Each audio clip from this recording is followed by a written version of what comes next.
Texas looking like a different squad. You gotta find the kills on top though, and Sib has dealt with. You're not son! You're not son! You guys suck! It's Coasty, and that is the end of your run. Yo, who the are you yelling at? Who the are you yelling at? You're going home again, buddy. You're going home. Don't yell at me. Look at me. Look at me. Hydra dead! That is that!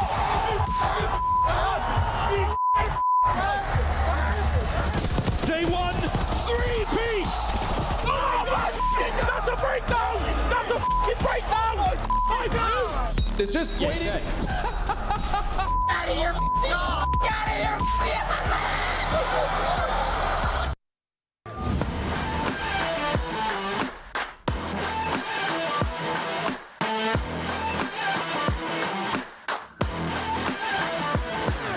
Baggage full of cabbage and I think they lost my tempo. 36 cookies on the candy paint bento. Never travel hard, keep my brass knuckles warm. Get the cash from the pool, 60 seconds and I'm gone. Bad when I'm gone, bad man, probably gone. Going fast, on the ball, roll a quarter-mile marathon. Shimmy in the Jimmy, high wide, sipping Kimmy. Got a brand new module. Lately all together, see something gonna stick. Lazy on the river, deep out the wood. No whip, baby on the 18. Today, baby, you ain't never seen nothing like this. Son, you're my son! You guys suck! Daddy! Nothing like this. Nothing like this. Nothing like this.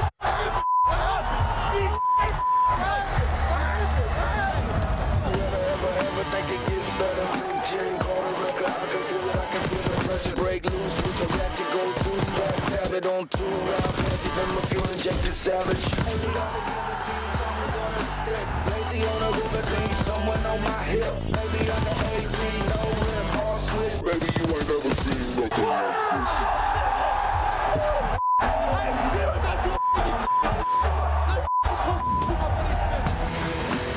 nothing like this. Nothing like this. Nothing like this. Like this. Nothing like this. Nothing like this. That's a breakdown! That's a breakdown! Nothing like this. Nothing like this. Maybe you ain't never seen nothing like this. Nothing like this. Nothing like this. Yo, who the are you yelling at? Who the are you yelling at? Who the are you yelling at, Real? You're going home again, buddy. You're going home. Nothing like this. Nothing like this. Nothing like this.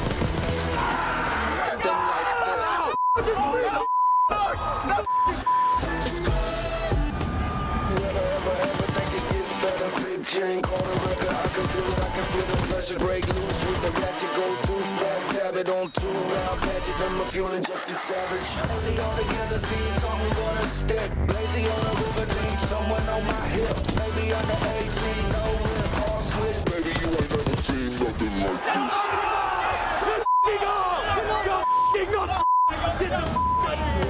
Ever think it gets better?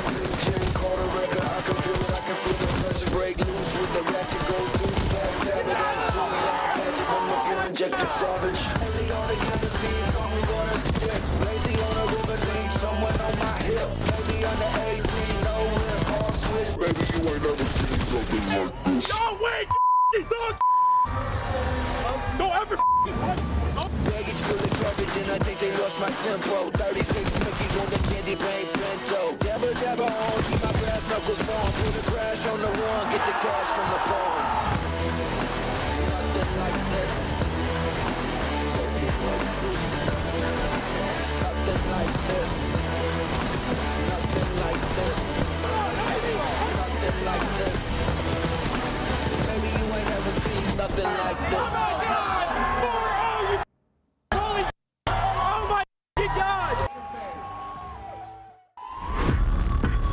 Your 2025 Major 2 champions.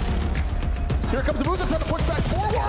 Oh! Day one, three-piece. Oh my word! This man is the reincarnation of God. Too f***ing icy. Hydra dead. That is that. Trades back and forth. Attacks. Lock it down. The game goes on. Welcome back to the Call of Duty League, the home of the greatest Call of Duty players on the planet. But some of them will be wearing different jerseys. Welcome to the second half of the season, everybody. We're going into Major 3. These are the qualifiers, and these are my analysts. I got Rosalie, a.k.a. Alley Cat, and we've got Nameless at the end. And I want to start with you. A lot of things happened since that Major 2 championship. Atlanta Faye is still the top dog, but everyone else trying to catch up. Yeah, everybody's trying to catch up, and they're making a lot of roster changes to do so. You know, we're at the halfway point, a little over the halfway point, honestly. And we got some banger new teams, I think, that are going to make waves going into this stage. Allie, let's start with the big dogs. Optic Texas, world champions from the previous title, coming in with Shotzi and Dashi. Hook has now replaced Pred once again, and Skies is in the place of Kenny, which we saw right before the major. What are we thinking is happening in Texas? And if you're Hook's agent, did you get like an extra special deal this time around? Like, oh, you dropped the kid. Now we're going to double up on your charges. Absolutely. Should have had a little bit of an extra bonus in there, especially because even when he was on the roster, not only were they undefeated, he was leading this team in KD-wise. So I expect nothing less from Hook to come back and hopefully try and fix their issues. He had offers on the table, too, from other teams. He decided to go with Optic, even though it may have not been the most lucrative. So for Hook, this is where he wants to be. Wants to be alongside Shotzi, and for good reason. Meanwhile, Shotzi and Dashi, they're left scratching their head after Major 2. Here's what they said on the watch party. Yeah, how would you explain the team change? Well, yo, would you agree, like, before leading up to the LA Thieves match? Yeah. Like, that practice that we had was, like, probably, like, the best, right? Yeah. But once we lost that, like, something clicked. Hector came in. And, like, Dude, I remember coming in that day thinking, like, it don't matter. I know we're in losers, but we beat these guys. They look like they're the best team in the game. They were 15-1 map count. We were 0-15 map count. I'm like, it don't matter what happens. We win this, we're back. I swear to God, I was thinking like that. Right? 30 minutes later, 3-0. I'm like, wait, we didn't even try. You know what I mean? And it just felt like, I don't know. It just felt like our spirit, like, you know what I mean? Like the spirit of the team was dead. And once I feel like you lose your spirit, bro, like, I don't know, just like Shocky, almost the bro. will to compete in a sense. It just felt like it was just best for everyone involved just to start fresh. I don't know if it's Karma, JP, or someone else on the team making these decisions, but I don't understand it because they say it's time to start anew. Looks like he just went back to the original starting point. Let's take a look at the roster one more time because you have Hook, who came in after just one match, wins 6 straight of your qualifier matches, then gets dropped after performing well in the major. Shotzi and Dashi didn't have a great major. No one's putting blame on them. And then you replace a world champion, a 2-time world champ, and Kenny Wiscais, a one-time world champion in a similar role with very similar numbers. Is Optic looking better going into Major 3? I think they will be looking better going to Major 3. But again, we said that for Major 2 as well. So at this point, they are in prove-it-ground territory where we just need to see some results until we start believing in this team and this franchise again. All right, Optic, it's prove-it time for Pred. Well, you found a very soft landing. I was worried about the kid. He goes to the bench and then immediately finds himself in a starting lineup for the Vegas Falcons. And it's not just Pred joining the Falcons. Clayster, the GM over there, making powerhouse moves. Yeah. He's brought in 2 world champions, Allie. Will they find success with Exnid still in Dude, it? Exnid's in like the best position he could possibly be in right now as a rookie and on this Vegas Falcons roster. He was obviously far and ahead the main player when it was that previous Falcons roster who was hanging with the rest of the league. I mean, we're talking about a guy that was dropping 50s. So for him, the best situation to be in, surrounded by 3 world champions. This should be an overhaul of this situation. If you heard Pred on stream, he talked about how nice the Falcons facility has been. He is vibing with that crew right now. But, and what's the expectation for the Falcons right now? You're coming into the second half of the season with 0 points on our overall standings. Yeah, I mean, win matches, right? Any way you can get it done. Win a hard point. I think this is a W for them. You talk about securing, an S-tier caliber player in Pred. He's coming off a world championship. You got him. You can be able to build around him for years to come. And now you're going to figure out what you have in Exton. You have world champs around him. You can see this is their road. It's not that difficult. I mean, you talk about like Heretic's a very winnable game. Optic, Boston. You have plenty of opportunity in this schedule.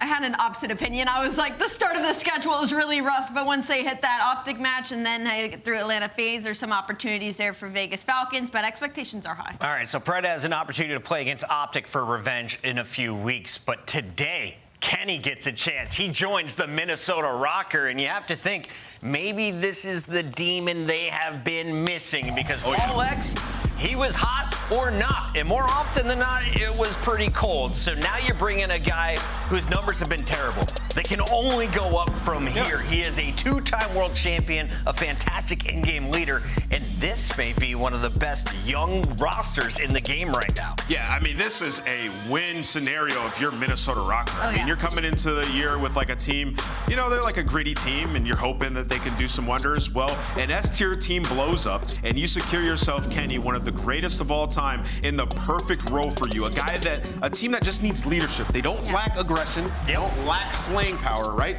When have we seen them fold in clutch moments recently, right? And a team that's needed a little bit of that extra firepower at times, where Kenny, at the times where you need him to pick it up, he will. So this is great situation for Minnesota Rocker. I think they got away with murder here. And you can build better storylines, right? They get to go up against Optic Texas right off the bat. And Minnesota Rocker loved this matchup previously as well before Kenny was indicted into the roster. So it's going to be a banger to start the day. Minnesota, things are looking up for the Rocker right now. What's it looking like for LAG? The Gentlemates came into the league with high expectations. You had Kismet, you had Priestley, you had Skies, you had 3/4 of a subliner championship squad. Now, though, it's just Kismet. Fellow Johnny and Lunars all being promoted from challengers this season.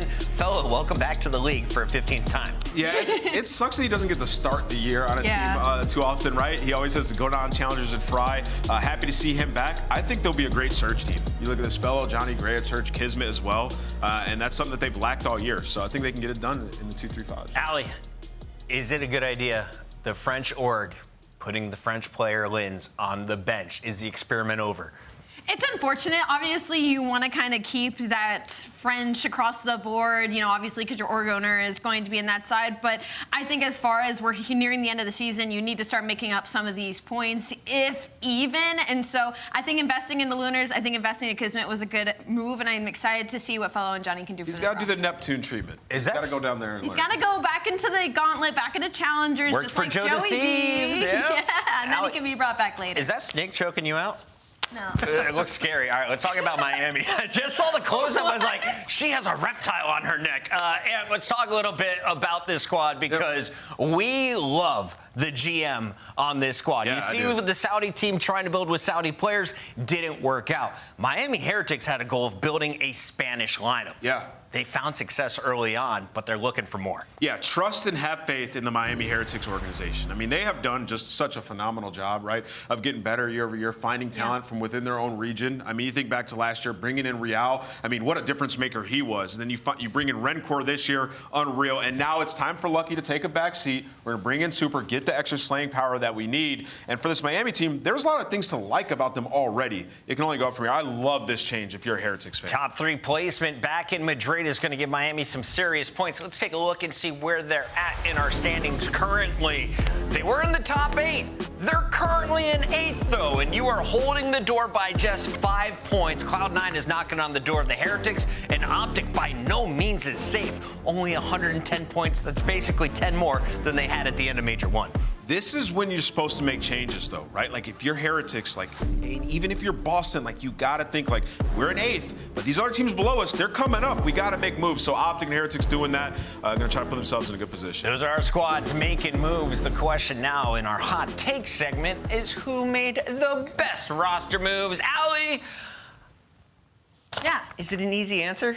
I think for me, it's slightly an easy answer. You could say every roster move has been a W. None of them I've really put any question marks on, but the best one for me has to be Kenny on the Minnesota Rocker. Paul X's floor was just way too often versus his ceiling. And I mean, you look at it overall, he had like a 0.8 overall in the season. It wasn't that bad, but in stage 2 alone was rocking a 0.5. For a Minnesota Rocker team that was keeping these respawns within 20 points, all these round 5 controls, they just need that level of consistency that Kenny is going to bring to this roster, as well as Kylo Ken gets better the closer you get to champs the later half of the year. So they scooped him up at the perfect time. Yeah, I love that one. You know, if I'm to pick a different one, I'm going to go with Miami. You know, I just kind of touched on it. Like, you're a team you're in 8th place, right? You need kind of like that lifeline, that extra energy, right? And now you can overwhelm teams. Like, if Super can come in and play a little bit more aggressive than Lucky did, find some more kills, now you got Rencourt, Real, and Super to deal with. Like, that is going to be so difficult. And we know Metals, when he hits it, he's going to start frying. Like, he has those hot and cold series, but when he's on point, they're going to run through you. So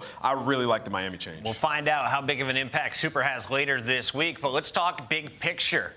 Is the Neptune pickup by the Surge the best move we have seen in CDL history? Not just this season. Looking at the numbers, Easy Mac and I were trying to figure out who else has had this big of an impact on a squad. Neptune has turned the team around. It's tough. I've been a big Surge fan over the past couple of years, and this is one of the best squads that they have come out with, just with the simple change of plugging Neptune into this roster and what they've been given. I'd say something maybe a little bit similar as you think a year or two ago when Kismet was brought into the New York Subliners roster for me. That was after Hydra. So you want to obviously go, well, Hydra's disgusting. He's been one of the best SMGs past couple of years. But that team with Crim 6 was not gelling. They had no glue. They had no chemistry for a couple of events. And then you bring in Kismet, and suddenly everything makes sense in the world champion. So I'd like to compare this Neptune pickup to Kismet. Yeah, I love that one, right? Because I think you look at this kind of in the context of like a team that was really, really bad that has a player come in that completely overhauls it, right? Not like when some godsend that we know is going to be everything comes into a team. And so I think back to early CDL, and I think to the Toronto team. Insight came up for Methods, and we're sitting there, we're like, Insight, like top 16 placings and challenges. Like, he's like, okay. Comes in, win a championship almost immediately, and then top 3 the rest of the year with the top 2 at champs. So yeah, I think it's too early for Neptune. Is he headed on that same trajectory as some of these other guys? It feels like it. Statistically, the most impactful pickup, can you guess? It's been Hook. Let's take a look at Kyler and what he's done. You go from a 0% win rate going up for Optic Texas. You pick up Hook. You don't lose a single qualifier. Yeah, you had a small slip up at Major 1. He's back in your lineup. Apologize to him right now. He can turn your team around and make sure you get the champs. You're on the bubble. It's not something we're used to saying for Optic not used Texas. to it at all. Let's take a look at the season. Just how close to the bubble are they? 15 points. They're at 110. 95 is Cloud9 knocking on that door, challenging 8th. We will see if they're able to climb up. Allie, what's your prediction, though, throughout this Major 3 qualifier? Who's moving up? Who's moving down? I think Minnesota Rocker is going to move up quite a bit. I think we might see Boston Breach fall just a little bit just because the teams around them have made such good changes. I think and if Ravens they meet too. expectations, Ravens too. Like, that bubble is going to become a gauntlet as we near the end of the season. It's hard, though, because, I mean, at least not in the qualifiers. They just have so many points. But Ravens give themselves a good lead.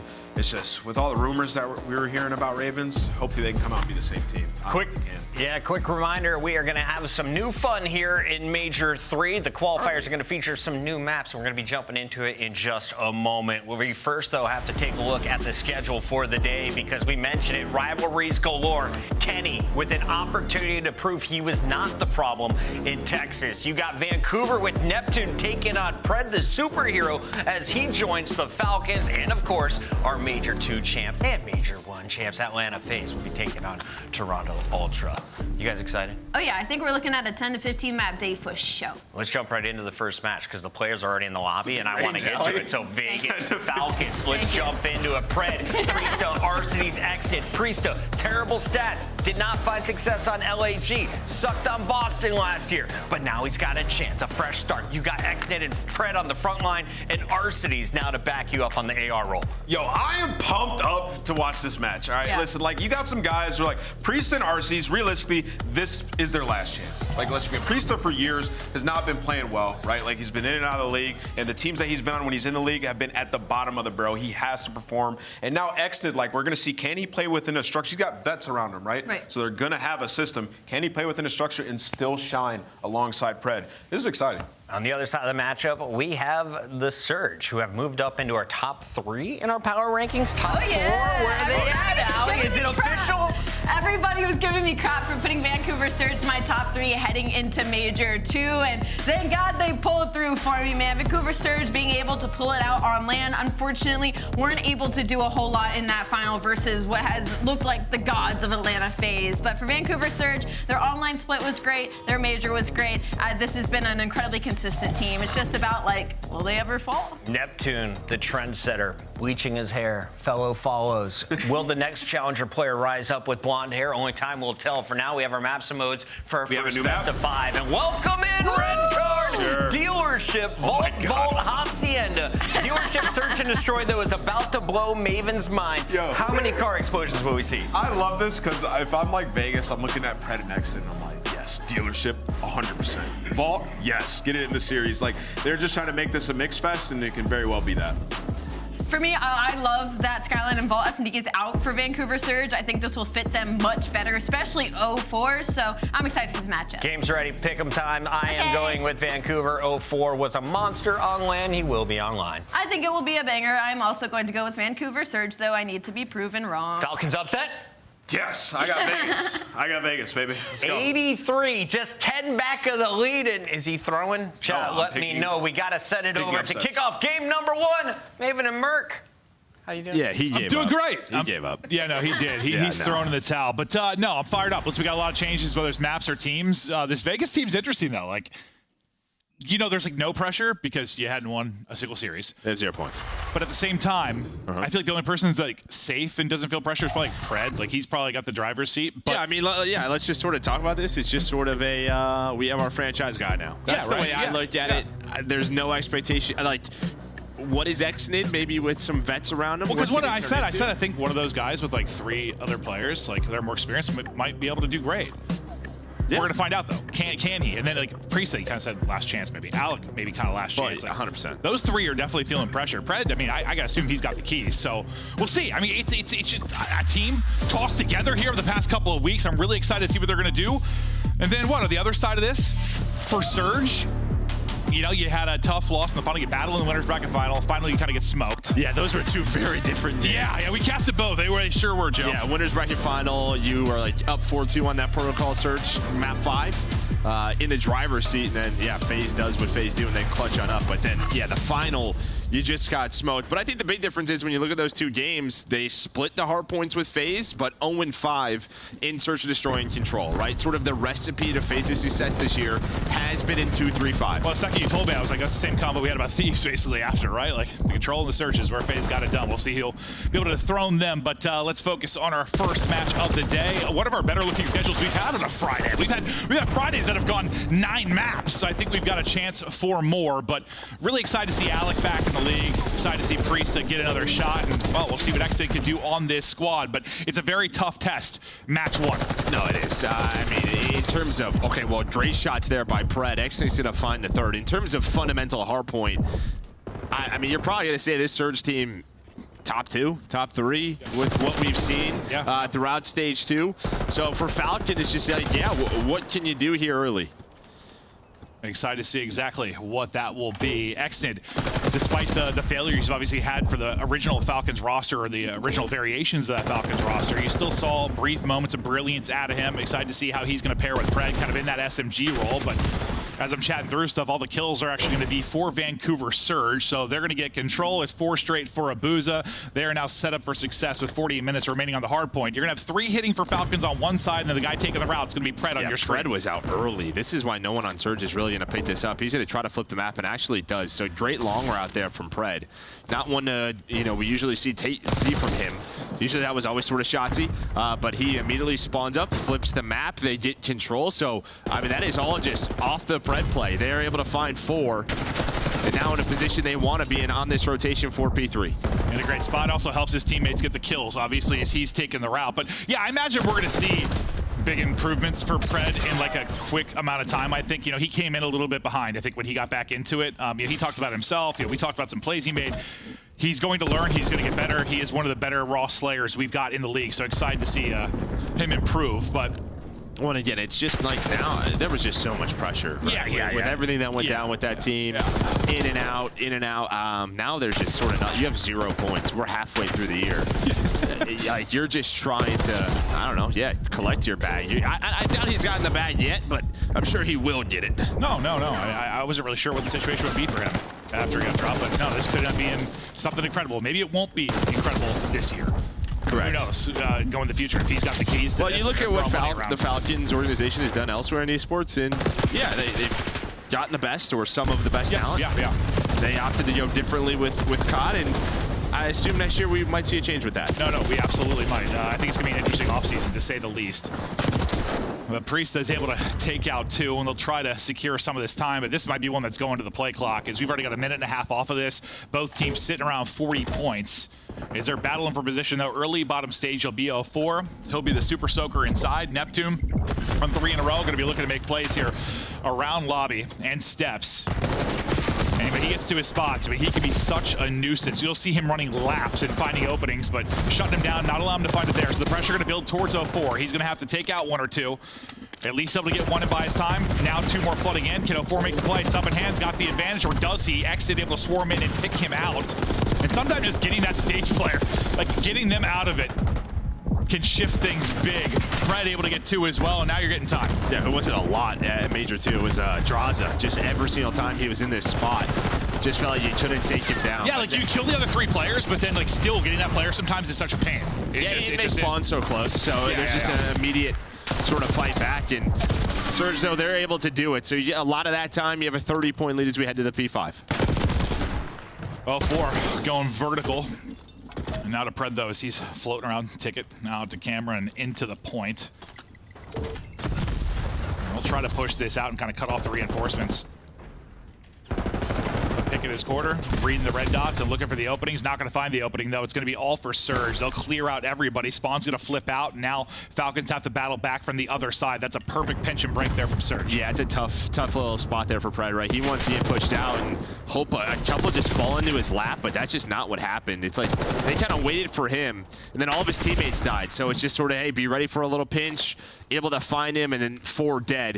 It felt like you had some opportunities here if you were Falcons, maybe to still be in this game, but now Surge started to get going. No, that's like Pred in a nutshell for me sometimes. Like listen, he'll pick a corner, he'll look at the map, he'll listen to his teammates, and then sometimes that turns into 3 or 4 in an incredible play. Sometimes it turns into that, but more often than not, he's able to come away with a few kills. Just not happening there. And now, as much as we were talking about the play clock, only about 30 seconds has gone off since we last brought it up, and the score has shifted drastically as Surge have now completely taken control and gone out in front in a big way. And we'll see if they can continue to do just that. Alec having a slow start at 6 and 13. He'll be looking to get involved more as we get deeper into this one, but all Surge for now. Yeah, all Surge. And again, it just felt like once they kind of got into their flow there towards that P4 and P5, now into their comfort zone, controlling the map, knowing exactly where this Falcons team is spawning. Abuza putting shots in, just playing his life. Yeah, he whiffed a couple. He's like, all right. He's probably, where'd my bullets go? Yeah, I'm out of this one. Let's go ahead and re-engage. Now able to pick up the kill. Unfortunately, though, it's Nasty that gets his. Abuza will drop. Nasty hitting, though, as he is absolutely beaming, but eventually traded. You get a few seconds here if you are Falcons, but as you look at the next hard point ready to pop, it's going to be all Surge in control. And yeah, I mean, we mentioned at the start of this, like, this is a really tough hard point matchup to start. Top two, if not the best at several maps, Surge are difficult to deal with. Oh, they are. Yeah, you build this new lineup. And I don't know if you're hoping. There's going to be no easy matches, but maybe not hoping for this. But we'll see if they can bounce back. What I feel like we have that a lot this year, like a team change, then like you're playing FaZe match 1, or you're playing Thieves match 1, or playing Surge. I swear we've had that so much this year. Just like, welcome to the CDL. I feel like it's been Falcons a number of times yeah. as well. probably has. But as Exnid wins one. Uh-oh. Maybe we're okay. Just Might just be observers. Yeah, all just right. observer. Okay, good. Just saw Skip for a second and you never know. Tightened up a little bit, but we continue to battle on. Down to 2 minutes on the play clock, but 04's POV as he's going to look for the opener. Some damage in, then gets the assist as Neptune's able to get the angle, trying to get it done with the pistol as well, but it's really his teammates getting the work done outer. He's not able to get the wall bang through. He's going to fall. Neptune gets the kill with the pistol. The rest is going to be the way of Falcons, and that's a solid chunk of time. Now you're within 60. You're within striking distance, but you got to continue to close this gap because if we're going to go down to the wire in the play clock, you got to get this tighter. There's actually a great couple of kills, but Surge just read the map, right? They did the split spawn. You had 4 in the middle of the map, did Falcons. Exactly what they wanted. And yeah, a great P2, maybe to keep this alive for them. But Surge then find all 4, and you are stuck back in this garage. Yeah, now you're in hell. Your Surge, you're winning it from the front. Falcons are pinned in. And they just have you lined up, squared up, and they're getting dropped. No openings on the map. Heads are just getting cleaved off. And the ARs are just pounding into Falcons right now as they can't find an opening anywhere. And this type of hold, honestly, might just seal the map. That might be the dagger. I know we still got a lot to go, but that's a painful one. Because it felt like that's when the Falcons started to rally a little bit. Started to get back into it, and then just the hammer came down. And it's almost like the old Falcons roster, right? Like when you have these new lineups, not an inexperienced lineup, but just very fresh. One of the hardest things could be is just sort of getting out of these traps that these top hardpoint teams put you in, and that is when they control the game so well. That is when you are just relying on some sort of teamwork or individual play to get you out of that spot. Yeah, I was just watching that. I was like, Nasty is going to kill 3 people for free, all just sprinting. Not even getting gun up, but finally he does drop. But back to stage we go. This time, instead of a 4, it'll be Neptune that's playing the Goblin. We'll see what he'll be able to do from down here. Trophy out. Neptune waiting for the chow. Hipfire not going to hit, and RC's able to get the slide and win that one with an AR. So you battle through, you get a big pick, and now Falcons, their control here at stage. But how long will it last? You only need 51 for the win now if you're Surge. Yeah, Nasty hitting the pinch. Thought maybe he was going to get a kill, but Neptune is there. It's going to be another 4 dead, so you would love this time, and you're going to get it. 04 Abuza just going to rotate towards P5. And on rotation, Pred, too tall in order to take out both players there.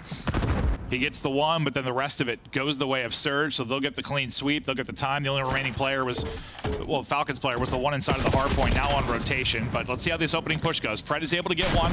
You need a near instant break right now if you're in a chance in mounting this comeback. See if the dominoes go their way. Abuza's double might be the difference.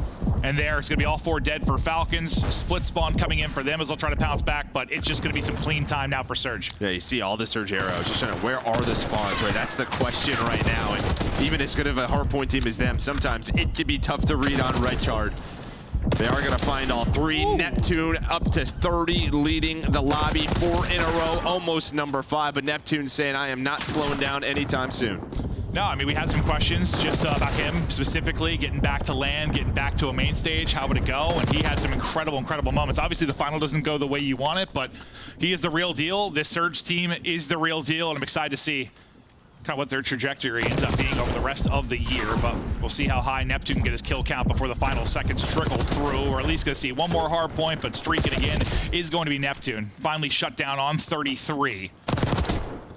Despite the fact he's having a hell of a map, honestly, a well-rounded effort. A great map just from the SMG duos. We have a 4 on 31 and 22 as well.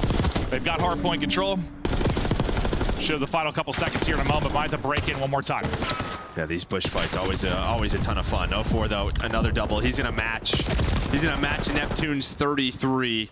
Into the hard point goes a map 1 to Surge, right back to their business. And you'd love to see that from 0-4 too, because that was probably, I don't know, maybe like the one criticism him during like the online qualifier was he had some duds and respawns, but I thought he probably leveled up the most on land. Like 0-4 was playing fantastic, just from like a raw kind of damage output, kill output. And he's right there going toe-to-toe with Neptune. You gotta think, if they're gonna be a fierce duo, well, especially just talking online, like if he's gonna be even better, man, whew, they're gonna be tough to beat. No, they are. Yeah, but again, just where the question is, yeah, they're going to keep playing their good hardpoint, but now you have some map changes, right? Rewind dealership come into play. You immediately see that in this first best of 5. They're just thinking map pool. Yeah. They're thinking big picture, taking on Thieves at FaZe. I haven't seen like scrims of dealership yet. I'll talk to you kind of how it's going to play out, how we think it's going to play out. But I'm excited just in the sense of like, I don't know. I was kind of older, Volt and Skyline. They were very one-dimensional at times. Well, Skyline less so, but still, we needed a change. We needed a change, and hopefully maybe we'll have more over the course of the year. But definitely just excited to see how it's going to play. Hey, you might get over this one quickly. Yeah. Well, that's the first thing you told me. Yeah. We'll see. We'll see how it plays. But yeah. It's a small map. Yep. But Pred and this new look Falcons roster battled a bit early. Yeah, early. But really kind of around that point. P4 and P5. What, through like the first set? Yeah, the first set where that's when like Surge, you can just kind of tell they slowed down the game clock. They had the control, and they just started to take over. That's where that 80 to 90 point lead just sort of stuck in. They couldn't get away from it. Yeah, no, you touched on it. New teams, or well, really it's the Falcons roster. Yeah, it was really when they were just put in difficult positions, how hard it is to get out of. A couple times here where that became the case and just weren't able to answer back, weren't able to flip the game on its head. And it's just tough to do, especially against a really good hardpoint team like Surge. But Surge get right back to work. They're going to look to improve over this qualifier. And this is the one, I mean, as much as I thought we might have a banger of a day with the matches, this is the one probably it seemed the most lopsided looking at it, just due to the fact that Surge are hot off a grand final. You got a brand new roster, but that's why we said Nameless was throwing. Yeah. Probably throwing, but I don't know. Listen, I'm upset alert. I'm down with it. I want to see them get the first win. I just don't know if it's coming today. No, it's not. I don't think so, at least. Yeah, no, probably not, Joe. No, you see there. Yeah, just sort of flatline. Big time towards the back half, right? 86, 96, then get up to 123, maybe on that final P4, but don't get much more. No. Ends up being a bit of a blowout despite a bit of a battle early on.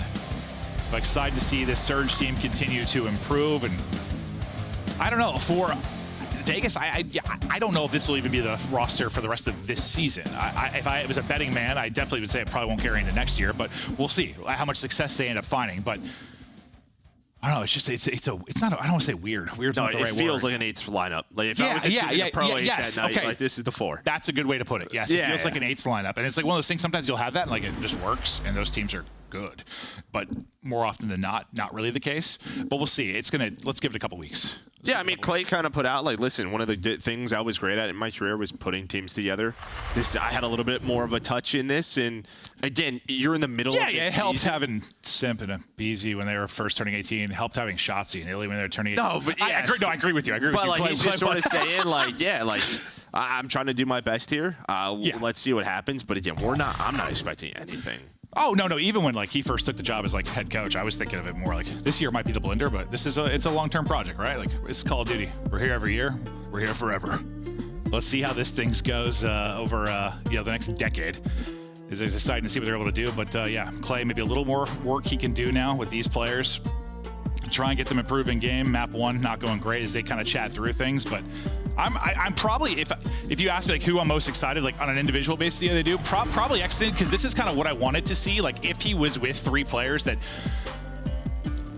had the fundamentals down, had the, I don't want to say clutch, but didn't fall apart at late game, like how would he end up doing? Well, it's just sort of like, all right, hey, building a system, right? Like in respawns, how do we get out of these spawn traps? What do we do here? And you have world champions on your lineup. You're just going to, you're a sponge in that moment. It's just weird because I think like Alec, RCs can obviously be like kind of your, I don't know, prototypical AR. Priest can be that for the flex. They're both kind of unconventional subs, and they're very similar, I feel like, in their dynamic of how they play. So, I don't know, I feel like sometimes we see that and it works out, and sometimes it doesn't. It's just not, it's not the typical mold, I guess. Yeah, honestly, Pred and Nyson have like very similar, based on what we've seen. That's kind of how I view it. Styles. Yeah, that's kind of how I view it. Which we'll see. Hey, yeah, it might be something when you're playing really well. Yeah, when you're like up on teams and you know you've got control, it's incredible. Like let them roam, let them pick their spots and do great. But when you're in trouble, you're in trouble. Yeah, I mean it's just sort of like, all right, we're in a trap now. Like where's Pred? Where's Exton? Which corner? Right there in this one. He's in the other one. Then you're getting two-pieced. Yeah, no, it could very much be the case, but. We'll wait here for the map 2 to get started. Excited to see a little search and destroy. Excited to get to dealership and see things start blowing up. But 04 fresh off his 33. Neptune at 33 right there with him in the map 1. I think as tough as that, listen, you don't ever want to get 4-0'd in a grand final. You know, especially for a lot of these players who think of like their first kind of grand final at a major. But it's just experience, right? Like that's the biggest thing this team was lacking. It's just experience. I feel like for most teams and most players, it's kind of like, I don't know, you take each step, right? Like, I don't know, you come into the league, you're climbing a ladder, right? Like, getting to the final is the first step. Maybe you don't win the first one, but eventually. No, 100%. Yeah, I mean, listen, I think a lot of the times when you lose a winner's final as a younger team the way they did, you're thinking they're not getting back to the final. And I think that showed a lot of mental reset for them. That's what Jay said to me. Jay's like, they lose that, they're going to get bopped in losers. Like, he thought they were just going to get bopped. Yeah, no, but they're, you know, they dropped down and play an Ultra and again, able to win 3-1, get back to the final. I don't know, maybe you run out of steam, maybe FaZe just hit another gear. But I think you just look at the top part. I mean, that winner's final, I'm sure they talked about it a lot after that tournament weekend. I'm sure they're still thinking about it. Like, if that goes differently, maybe we're in a better position for the final. Yeah, who knows? It still might have been similar issues, right? Just being there for the first time. And again, I don't think nerves is the right word. It's just like an experience thing. Like, I don't know, in your career, like there's a difference between a winner's final and a grand final. It's just it's another step. Yeah, I mean, and maybe you're like, no, I'm blacked out. Like I'm just shooting. Well, I'm just like, you know, in the past, you know, it wasn't best of sevens. It wasn't like these crazy veto advantages that we really had. It was random, sort of just double best of fives, and a lot of the times it was sort of like, what are our maps like here? That's true.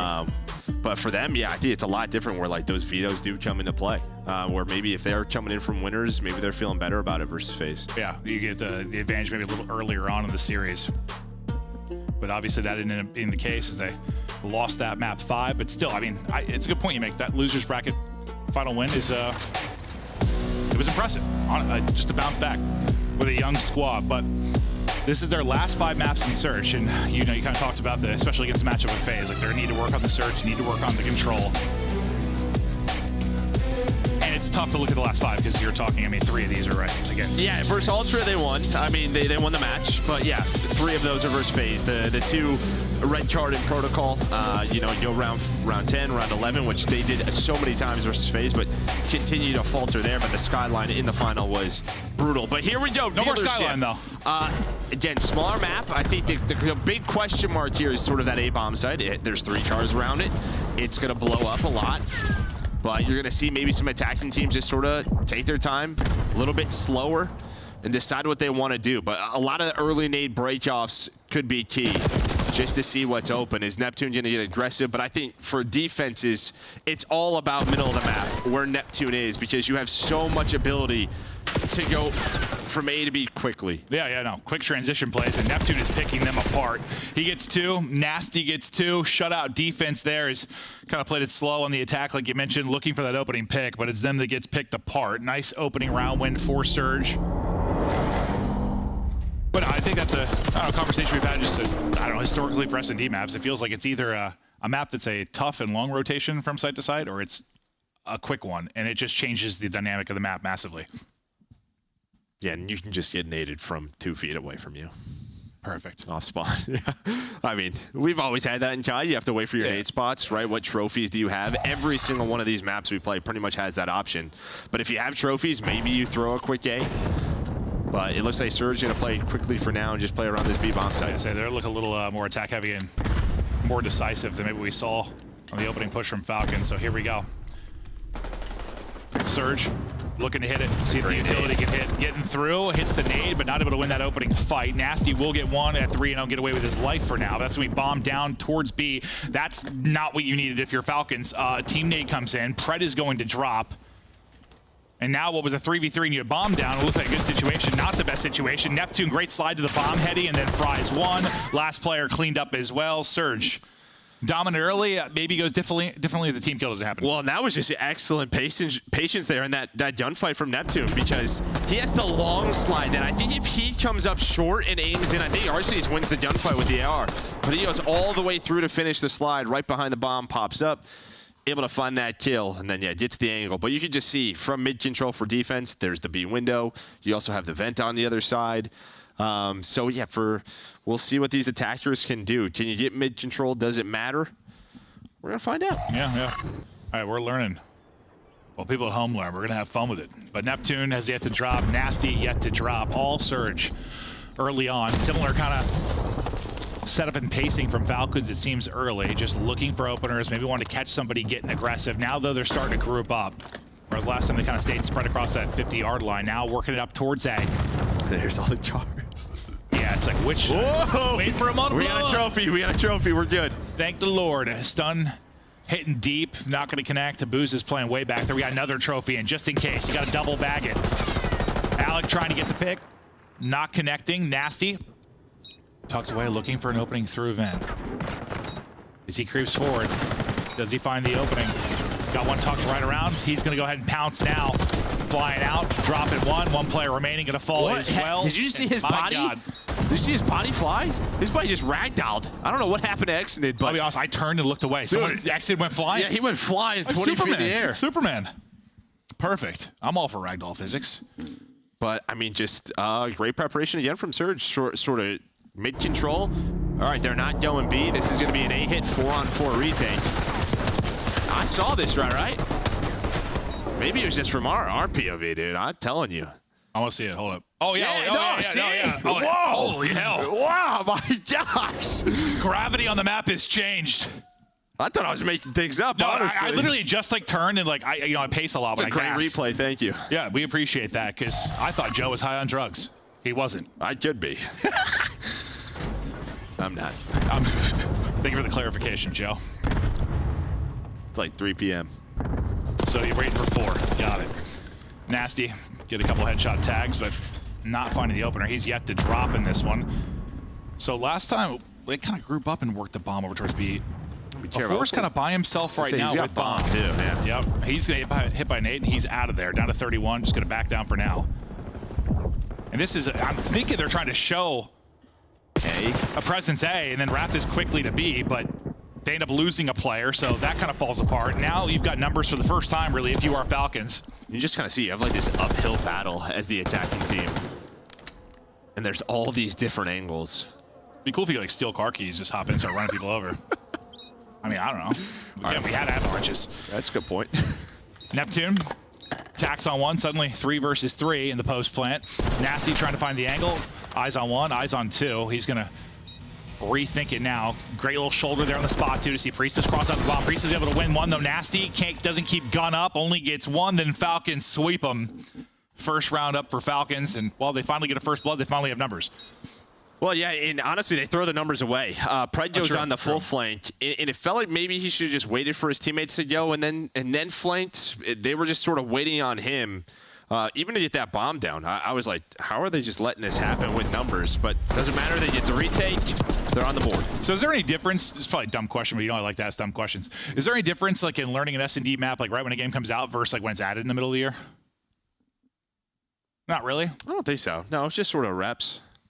Yeah, I just figured, I don't know, maybe it's a little more overwhelming at the beginning because you're learning like a lot versus, well, I guess it's a different story when you're a new team too and you're kind of learning everything, but like when a new title comes out, you know, you're trying to learn everything.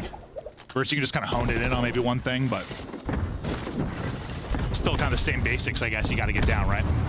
Honestly, I think when there's sort of a new map added in the middle of the year, it's almost just like effort on your side. I mean, this is a chance for teams who need wins to get a big bump here. Yeah. I mean, we say, you know, map pull all year and how important it is for teams. And, well, some teams kind of get help, some get hurt by this change, and everybody looking to improve. We are rocking out in that room. Yeah, we are. Neptune taking tags, but staying up. 0-4, kind of able to do what Neptune did in round 1, find that opening pick. It'll be Xnid that's going to get dropped. So once again, numbers on over to Surge. Car is out, get some damage in. But now just flying on through on one side. It's going to be number 1 in 0-4. He's going to be pinching this, and if you got to find kills right now if you're Falcons. Only able to find one. 0-4 is going to get there. They'll trade it out. And they, get the first blood and just kind of choke them out. And I'll be honest, you know. You can take rounds quick, though. Well, yeah. I mean, it's fast, but it's also, like, the attacking team. There's no just free bomb plant on either side, right, compared to your Skyline or Vault. That's true. I mean, that was probably the most frustrating part for me as a commentator casting Vault. I think it's going to take some creativity to win some offenses here. The fact we could skip the first 10 seconds of every round. Yeah. Well, I think it really is on this map. Just you're going to have to find something that kind of works because it seems tough, at least the way Surge is playing this. Yeah, probably the tougher part. Well, here's a look at it. Here's a mid-rush. Okay. We'll see how it plays out for him, but right up the gut they go. To the window is 0-4. Utility going right towards Pred. Pred going to reposition, but it's another first blood now for Surge. I think they've got, all but one at this point. It might be 5-1 in that count. They find the opener. They back up the entire Falcons team, and now they'll get the bomb plant. With numbers they look to hold, someone going to have to make a play on the Falcons. Exit. Maybe opportunity to do it. Nice little chow out. Great gunfight win. Into a 3 versus 3 we go. He's on 4, leading the way for his squad. Kind of clearing corners. Think he may have got eyes on 1. Priest now taking an angle. Pop up, hello. Neptune, at least you stop him from getting multiple there because he nearly caught him. Pred then able to slide and chow. Suddenly it's all going to be on Abuza. They will find him. The 3v4 for Falcons. And that's a massive round that's now giving them a chance in this map too. Yeah, I mean, you lose early map control, bomb gets planted, but with dealership, bomb planted, there is a ton of time to just sort of work that retake. Every POV kind of looked the same. Like, it was just kind of shouldering for info. Patience. Then once they saw where somebody was, just kind of slide out and chow. And the trade onto a 4, maybe the biggest, because he had opportunity maybe to shut down 2 there when he popped up. But excellent job there from Falcons, getting it done without numbers, but you don't want, well, I mean, I guess if you're able to do that enough in a map 2, you'll get a win, but you don't want that to be the conversation the entire map. They need to start getting some early kills. Yeah, nice retakes, but here's going to be a big question here, just their attacking. Yeah. We'll see if they end up being a little more decisive. And it seems like they've been spreading out, kind of waiting to catch somebody, but and most of the rounds has just been, an opener from Neptune, an opener from 0-4. They found the cut up through mid to get the kill. Trying to rotate maybe, just a lot of nades towards the B site, and they're going to get to rotate, so A bomb site wide open now for this plan. They can get there quickly, but how will the timing be with the rotation now in from the defense? They got to go. They only have a small window where they can actually get control here quickly. All right, the A site is theirs. Haven't worked the plant yet, though. That's going to be bombed down. Exit's going to get caught. And, well, it looked pretty good for him until Abuza shuts it down from deep. He's able to line up 2. Last guy will drop. And, yes, it is still the offensive frustration for Falcons. What fell apart there? Well, I mean, Abuza's all the way in spawn, and he's able to find 2 picks. But the map is like almost too small for fakes like that. It's almost like you're going to have to like 2-2 split that where you 2 have nades, but you're already going towards A. It's almost like you have to cheat towards that bomb with sort of and go for that plant. Yeah. They get there a couple seconds earlier, just try to get bombed down quickly. May go a little bit better, but yeah, Abuza was the lone man for a moment, but well, he got the damage in before his teammates came in and kind of cleaned up. One more round now needed for Surge as they're dominating so far in the map 1 and now the map 2. And Surge have been far more like group up and hit it on offense. Yeah, they've shown different looks, that's for sure. Abuza, big defensive round, now into a first blood on offense. Bomb getting planted, trying to take her out. I think it's number 6 in Exton. They might try to find an opening. He's actually going to back it up and they're going to try and take it together, I think. He's actually in through the mid door. Neptune slides out to another heady. Beautiful job. Can't quite get away, though. RCs will trade it out. Exit shouldering, just doesn't spot 04. Just tucked away, and that'll be the final one in. Vancouver Surge, dominant 6-2 victory. First look at dealership. And it's a big win for Surge, but I don't know, it's kind of see how it breaks down, how quick it can play, and one team a lot more decisive on the offensive end. Yeah, I think, I'm liking what I'm seeing so far in terms of the map. Like, there's options. It is very defensive heavy based on what we're seeing, but again, very early. Yeah, usually I feel like attack is the thing that takes a while to. It's the same with like control. Like, that's the thing that teams get better as the season goes on, as you get more reps. 7-2, had a nasty. Neptune, the damage dealer after a big map. But yeah, I mean, there was more variety than Vault, so I'm good. We're good. It didn't take much. It's almost like the pressure on this map was a similar pressure to the pressure on the Vegas roster. You aren't wrong. What came before it was ass. So you just got to do better than that. Maps and modes, this is how it looks. Vault Control, where they'll try to close it out with a 3-0 victory. Still hunting for your first win if you are Vegas, but yeah, very, very tough matchup here in the first one. But they've been outclassed so far. We'll see if they can bring it back in the control, though, to break it down. The dealership search and the map 1 desk. Take it. I guess. We're going to have it. Let's talk a little bit about what we just witnessed. Dealership, initial impressions. I actually really like it. I was happy to see Skyline and Vulcan just because of how one-dimensional and bang out those maps were. Now, Dealership is still a bang out, but you can at least get a little bit creative with it. We saw it from the side of the Vancouver Surge. They weren't only just banging out one side, we saw a couple of pushes towards that A side, and from the side of Vancouver Surge, they clearly have this map figured out a little bit earlier than everybody else. This was control, cool, calm, collected from the side of Vancouver Surge.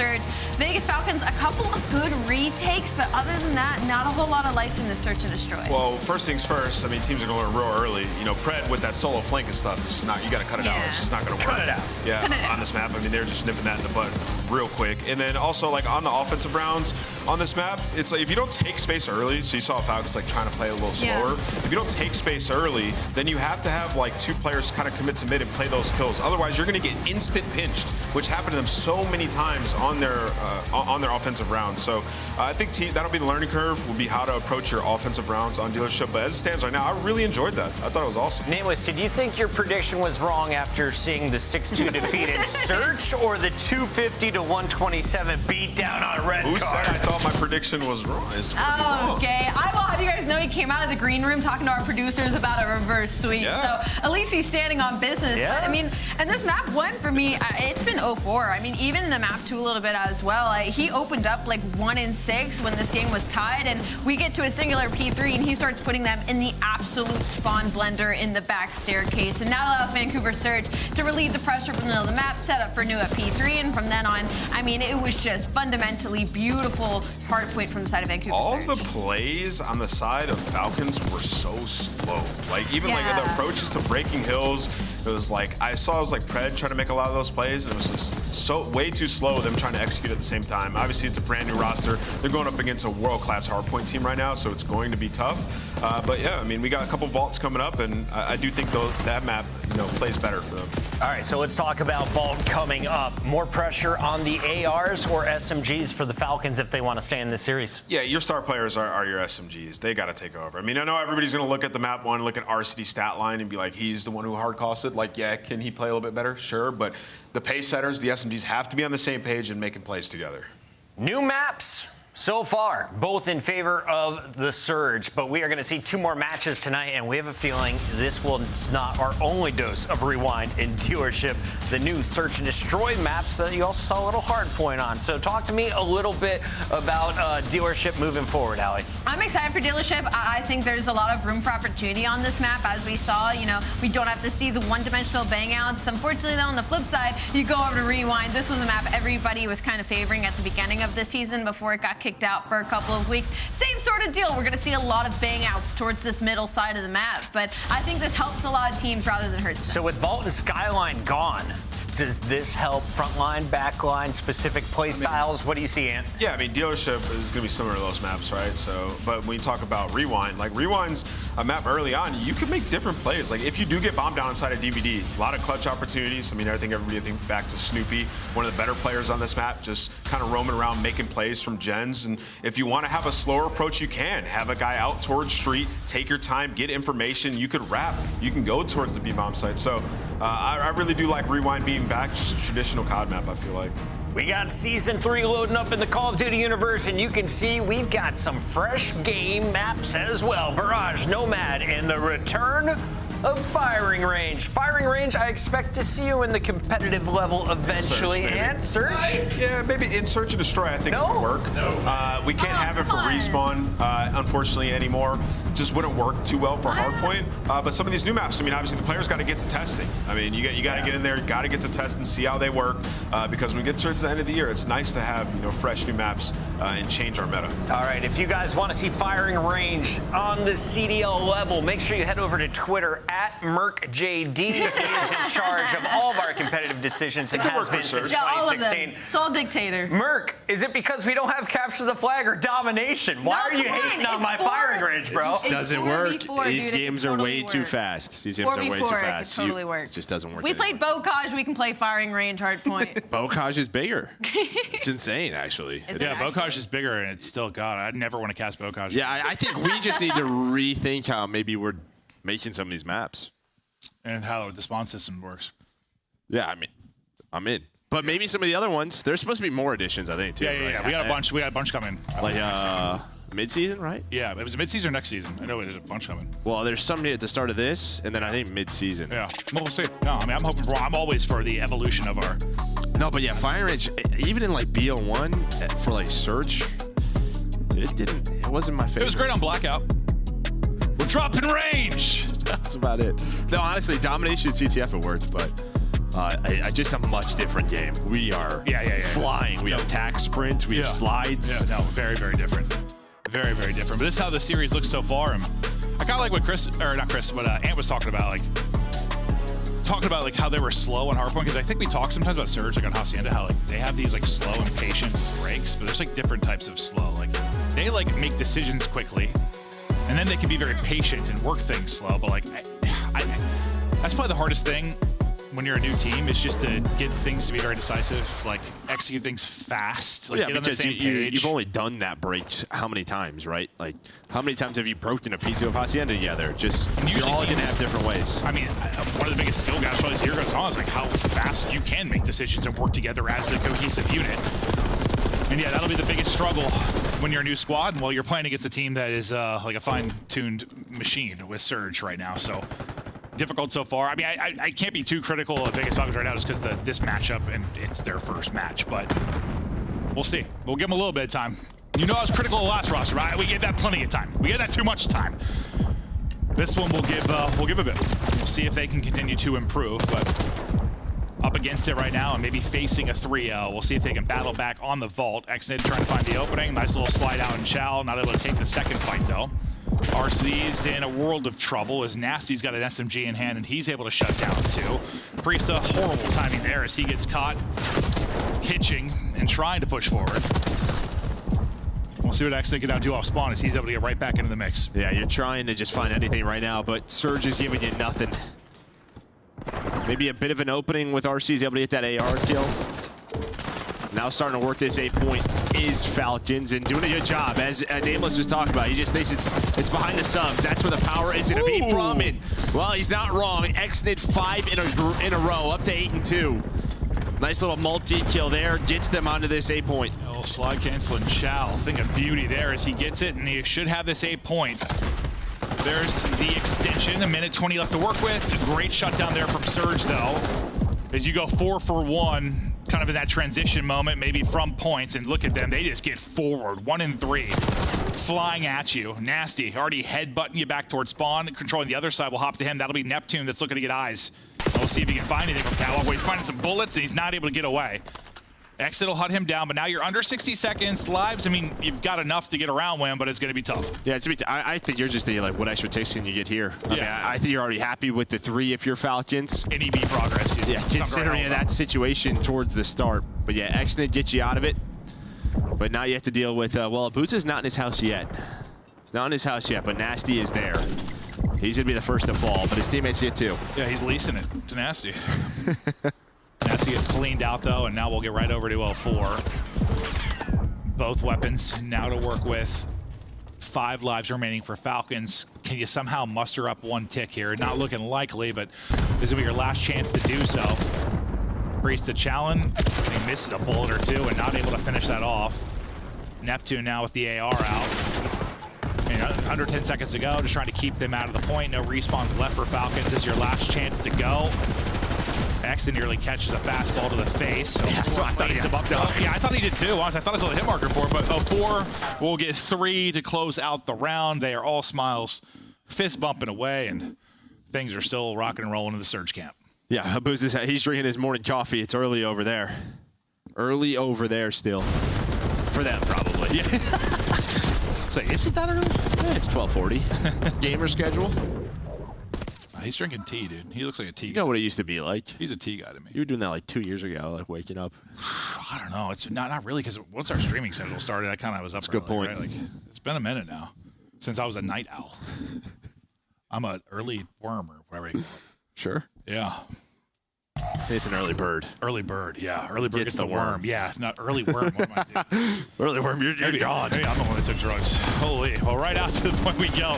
We'll see how the offensive opener looks. Okay, well, there's a team kill with the gunny, then one with the trophy, and you still, I think, end up going 2 for 2 if you're Falcons. So wild. Yeah, interesting opening sequence there. Abuza's like, give me the elbow. Let me tickle that elbow. He gets on his 5 in a row before he drops. The multi from Neptune will be the opening out towards the point. He's going to turn that into 3, or does he? He doesn't. Priesta gives him a little bit of a wiggle. Yeah, I mean, just no aim assists that close in the fight. And as you said, Priesta, the nice little strafe there, finds that kill. Still working this if you are Surge. See if Arceus can get something going. A couple of rough respawns for him. Can't get anything going. I mean, most of the team's getting slammed outside of Exnid, to be honest with you. So hard to kind of point him out, but you've got point control now. It's another multi for Neptune. Second bit of progress is done. Time extension is close. Falcons trying to think of how they want to attack this. They're just going to give it up and take some routes. Going the whole way around is going to be Pred. He is hoping he's going to find something. He is able to find one, and he'll get away, so he'll continue maybe to be a thorn in the side for a moment. For Surge, you're trying to set up your first push. Pred continues to pick him apart. Yeah, you do get 04 pushed up, though. So you're going to have to find that kill if you are Priesta able to do so. So good find there. He was up towards that statue. He gets an art, and it could be very difficult. But they do have ammo control, does Surge. So they're spawning ammo. They know. All right, Exnid, Pred, probably poolside. That is the right call. They just want to get control of their base before they start this first push. And he spotted him. He did. I was trying to see if Exnid got through. They do get eyes on him. No, For's gonna fight this. This is like, he's gonna wait for this. You've got like 2 2-on-2s going down. You have one happening towards Art, one on the other side in ammo. You still got 2 bodies towards Art, trying to get through shots as Nasty can't hit them on the cross. So 04 never full cleared this. He never full cleared bottom. So Pred just lurked. He just waited, stayed patient. It was like, if they're not gonna work the objective, I'm not coming out of Art. And well, the patience pays off. No, it sure does. I thought that was a really good chance there for Surge to make something happen, but so far going to be tied at 3 ticks. Maybe a multi-kill again from Neptune will be the difference. You got 2 bodies up for Falcons trying to battle right now. 2 spawning out deep. You got them spawning where you want them to. But can you now capitalize? Still ripping, roaring is Neptune. Yeah, he absolutely is. Just trying to shoulder into Chow. Neptune put in the blender as he gets fried. First bit of progress is done. You've got the tick advantage now. Spree looking to continue. 2 underneath Neptune. Damage in, info in. Now how much time can he buy? I did not think he was reaching out like that. I already 2 ticks, as you said, but I wish I could move like that for a life, honestly. My thumbs do not work like that anymore. Nope. Yeah, the game looks so much more fluid. Yeah, he is. Was doing sliding back and forth, cha-cha sliding on their face. Yeah, and I've got auto text for it, and I still can't move, so props to these guys, but you're close to taking the offense. Just a little bit more to go. Your last chance to chow it, and they're able to close it out at least. But what, you had 5 ticks? Did they finish the point? No. Oh, time ran out, right? Yeah, okay, I was about to say. No, the lives ran out. Yeah, I was about to say. So yeah, 5 days. I was just thinking to myself. Yeah, you looked at me, I was like, did I just black out? No, I did. Honestly, I'm pacing so much right now. I don't know, dude. I'm exercising. I did an 1.5 hour Peloton ride today, and I don't know, I'm kind of twisted, but like, I'm like twisted, like tired. We're turned. We just all knew this was a 3-0. Yeah. I'm shaking my ass. I don't know what's gotten into me, Joe, now that I'm fit. We're ready for the next round. Banger, Optic, Minnesota. I mean, we got another round. I lied. I'm excited for that. Yeah. We still got one more round. Okay. Joe maybe took some extra medicine today. Woo! Looking to close it out his surge on defense. Arsity still just getting bodied over the course of these 2 respawns. So see if he's got some life in him in this one. But again, it's a tough challenge here against Surge. Arsity is trying to take the fight, able to win that one. Progress brewing there on A. Nameless is watching this close now with us. He's believing in the reverse sweep. No, he's watching it close, Joe, because he can't see. He's trying to switch with the energy in the room. Yeah. 0-2 comeback. We've seen it before. Will we see it again? 04 and Pred both light up the feed for opposite sides. You've got some A-side control now if you are Surge. Next big push looming here for Falcons. RC's catching some strays through the doorway. Priesta trying to capitalize.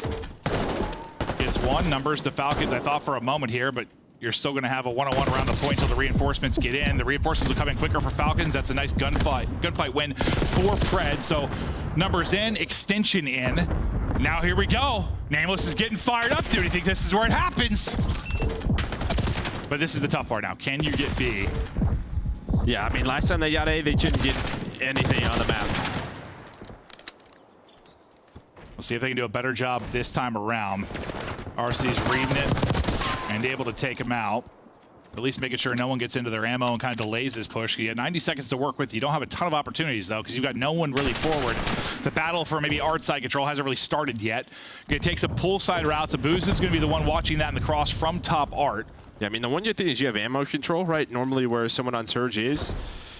But you still have so much to fight on through. You can see Neptune, he's trying to get aggressive that way. Pred's going to catch him off spawn. RC's now just trying to flank, but yeah, comms are there, teamwork is there from Surge. 3 dead once again. Yeah, I think I like we've seen players struggle in this map, like some ARs, you pull out a sub, you know, kind of get in the mix a little bit, apply pressure onto A, can turn out great. But now when you have to get B, your ARs have got to win some fights, like to win that B-side street and really get you up. And we'll see if they can do that. Pressure to kind of Priest and RC's maybe find openings, or will Pred find the openings for them? Not going to happen because Nasty just snaps onto his forehead and puts him in the dirt. Yeah. 30 seconds now to go. 5 life deficit. Yeah, he punched him in the face. Yeah. That looked disgusting. I'd like to see that from Nasty's POV. Did you say it's still winnable, Ant? Okay. It is. You gotta believe. I guess technically it is. Never say it's over until, what is it, the fat lady sings. I don't even know that's the thing, honestly. Oh, here we go. 3 dead. Okay, all right, and here we go. This is their opportunity. You've got art control. You got them spawning out deep. Yeah, this is perfect. Can you deal with that number 1 on the minimap in ammo? You see, they can't stack the point until he's alive, until he's dead. Priesta gets zapped. Nasty wins a big one. 4 seconds left to go. Exit's got to get on it. Throws his body out there, needs some help. Pred trying to do that. He can't really dip, dive, and dance too much because there's no time to work with. The clock is done. The Falcons are done. New team, same result, but listen, it's the first match against a top 2, top 3 team in the game right now. Nobody expected to win. Maybe would have liked to see a little bit more of a battle, but I didn't have any expectations coming into this. No, if you didn't think this was a 3-0, 3-1, then you are wild. Yeah. No, I think it was better looking than some of our Friday schedules, just due to the fact you had some roster changes. You know, we have FaZe versus Ultra, we have Kenny versus Optic. There's some great storylines today, but map-wise, it's a quick one there. It is all Surge. They're right back to work. They look to make subtle improvements over the course of this qualifier, maybe battle back to a grand final come Major 3, but the road starts here with a nice 3-0 victory. Leading the way again in the respawn for them is going to be their subs. Still a pretty balanced effort, but in the kill columns, it's 04 and Neptune putting in work. And while you see your ARs putting in the assists, kind of what you want. Yeah, Nasty only dies 11 times. Best thing about this, we got to see the lineup, but also see dealership in map 2 was great to see for the first match. We'll see if we get some more later on today. Yeah, and we'll look for improvements. Obviously, want to see what Vegas Falcons are able to do, but it's a new look roster. You've been scrimming a week. We'll see how they will battle back in. First showing, not so great, but more to come. To break it down before kind of a big match of the day, our match number 2. Desk, break it down. That's right. We got the Minnesota Rocker and Kenny taking on Optic Texas after this. But first, let's revisit the first match of our qualifier for Major 3. Vancouver Surge not missing a beat after the major. Eyes were going to be on Neptune and 04. Can they keep dropping the numbers that they did on land? Answer against the Falcons? Yes. Absolutely. And I'm glad you brought up 04 because, I mean, that's who was in this third match. I mean, you go back to that round number 3. Falcons, they get a stack onto that 8-point, but unfortunately, like, it's 04 that comes out of the cut. He manages to find 3 players on his own. So for Vegas Falcons, this whole map was just losing the trading battles. They were getting on the points, they were getting map pressure, but when it came down to the big moments in the trades, it was Vancouver Surge on top. And I look at this Falcons roster, and it's kind of like an 8 lobby, right? You just put it together. You know they all belong on this level, but they got whopped. How long before it takes a team like this to gel? How much time do you need to give a team? Yeah, I mean, everybody's got to get comfortable. I mean, you're going to probably rock with this team, you know, at least through this stage, I would assume, right? You look at the AR performances there, though. The subs did set pace that map. You know, I really didn't think they did on the map 1. On that one, they did, and there's just nowhere to be found. You know, if you're RCs, if you're Priesta, you get to a good position if you're Priesta at the end there, up top art, and you don't find it because you get ripped off the heady, right? Those are impact kills that a world champion has to make. So I think if your team is performing like this, you're going to have to make a change in this split. You said something in the green room. Can I share it? Yeah, sure. This is the last opportunity for Arcides and Priesta. Yeah, 100%. I 100% think it's their last chance. And performances like that, man, like, that's just not good. No. While they may be on the decline, there is a star rising in Vancouver. He earns your Scub Play of the Game, and at just 21 years old, this man barely can get inside the bar. 04 has a bright future in front of him. So this is a streak I was talking about heading into this map number 1. 04 was like 1-6 at one point, and then he goes on a 5 or 6 free at this P3, and this is where the game loses control on the side of Vegas Falcons. 04 gets heated up, and he just goes on a heater for the rest of the respawns throughout this series, and that's what makes him such a dangerous player. It's one of those players that can make a huge bounce back like that, and it makes the impact everything for side of Vancouver Surge. Yeah, I mean, just finding multi-kills in like huge situations to like slow them down, stagger them, make them regroup, right? 04 also, I feel like he took a huge step at the last major that we saw. Like from online to land, like kid's getting better and better with every match. Rambo Ray is smiling for multiple reasons. Congratulations, Papa. Your team just picked up another dub. To talk about it, we have 04 joining us in the winner's circle. 04, how happy has Rambo Ray been this week? I mean, bro, every scrim he just cheesing cheek to cheek. Well, you give another reason to smile. 1.43 in your 3-0 over Vegas. Did they give you a challenge at all throughout the series? Nah, not at all. Yeah, it didn't really look like it, 04. And honestly, it's one of those series when I can't even ask you too much about it because you guys look so clean. So instead, this is our first time talking to you since the major. Obviously, fall a little bit short in that grand final, but for the side of Vancouver Surge, I mean, this is the best y'all have looked in a very long time. How do you approach Major 3 now after having that experience in that grand final? Expand our map pool for sure. Yeah. The guideline wasn't in our bag. Now working on it in scrims. Can't say the results, but you know it's getting there. Our S&D, it's all right, 50-50 I think, and our control's getting a lot better. Got it. 04, first of all, congratulations. You're looking unbelievable out there, better with every single match. I want to talk to you a little bit about like your confidence and approach towards you know, being a Call of Duty pro, because you know I feel like when you first came into the league, you had a lot of back and forth with players, like players that were already frying and like trying to like little bro you or say like you weren't as good. And now that you've proven that on a consistent basis now, does that confidence like affect your gameplay at all going forward? Honestly, I think I'm a dog. Like, I think any given day I could just pop take. And I think that goes with the rest of the team. I don't think I lost confidence because the last online major I wasn't great. I'll be honest. I think every COD player has like that little stink. Yeah, they do. So I was grinding, playing a couple 8s, and it looks like I'm back in form. It does. 04, I would agree.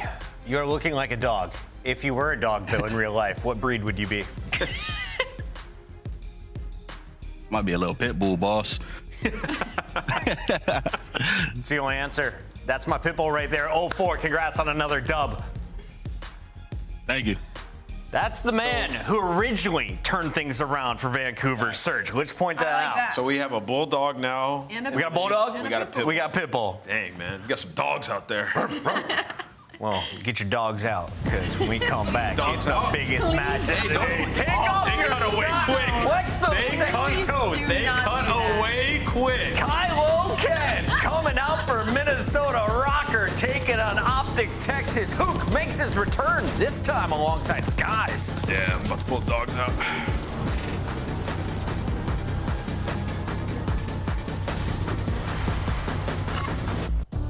Upgrade your game with the Scuff, the official controller of the Call of Duty League.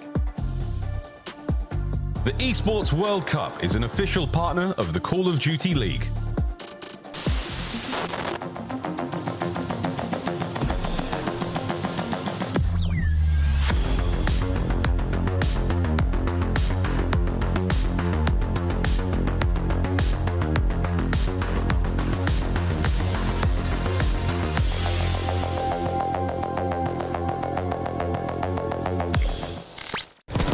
This FaZe team is absolutely unreal. Pick it up perfectly. RCXD out. We'll say no, not so fast. Got to find a way to put some pressure onto the ball. Oh, yeah. And you still have Scrap sitting back. It just doesn't feel good. Been able to clean up one. Scrap is just waiting. No way, dude. RCXD is going to clean it up. Nah. These guys are just having way too much fun. No reason to slide out and try to challenge this. Whoa, clean shots into maybe another. Beans tagged up. Here comes Abuza trying to push back forward. Oh! Booza, what a massive 1v2 clutch. And it's only 14 now needed for FaZe. That was a terrific sequence. They just have to worry about this guy. They don't know if he's going to jump in the window, go on a route. He is just hesitating, taking his time, messing with C9. 9 in a row, 11 in a row, trying to close it out here on P2. This man is the reincarnation of God as he wins another 12th streak to close it out. You're Joe to see he's trying to time this flank. He wins the one-on-one. You find the second kill. Ultra in. Time for the Mac attack. 1v2 over the top. He finds the first. He won. From Sim is good. Oh my goodness. Cloud9 are in. They've got numbers. Toronto just need 2 points. Can they find a break? It's a 3v3 over the top of the time. Trades back and forth. Attach. Lock it down. A barn burner map number 1. And Attach calls game. No, Neptune trying to do something. Cell just wants to go. Okay, Cell is feeling it right now. Gonna get there for the trade. Cell 8 to Cell 9.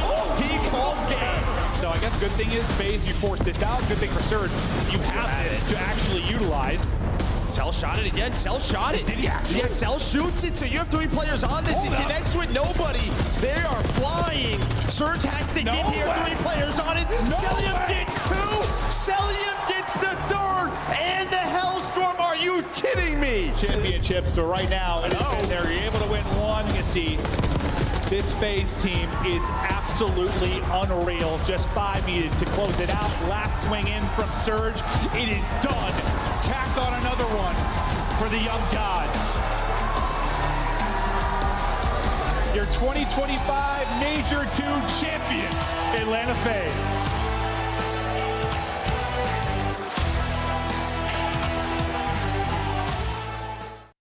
The 2025 Minnesota Rocker Team Pack is available now. Each pack includes home and away operators as well as a weapon charm to keep the competition on ice.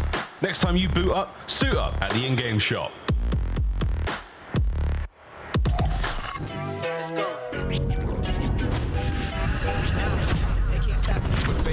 Comes off from the backside of Palace wall, plus the delayed hit from Ascriel. Scoreboard, I'm running up stats. Numbers don't lie, that's facts. Yeah, they can't stop. Oh my God, Geo, my God, is his hard point. Check the numbers, I'm running it up. I got Oh, Nero gets double over the middle of the map. Has more. Oh, Nero, hello. How about the full team wipe from Nero?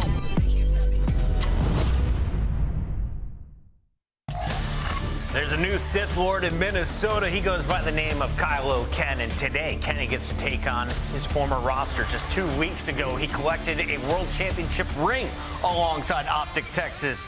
Today, he's looking to hand them a loss and take 10 more points towards Minnesota. And this is a revenge match for Minnesota. They just got handed a tough loss from Optic Texas in elimination round 1 of what we thought was going to get the ball rolling for the Green Wall. Unfortunately, that got stopped short. So for Minnesota Rocker, this has been a solid team, and hopefully with a little bit of an upgrade with the addition of Kylo Ken. I know Ken is going to be the storyline, but if you look at Minnesota, is Estriel going to be the greatest player of all time? I look at his trajectory, it's just been going up. Yeah, I mean, Estriel's, I think he's going to be a superstar in our league. He's unbelievable. I mean, the kid is so immensely talented. He's in the prime of his game right now. And, you know, you want to capitalize when you have talent like that on your team, right? So Minnesota are looking around. They're like, who can we get? We need to get somebody who can, like, come in, be a culture changer for this roster, and who can lead this team because we know we have firepower. Yes. Look at Estriel. He is firepower at the SMG position. You know, you got that tag team with Nero who can, you know, he can be streaky, but when he's going, he's unreal. And then Gio, just a Slayer AR, always going to be annoying, finding those kills. This is a dynamic roster that really hinges on, like, the leadership of Kenny. So he's got to be able to do that for this team. They're like the Washington Commanders. They just got their quarterback. Seriously? See if they can make a deep run. Al, you get that reference. No, I don't. 100%. Nope. Let's talk about Optic because you know Don't a watch lot about football. these guys, though. Optic. Optic Texas. So who would they be in NFL? Yeah, why would I know Dallas that? Cowboys, baby. Why would I know A lot that? of expectations, all the they fans. won. Sometimes we win championships in the 90s. Let's take a look at Big Bruce's squad because he and Shotzi win a world championship with Pred and Kenny. But now they have rebuilt the squad, welcoming Hook back and bringing in Skies, of course, for Major 2. For Optic Texas, like, it's just the solo trials after solo trials. Every single time we'd watch this team, it didn't feel like they were playing as a team. And sometimes the spark would get let off, whether it was a play made by a player, whether it was the crowd, something would set it off, and that's when we would see them at their peak. But it just hasn't been happening consistently. So what do? They hop into this roster a couple of times. You keep Shotzi and Dasty. You bring in Skies. Skies doesn't have the best performance, but also doesn't have the worst. He's soaking hill time. And now you're adding in another player that you had previously in Hook, hoping that it gels everything together. The expectation just isn't matching the result. And we talked a little bit about pressure. We are past the halfway point in this season. You only have 5 matches here in this qualifier, 5 in the next qualifier, and the 2 majors. Optic have only scored 20 points since Major 1. Yeah, I mean, this is massive, Chris. You look at their schedule, too, like this is a match that you want to get a W in. Obviously, you're going up against the guy you just dropped as well in Kenny, so a must win. And when you look at this Optic team, when Hook was on the team, like they were top 4 in all 3 game modes. Search and Destroy was great. Hook was, you know, their most consistent respawn player. And, you know, taking a look at their schedule here. You couldn't ask for better. If you lost to Rocker, though, you are in a very tough spot because you got Cloud9, who have been looking unreal. Heretics, you know, packing a punch, bringing in Super, and then FaZe to round it out. It is not an easy split. I know many people look at me, oh, so easy, you don't play Thieves. I think it'd be pretty tough, especially for a team that went 0-18. Allie, do you think this is easy? You seemed pretty excited when it first came. I didn't see Atlanta FaZe until the very end there. That was either. But how do you feel about Optic's chances going 4-1? Wait, when you put like the expectation of Optic Texas, I typically see that roadmap and I'm like, okay, this is doable for Optic Texas. Sure. You know, if you had stacked a couple of like LA Thieves in that lineup or something, then maybe I would have felt a certain way about it. But for Optic Texas, the expectation that them and the community has for them, that's not a bad roadmap. Hook the Nuke makes his return in green today. Where is he playing? Well, he'll be starting things off on Skyline Hardpoint. Rewind Search and Destroy is in for a game number 2, so that is 2 new maps in to kick things off in our Major 3 qualifiers. I'm a happy boy. I'm looking at this Minnesota Rocker trying to win in the middle here. They're 100% either going to try to steal that Skyline Hardpoint. Last time they played Optic Texas versus it was about a 20-point game. Yep. So they're pushing their luck. And then you go on to Rewind. This is a map that fits Minnesota Rocker's play style 100% across the board. And then same thing with the protocol. Other than that map 5, they are 0-5 protocol search and destroy. So they want to try to do it in the mid of the series. Yeah, I mean, the protocol is a map that if you're mini, you've tried to add it to your map pool all year long. Yeah. It just hasn't worked, right? But you got Kenny now. it's a new look on the side of Optic Texas, new look as well, right? So we don't know. But with Optic Texas, we've been watching scrims. They've been cooking. You know, to keep it frank, they've been frying in a lot of their scrims, but they got to go up against Kylo Kim. And we're seeing some of the pictures getting put on social media. He's back. I love this because he goes from the green lightsaber in Optic Texas, he goes from the red in LA Thieves, and now he's got the purple. And the only other person with a purple lightsaber is Mace Windu, and it basically represents perseverance, determination, and I don't think of a better thing to describe Kenny the entirety of this season, especially just as a player that gets better near the end of the year. That shows a lot of perseverance for me and a lot of determination because he's been hot potatoed on all these rosters. Put some respect on the world champ's name. Allie just gained another 10,000 Star Wars fans. Congratulations right there with the Mace Windu call out. Let's see what Kenny can do. What we've learned in the past. Whoever beats Kenny, Optic will pay for this. That's what we've seen. Will he be able to take his anger out on Optic today? I say yes. I'm going Minnesota Rocker to make it 95 correct predictions, Rosalie. I'm going to try and catch up to you here, but not by going opposite. We're going to go the same way. I'm going Minnesota Rocker. I have to go with the Star Wars lore. I'm going with Optic. I'm just going to go against you guys.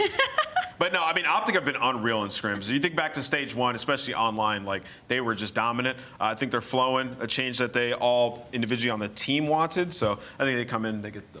Nameless is going against Minnesota. He doesn't do this, Miles. What is going on in Texas that has this guy so excited? The scrim's been good. I don't know, but I'm going to call you guys out right up here. Let's just get this out of the way. Kenny is using Cal Kestis lightsaber from the Survivor Series. None of this Mace Windu nonsense just because it's purple, guys. We're talking about I don't know what you guys are talking about. The Force has been severed. His master is dead. He's on a massive redemption arc, though. That's the vibe. I'm a Jedi mind trick my way out of here. Go nerd out, bro. We have. See you later, guys. Honestly, what is going on, Chance? I don't know, but we are setting ourselves up for a very, very exciting series. Yes, I mean, this is sort of what the storylines are built for. You just have a situation where a team drops a player, first series back, you have the opportunity for a revenge game. So if Kenny gets the win, we call it pulling in a seam. A seam is the best player of all time after getting dropped, so we get an opportunity to see how he fares. Yeah, and again, we can see what can Kenny do to a roster, to a new roster. I think you've called it the great experiment in the past, but that's going to be interesting. We'll see how this goes. Again, for Optic, scrims have been looking absolutely fantastic. The guys touched upon that on the desk. No doubt about it. I mean, I think the viewership for the FaZe series was in the 30,000s online, so kudos to all the folks watching that one back home. But let's see how it goes. Skies, Hook, Shotzzy, Dashy, what a series we have ahead of us, folks. We'll see if Rocker can level up. And again, I think for both teams, a level up is in order. The more I speak, the more I realize that, yeah, this is two squads at the bottom of their barrels right now. The only way is up. And it is two teams, because they're at the bottom of the barrels, in contention for champs. It is very much nerve-wracking for both of these squads because Optic had a catastrophic stage 2. Now they're sort of on the bubble, and Minnesota Rocker are beneath the bubble, and it's going to be fun to watch them on a Skyline hardpoint. But I know for Minnesota Rocker, to me, putting Kenny on the squad is just a great experiment. They needed a veteran-style player who can teach them how to win because they're in the 10th seed overall. They're pretty weak in the respawns, and they were a 50-50 S&D team. Because Minnesota Rocker just lost the Vault S&D that they were the best in the game at, they're in a very difficult spot. So I think Kenny, it's an opportunity for him to shine, show up as the perfect player, ramp up the team. Here we go, folks, into our first map here of the series. Of course, we're going to see Rewind in a mo, but until then, ladies and germs, let's dive into this one. Opening Gambit goes the way of the Optic boys. Their kills find them, just that, but no time. Once again, on board with Gio, and Chancey talked about this a little bit before the match started, but a very comparable lineup on both teams. I mean, you've got aggressive players, you've got, slower, L-trigger style players. It's a great square-up series. I mean, if you're thinking about, you want to pack-a-punch Nero, I think you just get Hook. You want to pack-a-punch Gio, you just get Dashy. So that's the expectation. But right now, Gio and Kenny are everything. The AR is getting off to a hot start, and I mean, Kenny already 5-2, setting the tone. Don't say indeed. Dashy Hook back at it. Early time here for Rocker. The final 10 seconds of P1 come to a close. P2's got Optic players all over it for now. Estrel's going to try to make it win. Shotzzy and Nuke, they clean house. Left-hand side of the minimap, all there. So Optic takes this now. In the driver's seat, we test Rocker on the retake chance. Here we go. And credit to Hoog as well for being the man that sets himself up for the team. So Route Man gets paid, and you get paid with hill time. Stuff so far. Shotzzy up top. If anyone's going to dance around the elevator, well, you'd expect him to be the king of it. I think Estriel ends up sneaking away with his life, but does not last. Hook sets you up, the entire team knocks you down. So far, it has been a perfect P2 hold. The first push there from Rocker gets him nothing. Lead change, Optic Texas. Now, Kenny finding himself a pair on that right flank, now pushing his way through the backline. Skies over by the left. Can he get MGO? Yeah, sure can. Forward we go once again, ladies and gentlemen. Open hard point. 20 to go. Shotzzy the only man for Optic here, and it looks like Rocker, oh dear, I don't want to call it a break just yet, because Shotzzy is still alive and still at large. I mean, still at large, but at least Minnesota Rocker got the break. And listen, we know the main storylines. Kenny's 8-6. I mean, this man had a habit of dropping a 0.8, but at least so far on Skyline, so good. Couple trades rolling through on the feed, and even with Rocker breaking through old, once again, Optic do win the rotation, and they get a full setup around new. B3 time going their way. Oh yeah. Well, over the kitchen once again, folks. Slightly change here. Bruce starting to get things going. A little slow start to the map. Can he find himself a couple more here in kitchen? Yeah, sure can. Lines up, finds another one. Good time all for a second. Rocker with a mid-map break. His Skies in the backline pinched out. Shotzzy now through front. He's finding himself a lot of kills. A few more as the Warlord keeps dancing at 12 and 4. Yeah, he is thriving and frying at the moment. Him and Hook is a dynamic duo that when they have the hot hand, I mean, they're just the juggernaut. They will run you over and dominate games. So Optic right now, plenty to look forward to, but for Rocker, the first like sort of rotation battle they're actually going to win. Assume they can lock it down. Still 10 seconds of scrap time going to be flowing through, but Rocker at least have those right side spawns. But right now, they don't have the bodies. And both players do spawn in time, so an opportunity to get back in the mix. What a battle that one was. Well, it doesn't matter too much. It just allows the fellas of Rocker to set up. All through grass now. The setup is in place, though. Rocker should have eyes on this. Estriel with tags and a Hook on the back line. You force them forward. Trade battle continues, and now no one able to make too much of this. Hook, a slippery customer. What a win there. Helps Skies find the kill in the Kenny, and that could have been the break. Here comes Nero in the time. Dashy trying to find something. What a snap on a Geo. No kill, no break. Rocker hold. Yeah, and how about Emperor Nero inside the hill going on the 4 spree? That is a monster moment where if Optic break through, maybe they continue to run away with the game. Skies found a brand new place to fall off the map, and Hook Skywalker, well, he ruins the Star Wars theme, but it's a fancy spot nonetheless.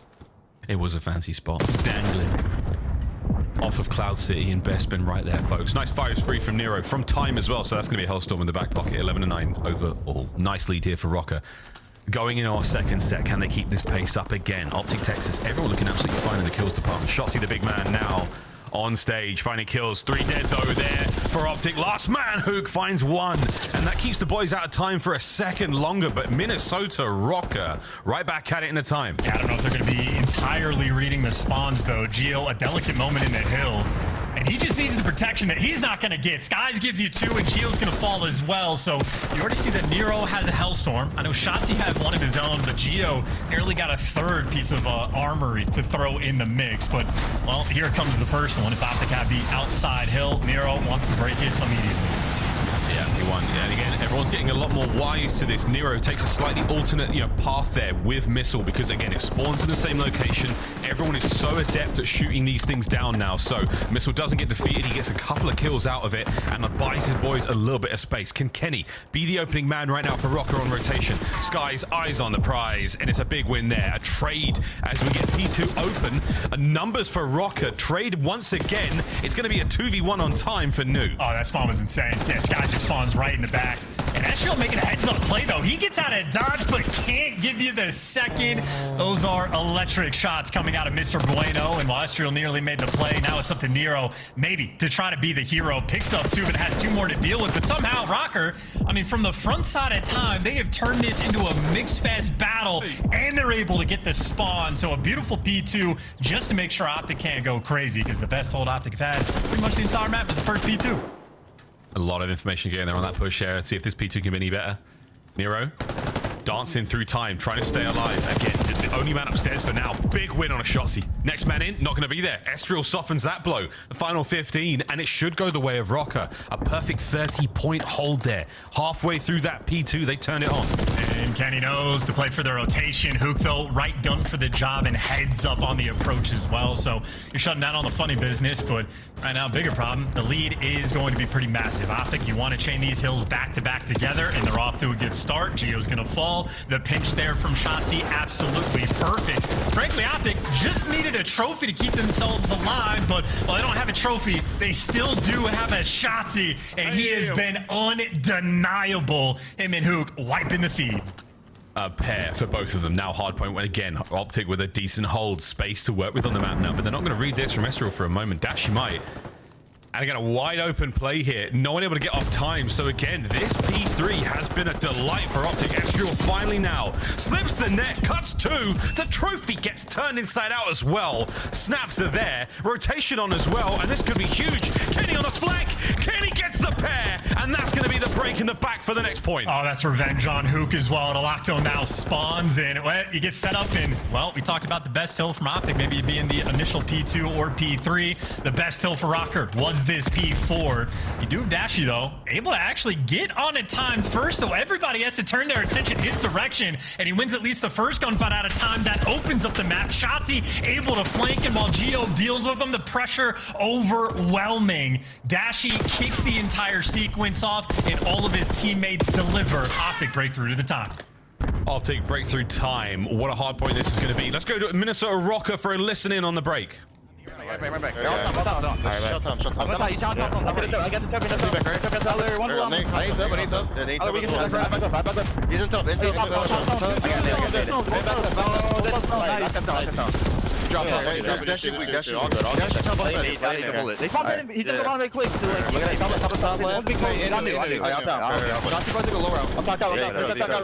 I'll talk color. I spawn one. I'll talk color. You're missing it. You're missing it. We could have missed it.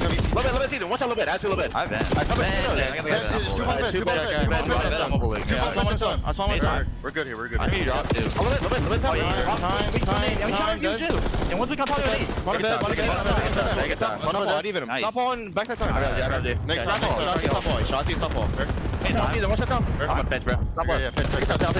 I'm a bullet either. He's 1 HP. Take it down. Take it down. Yeah, what's up? I'm top. Yeah, he's still top. Jump on you. Nice. Watch out, Caesar. Maybe a little bit at that. Oh, yeah. Top left, Dashi. Top left. What's hitting Jim, Shotzzy. Go for it. I got it. Jim.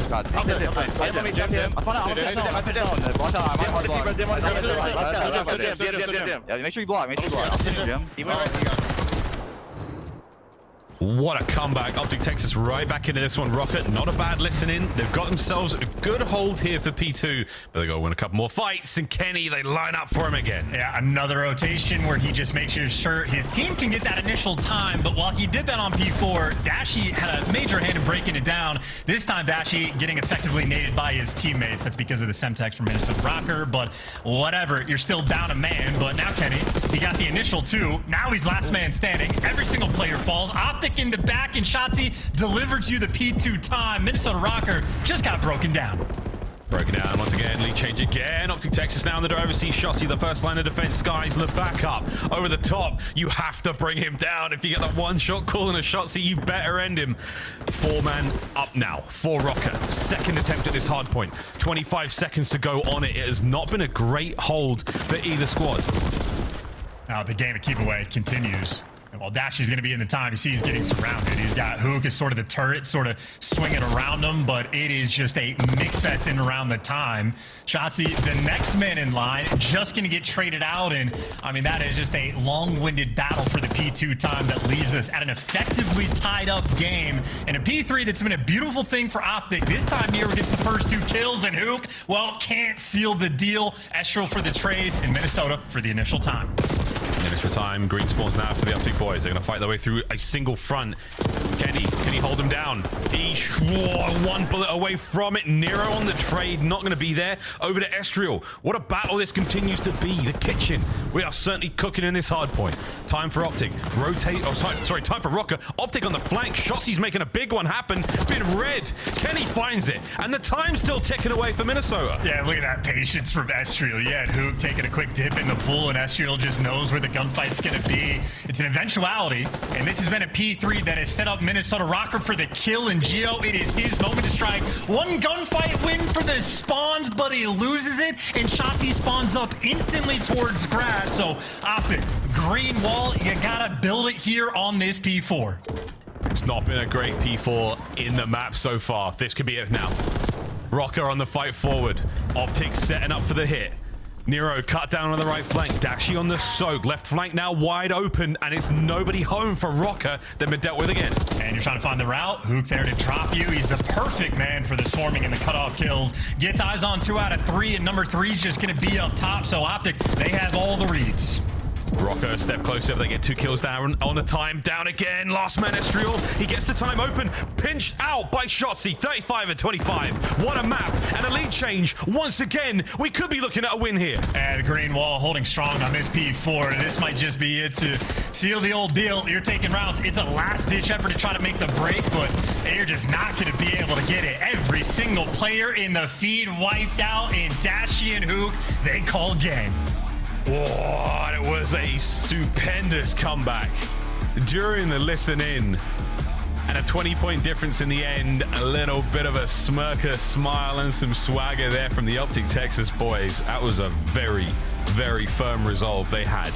Keep those last few points going their way. P4 not good for him, mate. They made that one look superb. Squeaky clean there in map 1. And listen, it's a Skyline hardpoint, so there's 30 different gunfights you could break down to talk about the difference makers, but I think Dashi had 2 of the biggest ones. On the second P4 that we had, Dashi was the only man that was able to get towards the time as the hill pops, and he gets that first kill and drags so much attention in his direction that he buys the rest of his team time to get the space to end up flipping the spawns and breaking it. And then the second P4 from a different direction, but that 1v1 fight between Gio and Dashi, the moment Gio lost it, the spawns get opened back up and everything was safe and clean from Optic. But if Gio gets that, I mean, you get the break, you get the dub. So Dashi on form right there, 4,600 damage and one of the most important gunfights on the map.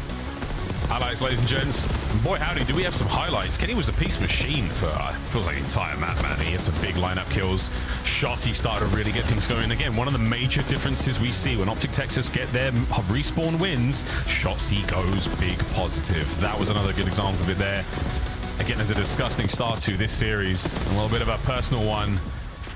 Old teammates gone up against each other. The new Rocker, the new Optic Texas, map 1 in the books. Both of these teams as well, again, trying to dig themselves out of a hole. So there is no better momentum shift than to win a series like this to kick off your stage. So, you know, everybody's going to be bloodthirsty to get this done, Warlord included, who was able to string himself together quite a few different highlight reel plays. I mean, the man was a walking 3-piece in moments like this, had Hook for the backup there for the kill, but I mean, all things considered, talk about the gunfights win by Optic coming through being a difference maker. Maybe just the P2 for Minnesota Rocker, where Kenny got the 2 initial kills. A teammate technically came through his skies on Dashi, and somehow 7 seconds later, Optic just walked through and get the break. So maybe a big moment there. Rocker wish they could get back, but ultimately, no dice. They continue to be a terrible map 1 team. But S&D a little bit better for Minnesota Rocker, so maybe some hope. And Miles, we're going to rewind. Oh, we're running it back, and it's about time, boys and girls. Well, nice hard point to get things going. That got the blood pumping for sure. Bit of a flat line there towards the very end. That P3 to P4, nothing there for the Rocker lads. But Rewind, Search and Destroy, we go way back to December, January here of the Black Ops 6 season. We're playing Search and Destroy on that. After that, though, it's a triple dose of Protocol, so we get to go back to good old gray, rainy, classic Protocol. But, mate, I'm excited to see how this one goes down. Of course, Rewind, a bigger map than people, I think, remember. A physically larger map. A lot of space to play with here. Not a lot of cover, especially on the outside there. It's a strip mall, after all. If you're not from the United States, it means just a flat space with some shops, essentially, is what you're looking at there. It sounds more fun than it really is. Strip mall, what a word. But yeah, I'm excited to see how this one gets going. Chance, any sort of early feels? I mean, this Minnesota Rocker team, how's the S&D going with Kenny on the roster? Well, again, the theme for Minnesota Rocker is their S&D. While technically they were 50-50, they were just the best vault S&D team in the game with a 7-1 record. You take away that map, and they immediately drop to bottom 3 S&D team in the league. So it's a massive problem right now for these guys to solve. And if you don't crack crack the code. We saw the map once. Another issue Rocker have been having, still apparently continue to have it.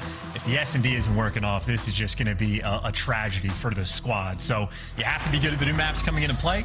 Rewind will be the perfect example for it, and Rewind is like a very S&D map as well. You got to be on point in the rotations. You have to be able to capitalize on different sections of the map, and the entire team has to be on point to be able to play it. And of course, I mean, not just Shotzi, but Hook as well. We know they're grinders, always in the mix for 8, have been since the start of the year. I mean, I don't know their personal feelings on the map for Rewind, but if I'm a coach, I would love to have Shotzi and Hook on my team for it. Oh, yeah. There's potential here for a lot of superb routes. Not to mention, again, everyone's going to have to dig back into the memory banks. Remember the opening nade strats, because there's a couple of places here where off break, you are going to get hit. Not all the cars explode here in Rewind, thank God. But we're going for it, boys and girls. Could be an A-site bang out, and there it is. One of the few cars that does pop. Skies finds it. Yeah, good news, though. Kenny at least rips Skies to trade things out for a 3v3, but as much space as Optic just take, Nero eventually makes the read. You got trades all over the map, and Nero there to drop Dashi. You in a singular gunfight, and all of a sudden Shotzi in a 0 versus 3. Nero strikes. Yeah, that was a nice win.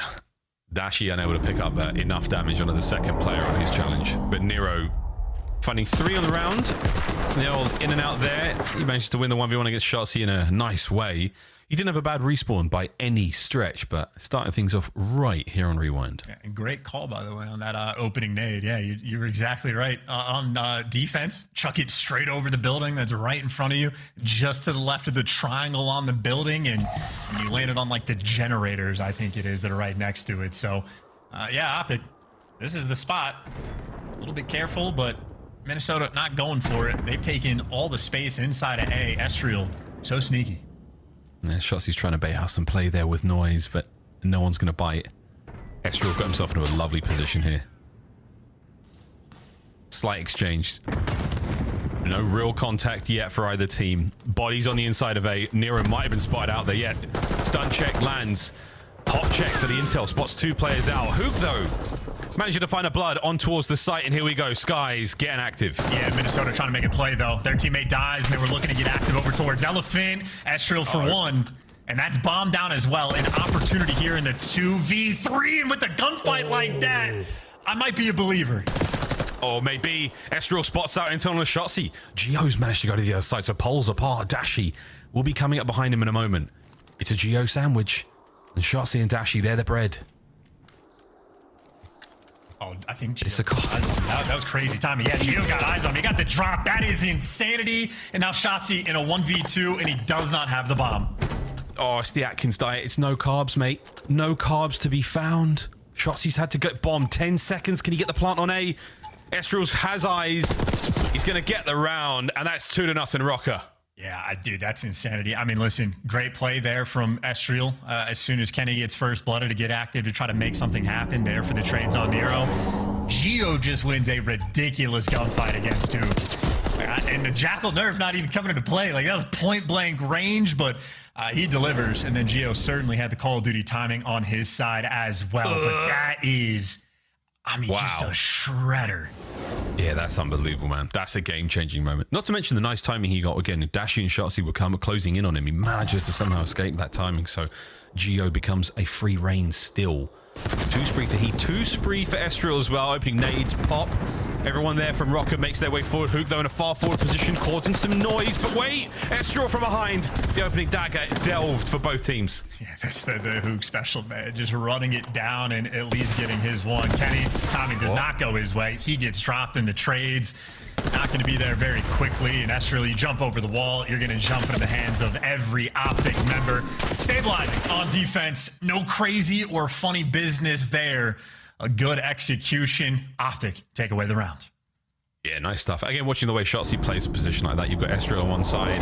You saw the players push up forward as well. He got, what, 2 or 3 kills from that wall alone. So nice to watch him play those little moments there. And Dashi picking up those kills towards the end as well. And a nice bounce back there from Optic when they needed it the most. Going to go down 3-0.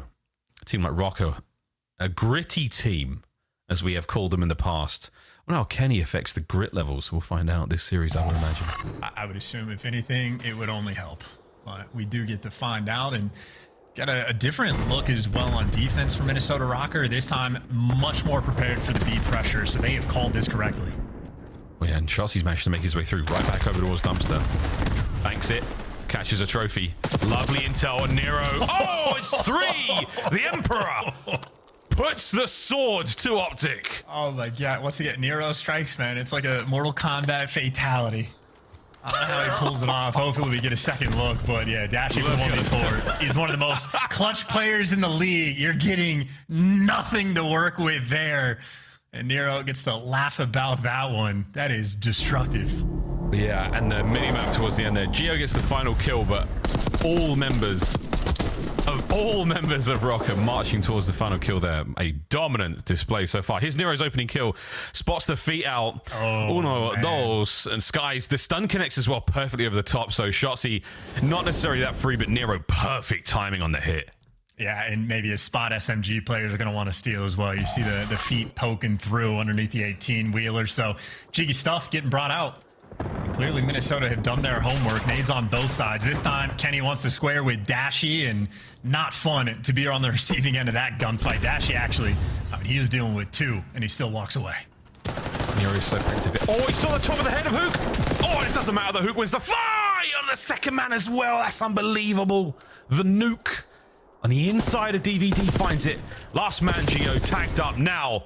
Pressure on Hook. What a sensational round. And I apologize. I read the map wrong at the start. I thought it was Gio and Kenny squaring up. I think it was just a pure Kenny Dashy 1v1.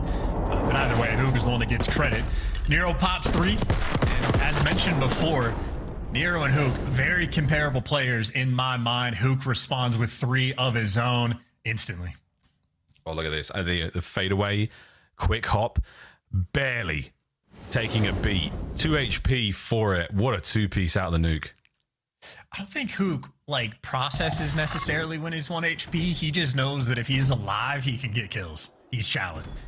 That makes sense. That absolutely adds up. If there was an opportunity to lay down damage, he's doing it. One of the most unpredictable players in the 1v1 and the 1vx. On a 3 spree right now, looking to find a couple more, and he can smell Nero. He knows he's close.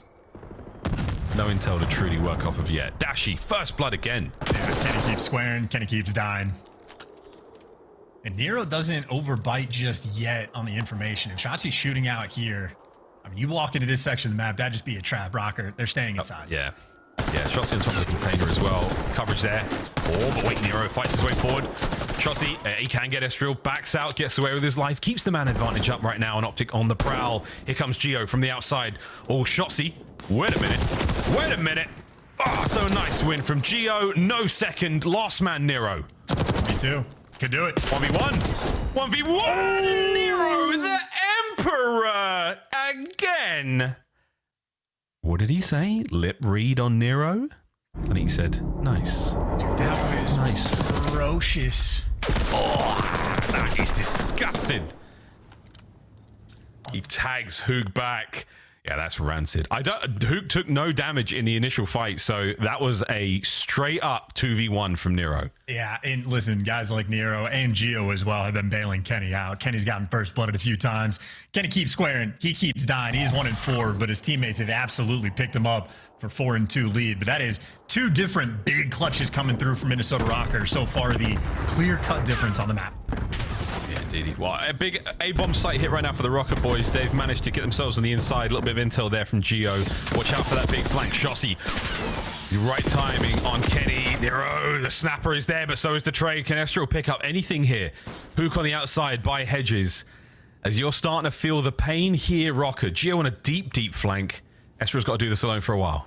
Yeah, I also think this is 4 first deaths, I believe, for Kenny, so he has been getting worked in S&D. And Estriel, unfortunately for him, nowhere to go. At least gets out with his life, but right now, him and Gio praying for a pick, and Gio finds it. A 2v3 potential.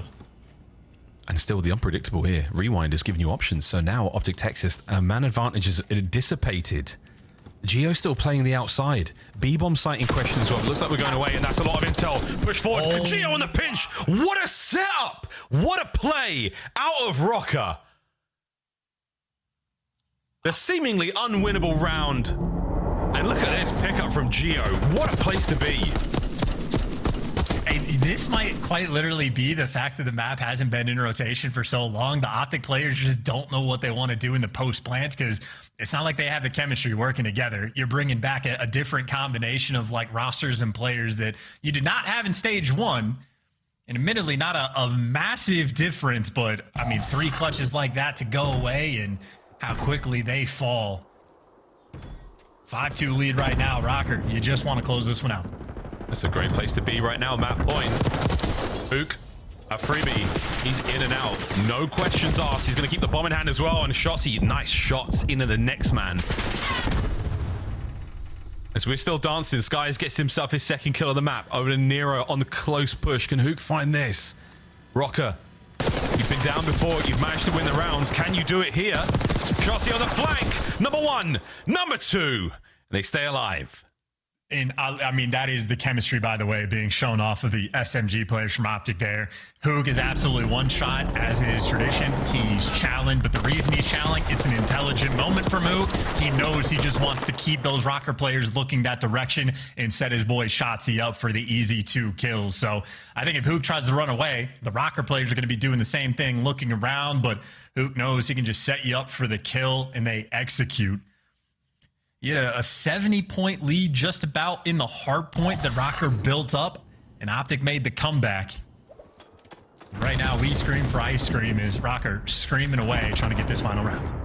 A single round is all you need, but easier said than done, folks. Slow hit, taking their time, taking their chances. RC, whoa, Hook manages to hit the gas, flies on through, it caused a little bit of damage, man. He was real close. He had coverage now. Oh, the battle through the threshold. Nero, nice slide. Finds Hook. Aggression now as the pressure is on. Dashy feeling it. Nero, guesses wrong. 2v2. 2v1. Geo lines up. He got damage in the next man. Dashy on bomb. What a win. Did he snake him? Yeah, can we run that one back? I mean, can we one roll the tape back on that? Is TJ Halley telling nothing but truths on the timeline? Oh, we get to see it in the kill. Okay, that looked pretty dirty from White. No, clean one. No. Clean one. Clean Our one. bad, Dashy, for doubting you. That's on us, but it looked crazy from Geo's point of view. That looked disgusting from Geo's POV. That looked disgusting. Hey. Also, what was it, a minute ago? 5-2? Called the RC car standing on like the wall. Like, I know it doesn't matter. He was in the corner. No, he was in the corner, I think. But he had his boys covering him. It was great. Anyway, 5-4. Optic rolling it back. There's 6-3 from Bruce. 4 now for Bruce. We're looking at 5 on the outside. Kenny, as Dashy has just turned it on. Wherever he pre-aims, players appear. This is round 11. I'm feeling it. This is a round 11. Yes. Oh, Rocker have spread out. Nero, the only man on the inside of the A-bomb site. Geo's watching that back street, the loading dock. Hook. Again, it's just a cold whistle across rewind. And Kenny spotted out once again, but it's not prompted much movement here from the full-strength Optic Texas lineup. Yeah, you're hoping for Geo to get the intel and Nero to swing in and get the kill. Problem is, Dashy still is the pinch. And Skies, he's going to get a bit of damage into Geo, surely. There it is. Opening fight. Here comes Rocker. They're still not giving up too much. You've got numbers now. That's it. The go button has been hit. Irene, bomb plant here. Opportunity for Hook. Yes, stay safe. Catches a nade for his troubles. Anyone to move in? Shotsy on the flank. Finds the first blood. 4v2. 25 on the clock. I mean, Kenny got a kill, but now you got the intel on him, and Kenny gets you too. It's a 2v4 potential. Geo wins the gunfight, and Dashy, with 15 seconds left, gets dropped. The grit continues in Minnesota Rocker. How many clutches you need? The exact right amount. It's enough to get you the dub. Nice 2 Ken towards the end. And that got a little mixy. Got a little dicey. A little. Oh. Way too hot to close things out there. 6-4. Nice 2-round spree there from the Optic Texas boys. Again, a nice display of the chem. A nice display of that cohesion of the unit. 1-1 here at the break. We're going the distance in protocol. Yeah, and good thing Kenny got a 2-piece in that final round for a little bit of bailout in the stats department. He was getting tucked all game. He had 4 first deaths, but ultimately, if you want to focus on him, that's the story for Minnesota Rocker. Kenny's new teammates absolutely bailing him out. But for Optic, the argument is you just got 8 first bloods and you lost the map. That's an insane stat to roll through. So So as much ice as they had on the map 1, maybe they utilized all of it and have to sort of restock and freeze things up because that is a painful S&D to lose. You called it perfectly as well. Kenny's first 4 deaths. I think Dashi nearly every single 1v1. So a crazy fun start to our series at the half, tied up 1-1 desk. Bring a raincoat. We're going to protocol. We're going to a game 5. 3 doses of protocol, if my prediction is correct. And can we start, though, coming into the matchup, where were these two teams in your power rankings? Both in the top 8? Ooh, yeah, like 8. 7, 8, 9, like in that area. I mean, I feel like it's hard to put them exact number, but I have them kind of on par with each other, and that's what we're seeing right now, 1-1 series. Okay, so let's jump into the highlights from Game 2. How did Minnesota tie it up? Well, they took an early lead in Search, Alley. Yeah, those first 2 rounds were kind of everything for Minnesota Rocker, especially because we go all the way to that round 10. They get those opening 2. And then it was just kind of like the offenses from the side of Optic Texas were incredibly lackluster. You were continuously getting this first blood and doing absolutely nothing with it, allowing Nero to do things like go outer 18-wheeler and pop the freest 3-piece of his life, or Geo clutching some of these 1v2 situations. So from side of Minnesota Rocker, incredibly icy. Side of Optic Texas, we've got to work on our man advantage. Settle it for the chat. Is it First Bloods that are getting instantly traded, or is Optic truly fumbling the bag with the man's advantage? Not at all. Actually, when they would get First Bloods, more often than not, it was Dashi getting an absolute piecing onto Kenny in mid-street, and then a little bit of time would go by to try and allow Hook and Shotzi to make moves on the map. But Minnesota Rocker are just playing their lives so incredibly well, getting out of some of these tough situations. I mean, we're watching one right now. Yeah, so the fact Kenny and Gio are even alive right now is insane. Yeah, a couple of these rounds on Optic's offense where they ended up going over toward transitioning towards B, Dashi was really not in the play because he's all the way out watching deep flank, right? So he gets there a little bit too late. They're going to adjust as they keep playing Rewind, and he's going to be a little bit more involved. Like when they ended up going towards A, their offensive rounds, Dashi was awesome. Go out there, get a first blood, do some damage. He'd be so much more involved. So they just got to watch that VOD and come. That's my takeaway from there is like, Dashi, get a little bit more involved when we start transitioning over towards B. All right, at the end of this series, I want you to answer the question, skies equal Kenny? Question mark. Before you answer it right now, let's take a look at some conclusions that were drawn from map 1. Yeah. This is the rotation that gave Optic the lead. Yeah, this is a huge rotation for Optic Texas, and this is kind of like what you're hoping for if you're an Optic fan to see from Shotzi and Hook, right? They play off each other so well, and this is why they were good at hardpoint in stage 1. So we're going to talk about it here. Obviously, we know that this is a money hill. You get bottom bedroom, you can set up and make some huge plays. As it stands right now, you got Minnesota Rocker winning this rotation. They're just trying to play cleanup on Dashi in the hill. We're going to jump into the mini-map. Shotzi's going to take a route. He's going to get all the way through. He's going to find one. And while he's doing that, what happens is he's going to spawn a player all the way out here. He's got players who have actively just spawned piano, right? So in this situation, what they want to happen is when you get a player push up here, he's going to be able to cut everybody who's spawning out, who's going to be trying to rotate through bottom and try to repinch it. And then also when Hook spawns, he's going to come and help Shotzi as well. So we're going to jump into this, play it. We'll talk about it in real time. But in this situation, you got to get a big break. It is so difficult to do. Dashi finds one to alleviate a little bit, but Minnesota still have positioning. You see Shotzi gets pushed up. He finds that kill. And why they play so well off each other is you see Hook comes up and gets his instant trade. Now in this situation, you just flip them out. You spawn them deep, right? So you got players spawning here. They're going to be pushing through. The players off spawn can play the cuts, right? So this is clean, rotational gunfights and setups that Optic were not doing in stage 2 when they had Brandon Kenny on the team. And now when you have Hook knowing like Shotzi's making a big play, I just got to go in and find that one kill. We've already blocked the spawn. Now my ARs can acknowledge it and cut them off the respawn. This gets them within striking distance, which they then go on to get the next P1 as well. So huge transition play by Shotzi and Hook, and Optic win map 1. Now, is this something that you practice and you've set up, or is that just how the game flowed at the moment and just right decisions made at the right time? So this is something that you talk about and you try to set up, right? Because it's a situation where, like, if I can get to the back and block this spawn, we know that they're going to be getting parallels. We have to cut them and also come in for reinforcement. So right there, Hook's like, all right, I'm going to go top hallway. When we get these kills, you guys then cut them off. So something they've talked about, clearly rehearsed, and works in real time. Optic takes the first respawn, and we have another respawn coming up for game number 3. Before that, though, it's your scuff play of the game. It came early, round 2. Nero, show us what you can do in Search and Destroy. The man was throbbing.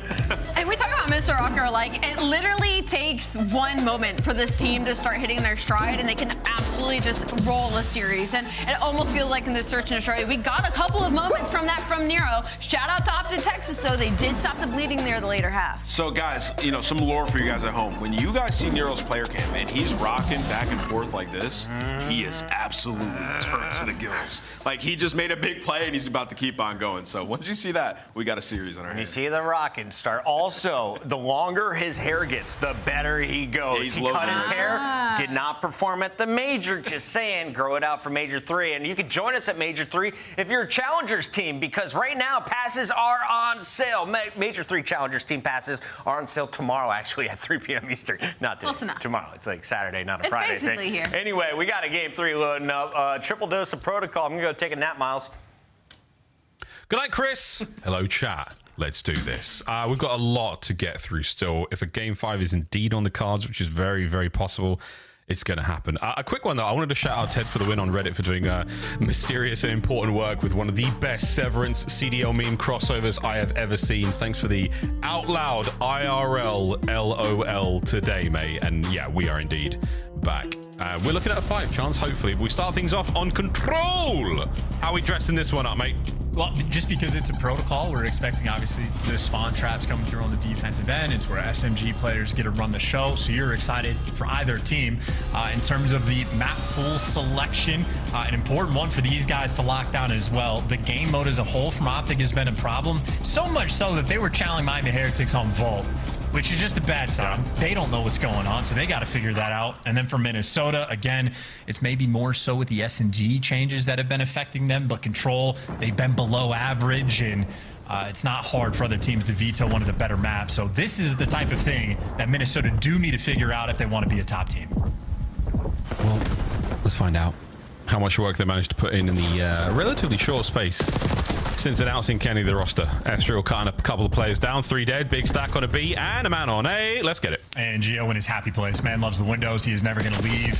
You don't actually read the stairwell push, though. Kenny's here for the trades, but I don't know if that's going to be enough. A solo capture on B, you don't expect to last very long. Kenny, I mean, he would have to be a hero to keep this going. And you see he actually just gets off the point, knows you're not going to be able to lock it down, and wants to keep some map positioning for the kills.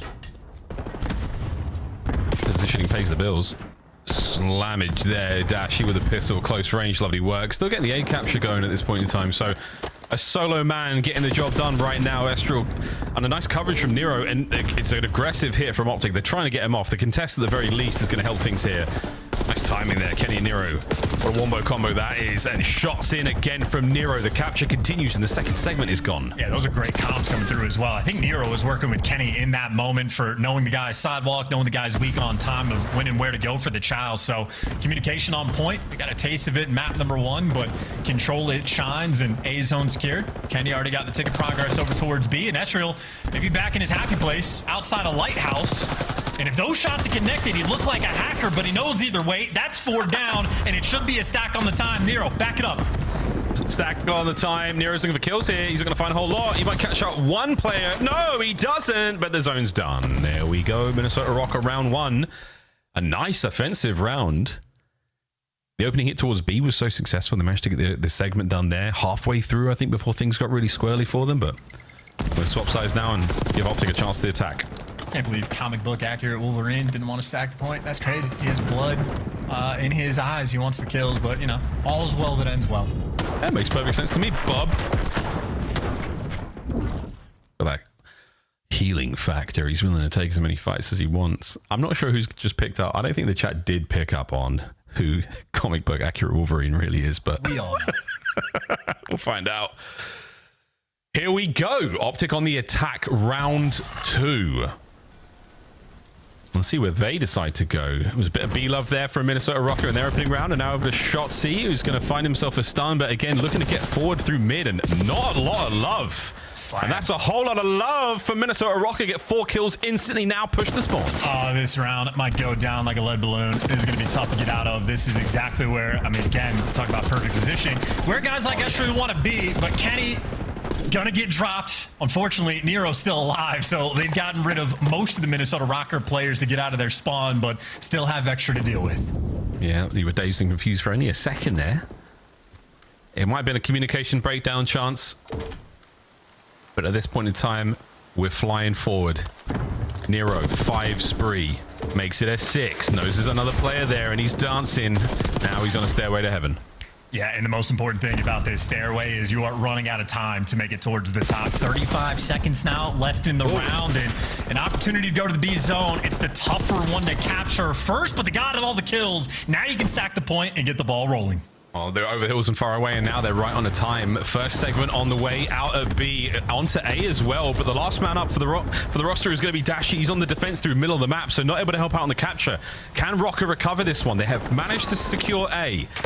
B zone halfway done. What? Is Estriel made of titanium? How did he not die?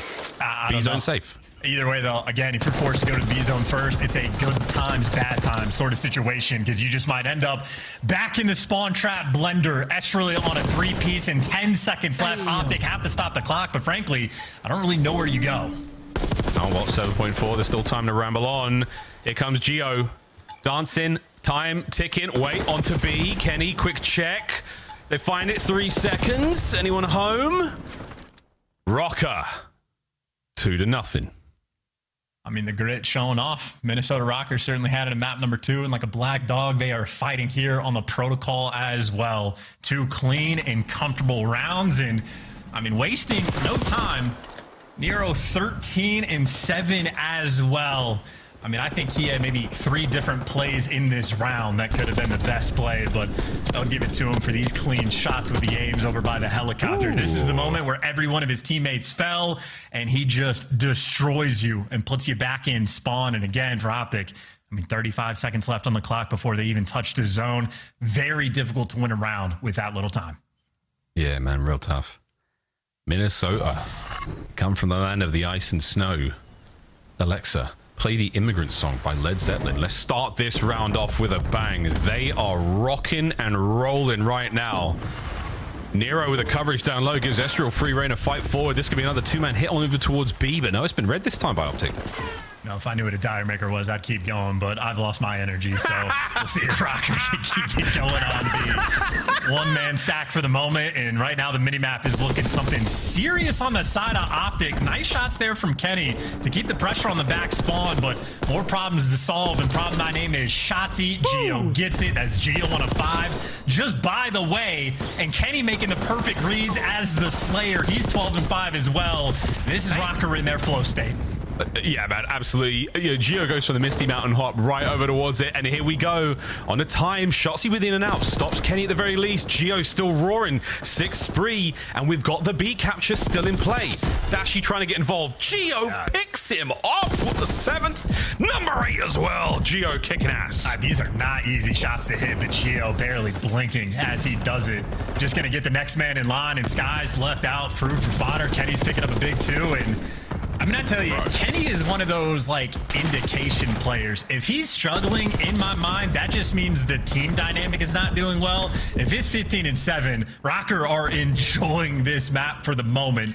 They got 2 ticks on A, a single tick on B. You just got to finish the job on 1, and you should be good for the round. And you got to pump the brakes right now. 17 to 17, life count even. Not a huge amount of pressure right now from Rocker, able to get out of their spawn. So Optic have managed to buy themselves some time. Your time is gonna come. Dashi, Hook find their kills. 30 to go on the clock. Player just underneath them. Good shots, but not enough to get the drop. 2 players on Optic inside your base. Kenny trying to go for the cheeky spot, but doesn't have a ton of help. But the thing he didn't have help with was actually sidewalk, and he gets 1 before he falls. Problem is, though, still guys like Skies in your spawn, wasting so much time. 20 seconds on the clock. And Rocker, I mean, they got players roaming over towards the B zone in spite of the fact that A's so close to falling, so they're trying to fight a 2-front war. It's a delicate game. Oh, it's a delicate game, and Estro has just won 3 insane gunfights. Can he add another one to the pile to keep this one going? A still on the edge of the capture. A big win from Estriel. A now being worked on. B zone, oh, the contest. A complete. Kenny right on top of it. Minnesota Rocker like a Swiss watch. They are clicking right now. Nero brought down through mid. Geo back at it again with the damage over to Kenny. On the Kenny, the damage is there, but not the kills. Estriel last man. Estriel, a near win. Hook might have just 4v4. saved it. 4v4. Yeah. Round of S&D. Plenty of time right now for Minnesota to work with as well, and it's less about the objective. It is all about these kills. And I think Hook has put himself in an interesting spot. Nero just got some wild timing, and he didn't realize that, so he's going to fall, and the spot from Hook pays off. A 2v4 for Estriel and Geo. Oh, magical moment, man. Optic Texas, you got just enough intel, and you turned it into something special. 3v1, 40 seconds. Estriel? Dude, go for it. You're feeling hot. I know you are. You guessed right the first time. Look at him go. Woohoo! Optic, get on the board, and we have ourselves a map. Yeah, and that is a spicy 4v4 moment as well. I don't know if Nero going up the zip line actually saw the person that he like belly bumped basically, but he got called out. So Skies, I think Nero thought he was going to be free form and just ready for the gunfight. So we've been talking about the communication for Rocker. There's a moment from Optic where it clearly was on point. As soon as you get that intro kill, Skies is good to go. But yeah, I mean, Nero just... Yeah, maybe just the angle. He didn't quite spot him, but Shotzi does, so Sky's able to turn and get the kill, and that's what kicks things off. So little things, again, from Optic, going a long way. He's looking at his mini-map on the way up. He's not necessarily expecting to see a player there, and Shotzi calls it out perfectly. I mean, just a magical little moment there. Absolute magic. How much more have you got, Optic? Can you conjure up another win and force a round 5? And the answer is maybe, baby. Over we go to B. Yeah, and Kenny's going to be the man on defense here. He's got 2 helpful players in the middle of the map, and Kenny getting aggressive as well, making sure you don't give those SMG players a real moment to breathe. And with Hook top grannies, though, an opportunity to work this A zone. Estriel's going to fall, but right now only a single stack coming through from Optic, and a single stack on a control zone takes 45 seconds to actually capture. A couple mans here. And Nero brought down. Geo over by the Skybow. Shout out Blake. Off time for a moment. Good stuff there out of Rocker on the defense. They buy a little bit of space to work with, and now it's Shotzi on the prowl. Try to find anyone here right now. Get these boys forward. Great tags in from Skies. What a 2-piece. He's on the point. Did he just collateral? No, okay. Well, Nero's one shot from the gunfight again, too. Great shots nonetheless. The Skies is going to fall. Estriel's on the point, wasting time, and this is just time right now for Kennedy to actually work the pinch. So massive trades coming through in the feed, and because the A zone gets clear, I mean, that just means Kenny gets to play for the spawners, and he should be coming to his team. They're flooding through to the B zone for the moment, and Kenny does nothing on the map, loses the gunfight against Dashy, so he gets rendered useless. And now he got the double stack rolling through, a good opportunity to capture the B zone. Oh, there we go. At least one man on it. Hook holding it. Stun check, Kenny's in, and in his time of dying, he still managed to get one segment, so halfway through both A and B right now for Optic. Similar to the first offensive rounds, not a ton of time left on the game clock. Maybe that initial decision just to go for the solo capture on A could haunt them.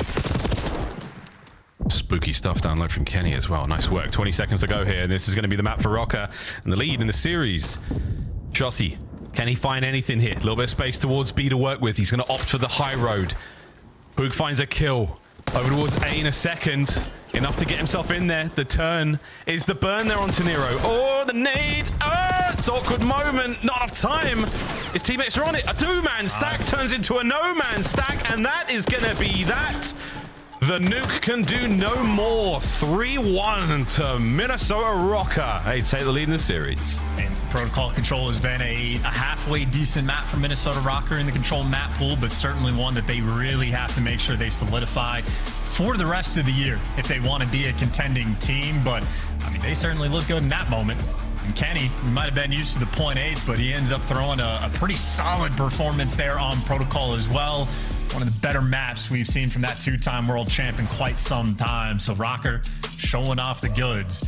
Again, had it not been for the massive baylets they had on Rewind S&D, that could just be their moment of the grid, fighting back for a reverse sweep, but they clutched up enough that it is now them that have the lead, the advantage in the series, and a great stat line to back everything up.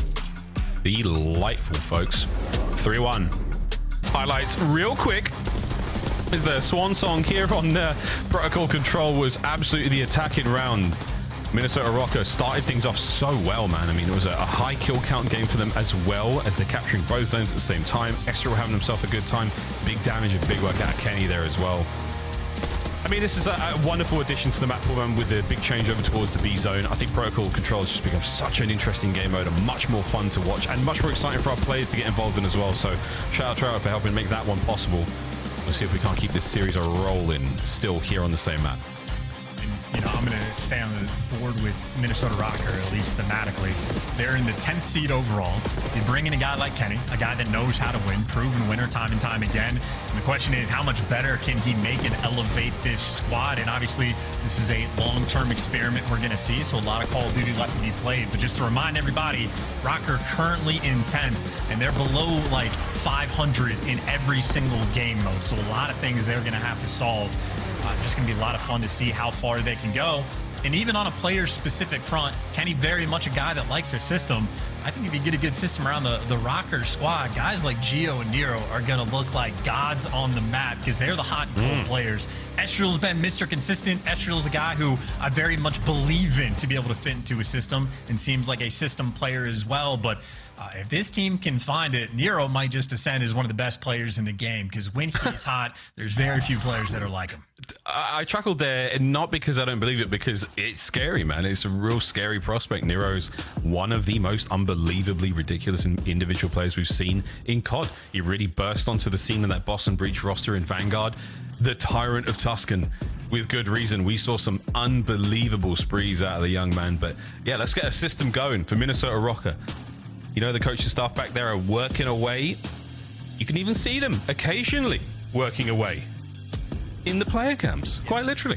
Looney has to be in heaven being able to work with Kenny. Like, that is like, if Looney's kind of thing is like, if he still had the skill, he'd be in the mix. He's one of the smartest COD players of all time. So you hand him a guy like Kenny, I mean, has to be ecstatic. So yeah, Rocker for sure.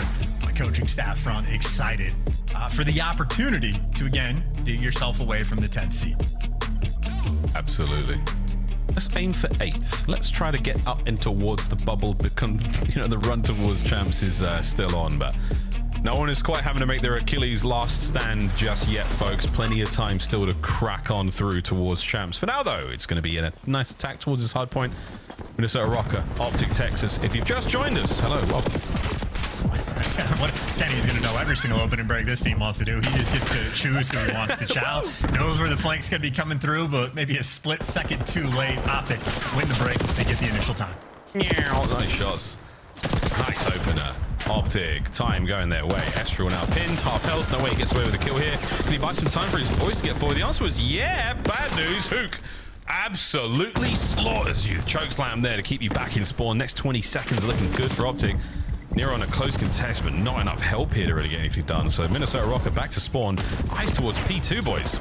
Well, the longer you contest there, the happier you are, because Optic end up dominating this P1 hill.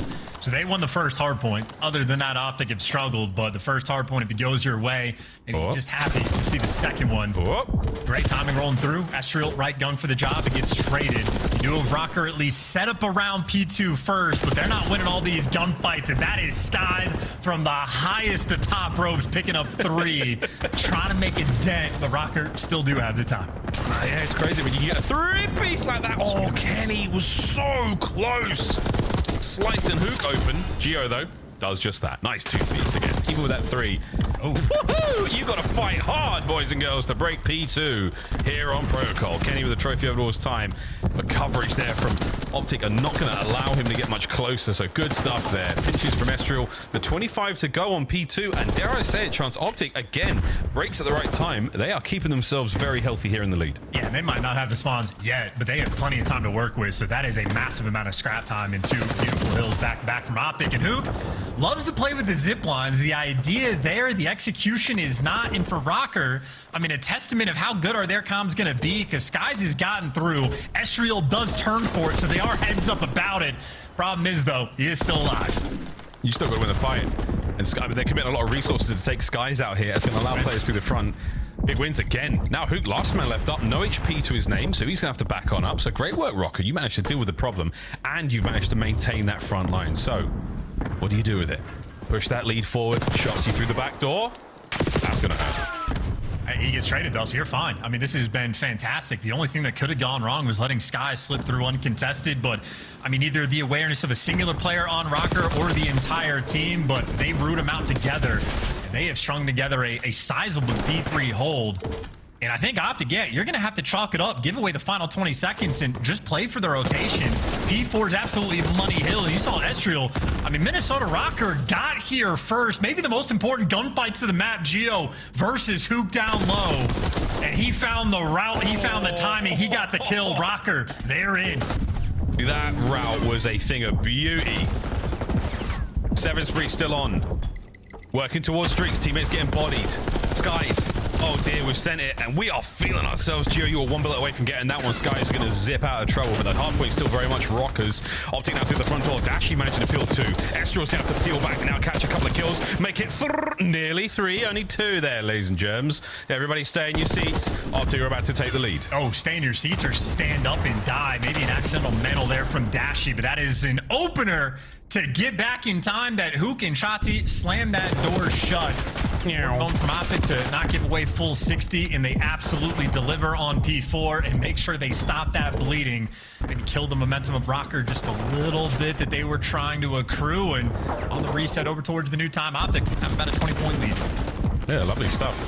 What a battle down low here, folks. P4 treating us. Absolutely treating us to the goods here on Protocol. While still 8 points is going to be all that separates our squad. Second set, Optic Texas, they're in the hard point first. Dipping a toe into that nice green pool of time before Geo's nade flushes Dashi out. Trying to maintain some form of map presence right now. Eyes on the prize for that P2 is Rocker.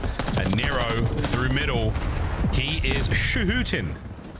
Definitely needs some help, though, but Estriel's here to get it. Estriel's been like a facilitator. Hook does a great job at dropping him, but he was just forcing those Optic players to look 2 different directions. But the second Estriel falls, it's all guns forward, but that is guns into Nero, and he is dropping them. A P1 Tyrant of Tuscan, Tyrant of the Circle Hill.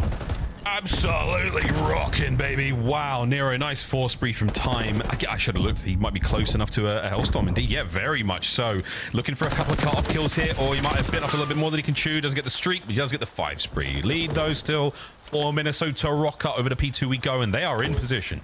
Yeah, Estriel's always here, whether it be control, a P1 or a P2. Estriel, king of the back lighthouse. Skies, though, rips him. That is not an easy gunfight to win at all. Caesar Skies Bueno delivers, and he gives you the time. Yeah, well invested in time now as well. Eyes towards the back line. Nice shots into the first and the second man. Estriel somehow winning that fight. Whew, Shotzi cleans his plate. Shenanigans come to a close as Kenny brings the anti-air to play. And now Geo, middle of the map, wide open. So now an opportunity for Rocket to run this scoreline forward. Skies now from down low. The top side of the map, not a safe place to be. No Optic members there. Skies on the entry. Can he get more than one? What a win from Kenny. Gotta be reading the route. Wow, nice reposition. Kenny reads it. I mean, that is smooth moves on point. And he continues the oscillation back and forth. Kenny, nice little 4 spree moment. And you get the spawn flipped as well. So this is going to be a 35-point lead, maybe for Rocker going into new. And Kenny, I mean, a 5 spree, looking nearly unstoppable. But as he gets dropped, so does everybody in his team. They just lost the spawns, right? Now there's a moment for Rocker. They could have slammed them. Instead, Estriel, excuse me, going to be fighting for his life in the back. Jedi mind tricks from Kenny continues now to Estriel in time. Checks every corner very diligently. Nice work. Oh dear, you got to finish this kill. Any help here? It sure is. Estriel still battling from time. He's so good. Dude, he's so good. Hook now keeping the spawns alive for the Optic boys. Reinforcements will be close. Shotzzy and Hook had a spawn right in the time. Great break, Optic. I feel like it's a high key. Estriel has been the best player on his team throughout the course of the year. Estriel a shining light, but from Optic, shining light is the fact that they are getting all of this time. Made good, but only for damage. You pick up Dashy on the back line, but Shotzzy 1 HP. Challenge from up top. Kenny looking for a couple extra kills, and this is for the final few moments before the rotation. That's opened up the door for Shotzzy to go into new, but because they get all the kills, everybody else on Optic is going to be relocated to their spawn. Shotzzy, a moment to make a hero play and buy you all sorts of time. Does not deliver, but he at least gets his team in the mix. Kenny on a time. Trophy play as well. Snaps onto the first. Coverage from his teammates. Nero! What a three-piece that was! Optic Texas have been decimated. Wow, Rocker, that's your hard point, baby. And look, again, Shotzzy might have been the guy to get in the mix, but every one of his teammates fell because guys like Kenny were picking up the two-piece. That's the spawn knowledge of when you need to shout the guys to go into new. If you go to a P4, that is a money hill. And Miles, they're gonna get it. Oh yeah, it's pure cash right now. Kenny was like, yo, BD, give me a stim. Right into the fight. He goes back at it, swinging. Nero, whatever position he may be in. Disgusting work again. Eyes on every player, every approach. What a win from Shotzzy, though. Good lordy. Trades again. Teamwork prevails. The system of Rocker, god damn, is sweet. Yeah, and I'm telling you, a lot of teams and players will overcommit to the rotation, but with too much time on the clock, if you get the kills on the old time and force them to spawn out, it makes that rotation much more free. So again, Kenny, super heads up in that moment, and he and his team deliver. About a 60-point lead on this rotation, and Nero is back in his home. He is pissing, boys and girls. And I'm not talking about the rain. 200 points for Minnesota Rocker. Optic now on a chance to bounce this one back in our third set. Arguably our final. Ken on towards spawn. He's taken a round-the-world tour. And it has not quite paid off. A little bit of damage in there. Nero on the trades. 25 to go here on P1. It's been great for the Optic boys. It was a 70-point comeback they had on the first hard point. Working from the same kind of deficit here in the protocol. And as you stated, a P1 form, that was fantastic. Hook actually gets the kill of the player at a time. And Shotzzy, yeah, is going to go back and go for it and try to pick things up. But right now, Optic more or less on the wrong side of the map. Minnesota Rocker playing keep away, and they will have that initial time. A square-up battle for P2 that might just decide the game. It might. Oh, we got a couple of seconds to really get it done, but Nero technically keeping it alive. Kenny on the back line. Damage in a Shotzzy now. The guessing games begin. Will he read this? He's seen these parlor tricks before from a very different POV, and now, hello, says hello to the big old Butadashi. Fights on through, time goes green. And look, you're forcing him to spawn trap too, so if Optic just win the next series of gunfight, quite frankly, might end up winning the game. Hook covers down low. I mean, they've got the full setup around time. What a time. What a setup. Lead change on its way. The green wall holds. Now to 200, 20 seconds to go. Hook's looking towards new as well. The long game being played. Sensational composure from Optic. I mean, who has the grit now? 2 comebacks like this. Optic maybe just sealing the deal on the title. Absolutely. Shots in on the last man. That's going to be the rotation done as well. Here we go. Massive lead change here from Optic Texas. Hook on a spree.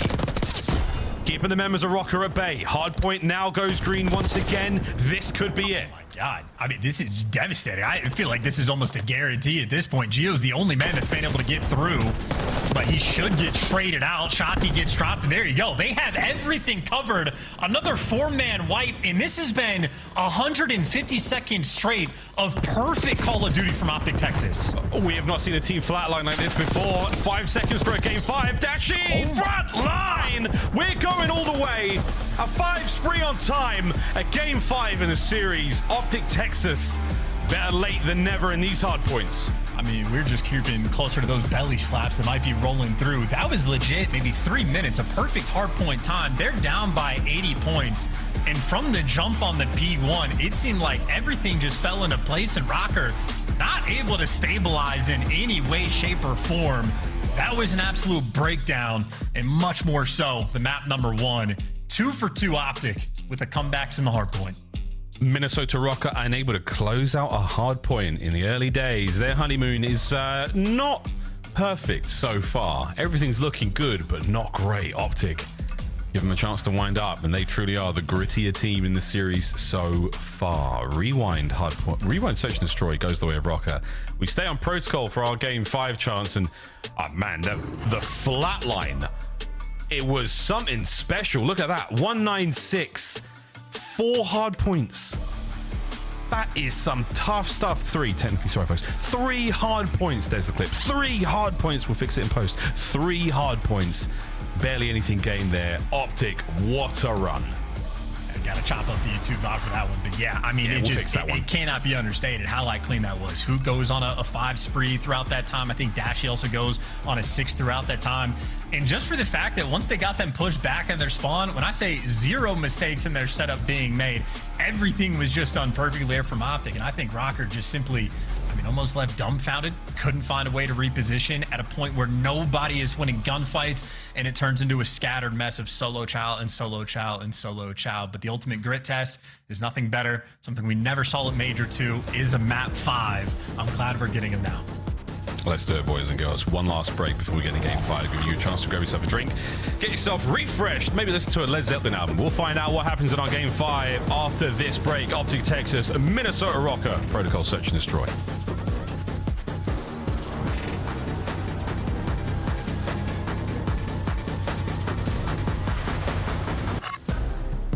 The Esports World Cup is an official partner of the Call of Duty League. Upgrade your game with the Scuff, the official controller of the Call of Duty League.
I have the cross. One deep. Crossing, Joe dead. Other one deep. Nice. 65. Joe, you have 60 for the out, Joe. Joe. Joe. What are you doing, Joe? That's a dog.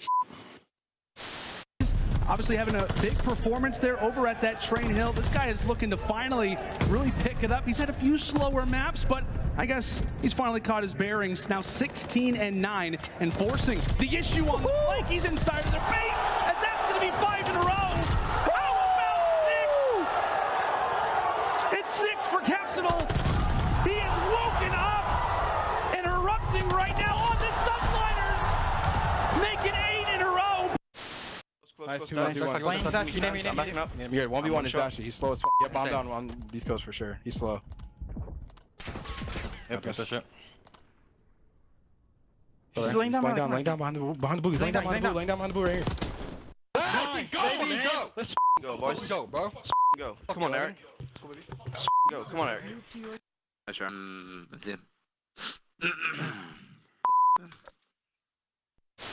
Back him up, make it on the plays, it's Crim 6.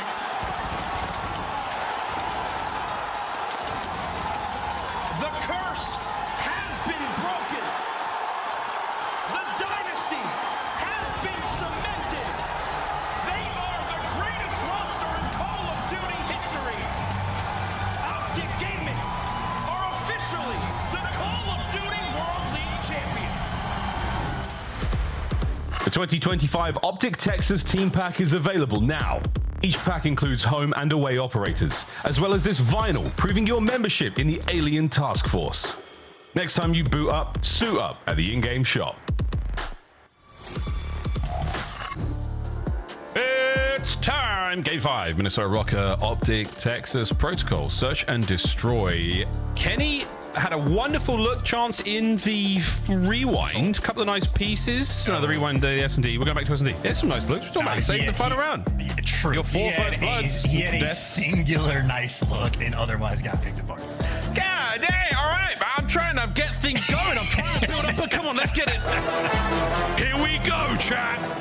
You know the words. No, I'm not doing it. I'm not doing it. But this should be a great game 5. Yes, should be good. Control aside, Miles, the theme of this series has been the clutches. It has been the hard point clutches from Optic. The first one down by 60, the next one down by, I think, like 7 or 80, and went on an absolute tear on the final 3 hills. And then for the S&D, it was repeated clutch after clutch after clutch for Minnesota Rocker, delivering in the man disadvantageous situations. I think Optic had 8 out of the 10 first bloods and still lost the map. Got to clean that up here on Protocol because, I mean, listen, on a narrative front, we're talking about Kenny. We're talking about revenge, that being the battle against Optic. But realistically, both of these teams are just battling to make champs. You need the momentum in the stage because we have fewer qualifier matches. You need the ball to get rolling because Florida is coming around quick. Yeah. No mutineers on this time round. It's a good thing for Optic, let's be honest. Bomb plan A. Getting the outside, should be able to see a player or two there. That traffic cone and that bucket will not provide too much cover. But this box will. Luke with a shoulder. Nice tags. Oh, Nero caught out. What a first blood. The Skies gets away with his life. And huge intel. Yeah, Kenny has to chase, and he might just be too slow. You are running out of time to break it, and Estriel just slides into a gauntlet of crossfires. There is no dice in this round. Perfection from Optic Texas. Right to the bomb site, get the plant, get the first blood. Nobody falls, everybody making the perfect plays. They are keeping up exactly where they left off from the hard point. 2-0 on Skies, man. It took a slightly longer route there to pick up the players on the way out by bottom boat. Paid off massively though, man. Gets away with his life, pulls Kenny out of position as well. Doing everything you can to keep that bomb safe, keep those players in the play down by that bomb site. Nice first round. And by the looks of it, Dashy's got the comfy comps flowing as well. That's just, you're not thinking too hard, you are just feeling it.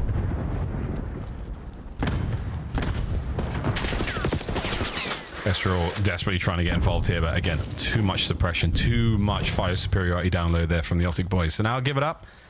Maybe make our way across the map. Bad news though, the Optic boys have also moved. And Kenny, great intel and a good bit of damage, but that damage goes both ways. A double-edged sword and shots he swings. Dashy as well. Over to Nero. Picks up a big old pinch. Can Estriel finish the kill? Well, Nero can't. He gets traded, and this is Optic again. Teamwork on point. A similar situation we saw Kenny in round 1 where Kenny had to hunt down Skies too slow. Shotzi has to hunt down Kenny. He dies a second later. Yeah, man. Estriel still, again, a saving grace right now. Has a frag grenade and the bomb. So we're going to get this bomb planted at B, and then we have got to do some serious whooping.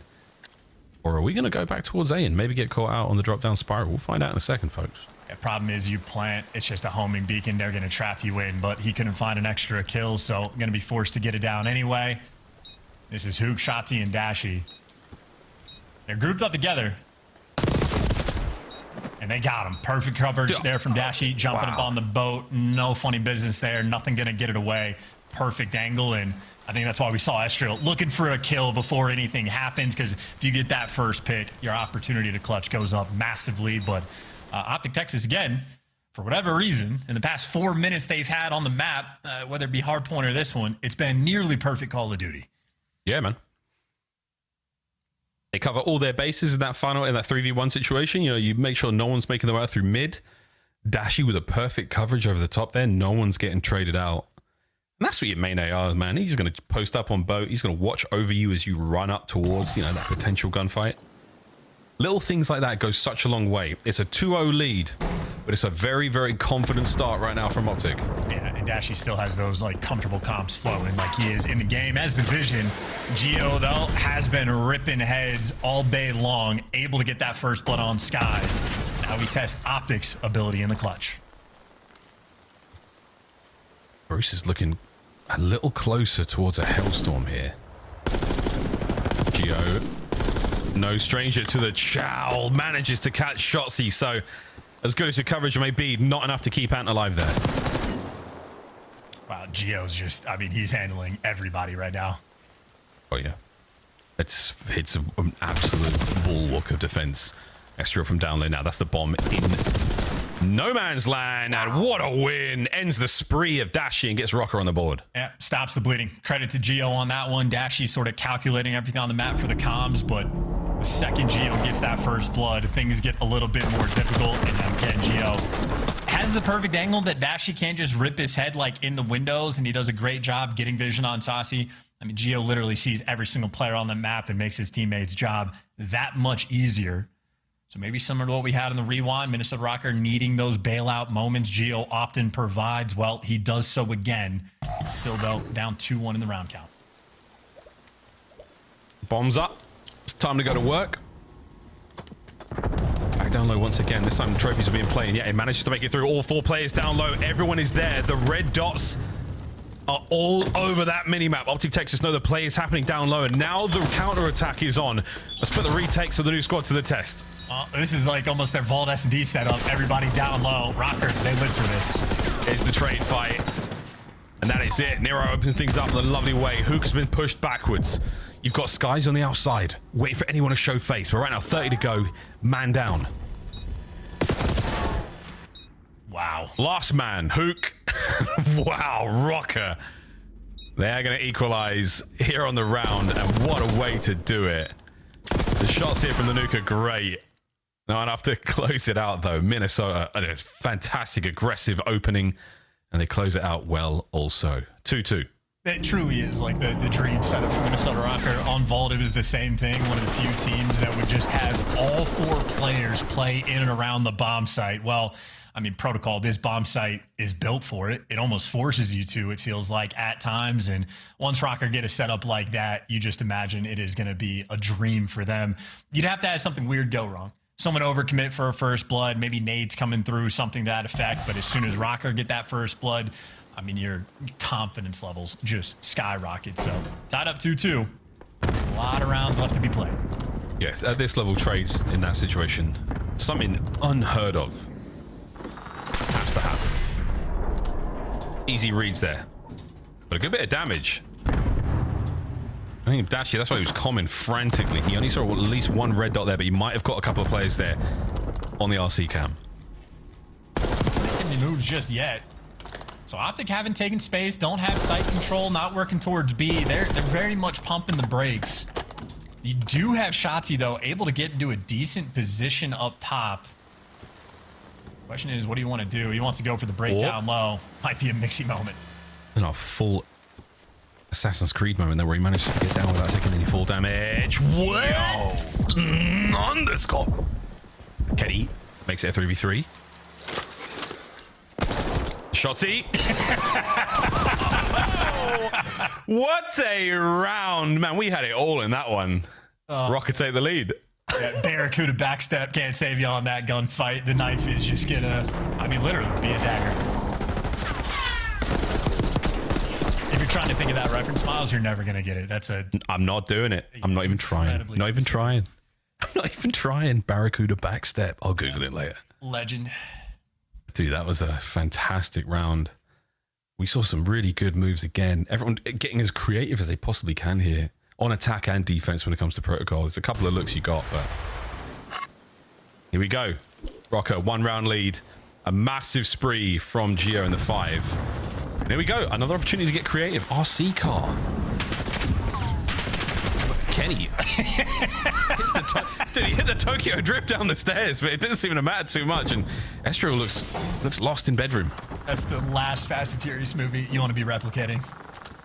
Look good nonetheless. It did look good. Nero tagged up, and now Gio. Oh, he made the hop. He got far, but again, sniped out there. Optic Texas not taking any of these RC cars. Chelsea, he's made it in a bedroom. Oh, it's getting creepy, and he ends it. A massive round here for Optic Texas. That is that, folks. Surely now. Kenny in a 1v4 against his old boys.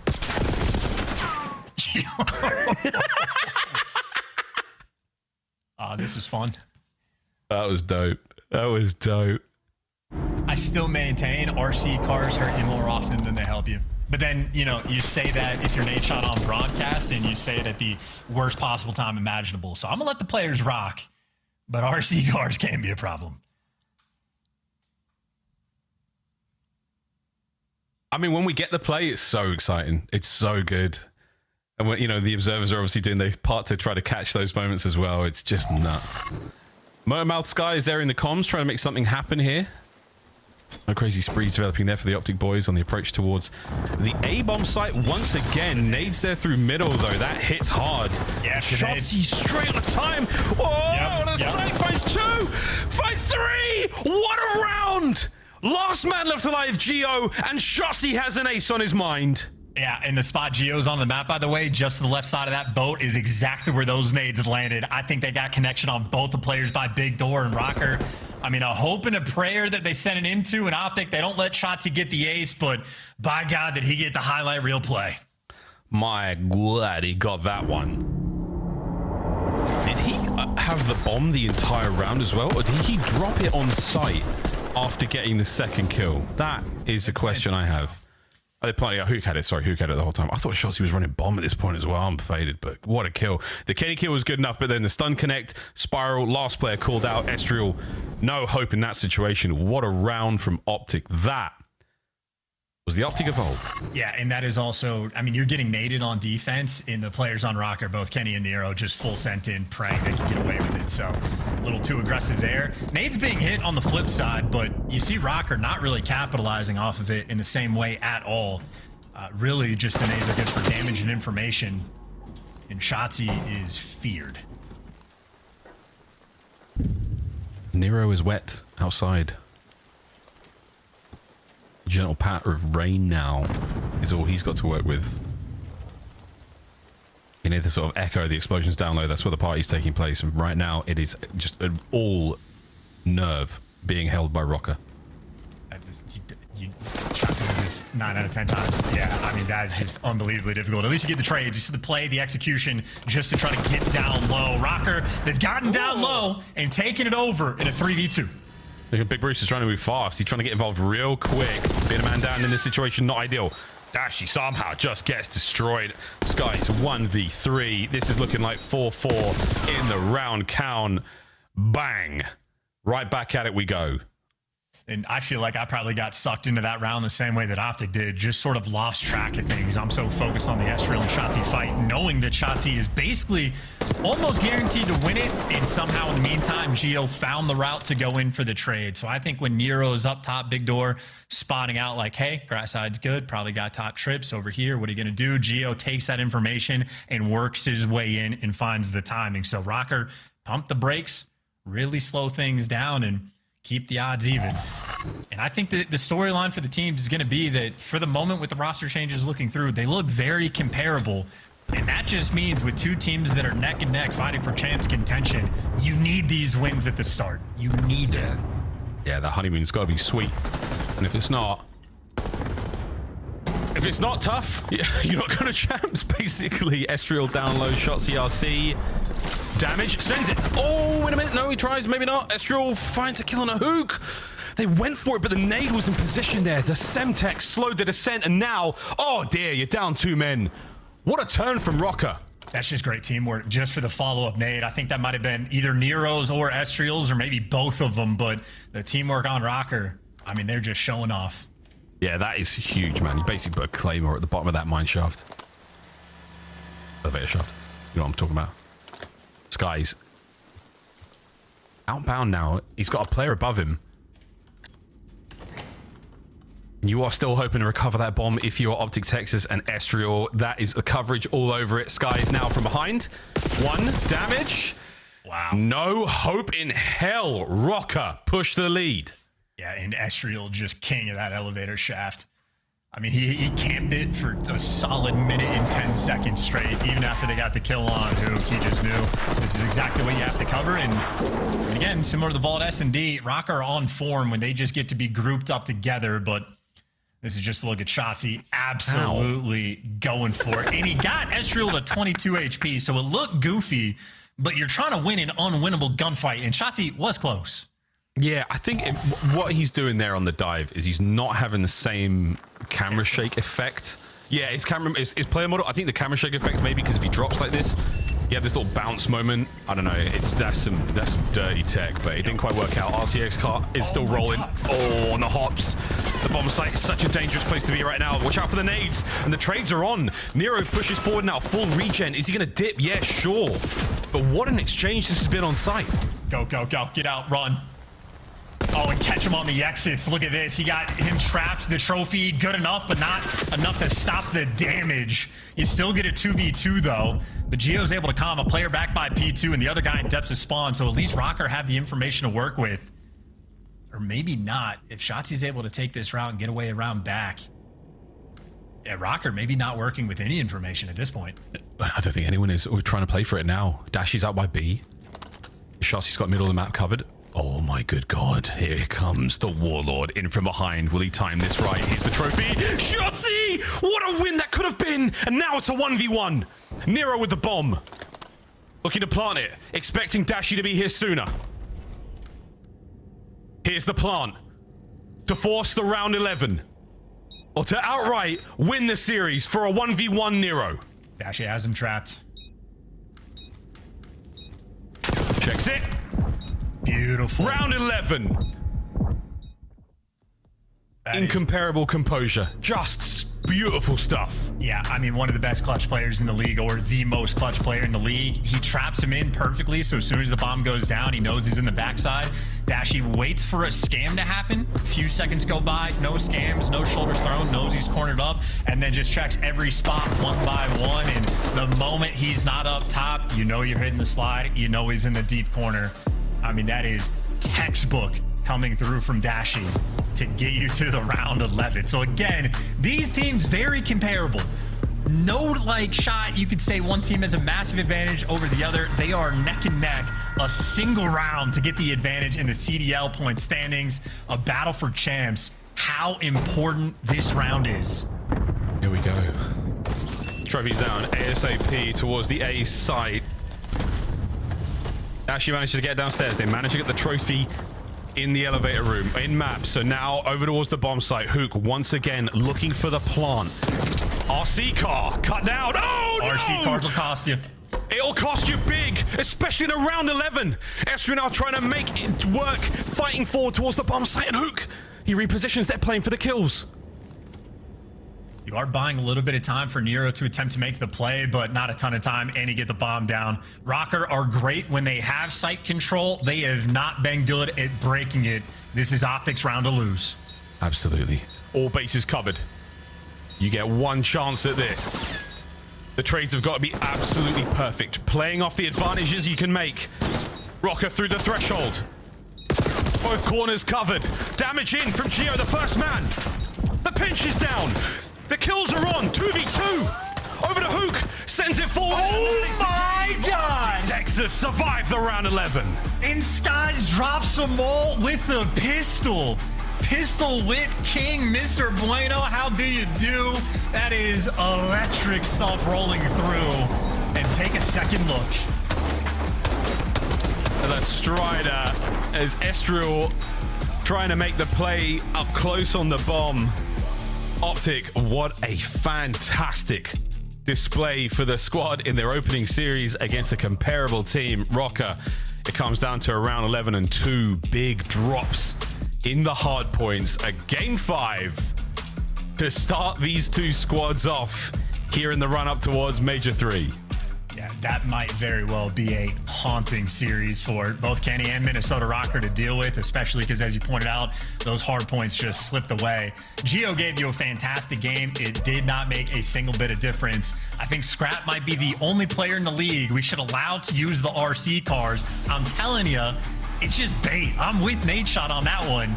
Of course, when you say it, something crazy happens, but either way, absolutely costed in that round 11. A brutal display, man. Just so tough to see that. Again, shout out Hook for hitting the shots immediately on it. But in a round 11, the last thing you want to see is a team kill from a RCXD car. Oh boy, that was one hell of a series. Outside of the control, whew, two great teams really going at it. An absolute delight there for the CDL fans. We're eating good today, friends. One more series to go. Congratulations, Optic. You gain another 10 points. Miles and Chance, we'll see you tomorrow. Love those guys.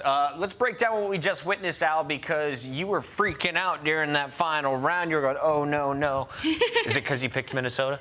No, it's just watching kind of like the way round 11 goes, and obviously the RCXD. I have to tip my hat to Hook, because at first I was like, we need to plant, we need to plant, we have sight, we need to plant. And he's like, let me hold this angle for a second. Gets the shots on the RCXD. A third-party sort of first blood works out in their favor, but great calls from round 11 from Optic Texas. And that was first blood number 8, but this is back-to-back search and destroys where you gave up first blood if you're Minnesota Rocker. What is going on in these search and destroys? I mean, you know, the first one worked out great. They had, even though they were giving up a lot of first bloods, they're still winning the rounds, right? We get to this protocol, it's kind of a back-and-forth game. I think it just comes down to the clutches at the end, right? Like you saw Nero in that situation versus Dashy. When he's down low after he plants, you have an SMG. You cannot play timid, right? You have to be throwing out shoulders, getting information. You know Dashy has an AR, plays timid, ends up losing the gunfight, and we get to that round 11 where, you know, it's just a down low bang out. Optic had learned from the previous round on their offense, which when it was tough, or Hook dies alone. We're like, we just got to get our SMGs down there together early, establish control, because we're starting to break down like how Rocker is approaching their defensive rounds. Once Optic got the early control, it's like once we get a pick, we can then plant. So I think Optic's made really good adjustments and, you know, iced up when they needed to. Dashy made a big play. And talking about those adjustments, it almost feels like it kind of followed them from that map for Hardpoint, where we saw the tail end, like one of the most lock-up choke holds I've ever seen of a P2 heading into that P3. Even the P4 followed them into the search and destroy, and as you said, Ant, the SMGs started playing closer together. They started playing for these trades, which goes back to the question Chris asked me in that map number 2 of like, is it first bloods into trades, or is it just first bloods into nothing? And at first it was first bloods into nothing, and this time in game 5, they forced those engagements. And has Hook ever lost an online qualifier match in Black Ops 6? He lost in the minors, so he has lost an online match. Okay? But qualifier, He said qualifier. though. Qualifier. I don't think so. Qualifier. I don't think so. Hook's been kind of dialed. Is he the best of the best? The numbers will tell you. So fantastic breakdown there. Allie, what are you taking away, though? Power rankings, who do you have higher, and are they good enough to be in 7th of that 7, 8, 9 spot? I have to put Optic Texas higher now, because this is now their second win versus Minnesota Rocker as far as this goes for me. So in this matchup specifically, I got to go with the Green Walls above Minnesota Rocker right now for me, still sitting in that top 8 area. Yo, though. both teams look better. They do. Both teams look better. And joining us now with a smile on his face, I can only assume it's the one and only Shotzi. Shotzi, congrats, of round 11. A little tighter than you wanted, but you guys get the dub. Hey, a dub is a dub. Wow, that was a grueler series, for sure. Who's got the hot fit there in the left? Is that Hex walking around? He's got like an easel painted on his chest? Yeah, of course, he's the only one that, you know, dresses and shit. He steps out, you know? That's all him. I wear my PJs, but yeah, that's like that. All right, well, talking about some swag and some drip, who made that call in round 11? Because throughout the entirety of that map 5, we hadn't seen too many A bang-outs like that one. So that round call was obviously me. Well, not obviously me, but yeah. Now I stand on it, dude. Nah, yes. I mean, the whole Mito was obviously to get to A eventually. I think me and Caesar started off to the right, but then we eventually made our way down to the A bomb site, and then from there it was a 4v3, and then I actually scammed, so thank God we won that, or else I actually would have been, you know, pretty tilted myself, but yeah. Shotzi, thank you for getting me out of my pick'ems hole. I needed this win big to crawl back, and you guys got it done. Congrats. I wanted to ask you, you know, earlier in the year, you were kind of taking to social media, you know, telling people put the fries in the bag, kind of roasting everybody, and it backfired really bad on you, obviously, in the last stage. Have you reflected on that? Maybe some mentality changes? Because I don't think I've heard you talk about it too much since.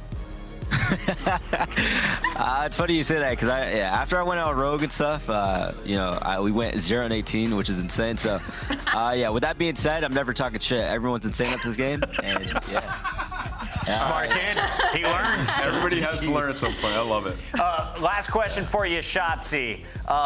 It can't be fun having a teammate dropped and then having to bring them back into the lineup, but you and Hook have been playing together as long as I can remember in Call of Duty. So what is it like having Kyler back on the lineup, and can you talk to us about that transition? Yeah, Kyler, the best way to put it, he's like my yin and yang. I swear, like every single time he's on the roster, it's just natural. I feel like I never have to second guess with Kyler. I always feel like he knows what I'm doing, I know what he's doing, and it's just, we're just one. So, yeah, Kyler's a GOAT. All right, who's buying who dinner if you guys go out? You are, Shotzi. I think it's on you are. All right, you owe it to him. We'll catch you soon. Hector's buying dinner. Good answer. Nice. Take the black card. Always the right move. That is Shotzi. That's Optic Texas. And that is the marquee matchup of the day in the books. But we still got a good showdown coming up. Hell yeah. 2 top 4 teams? Yes. Number 1, Atlanta FaZe, according to our standings, taking on Toronto Ultra, and Joe Deceives. Put some respect on his name, Allie. Facts.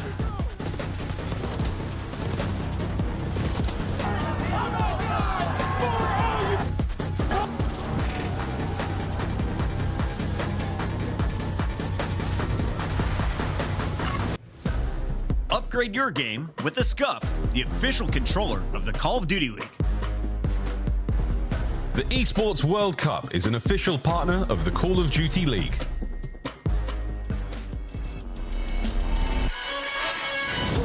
Coach, I'm ready to fly by now. You should know I got that crown on my mind. Top, get on your feet, feel the passion. Big bang coming through, blast like a cannon. Blast like a cannon. Big bang coming through, blast like a cannon.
Can you even believe this place?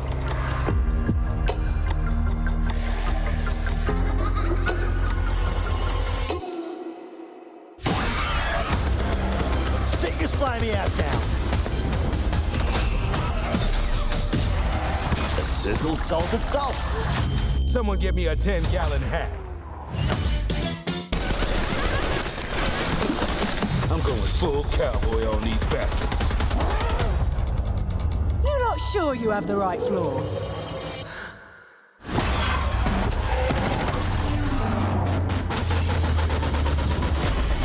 It is so nice to meet you face to face, Slate.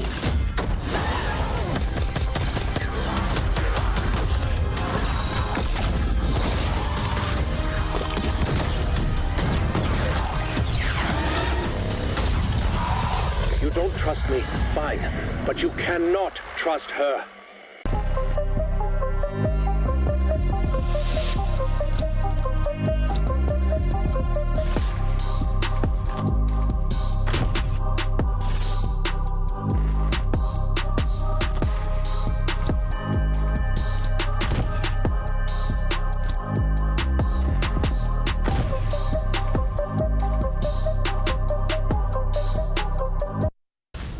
The 2025 Toronto Ultra Team Pack is available now. Each pack includes home and away operators, as well as this weapon charm to bless your aim with the powers of tilt. Next time you boot up, suit up at the in-game shop.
did not come for apologies. I am not here for the politics.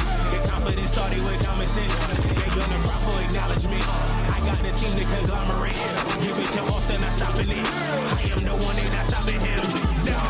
Level, it's a different situation. Black kids when I pull up in the latest 101, so they never can replace them. This is not the attic, now we live in spaces. Tell me that I can't, I'm bound to go too crazy. Tell me that I can't, I'm bound to go too crazy. Laser focus and the diamonds all canary. I tried to tell them, but they didn't get the message.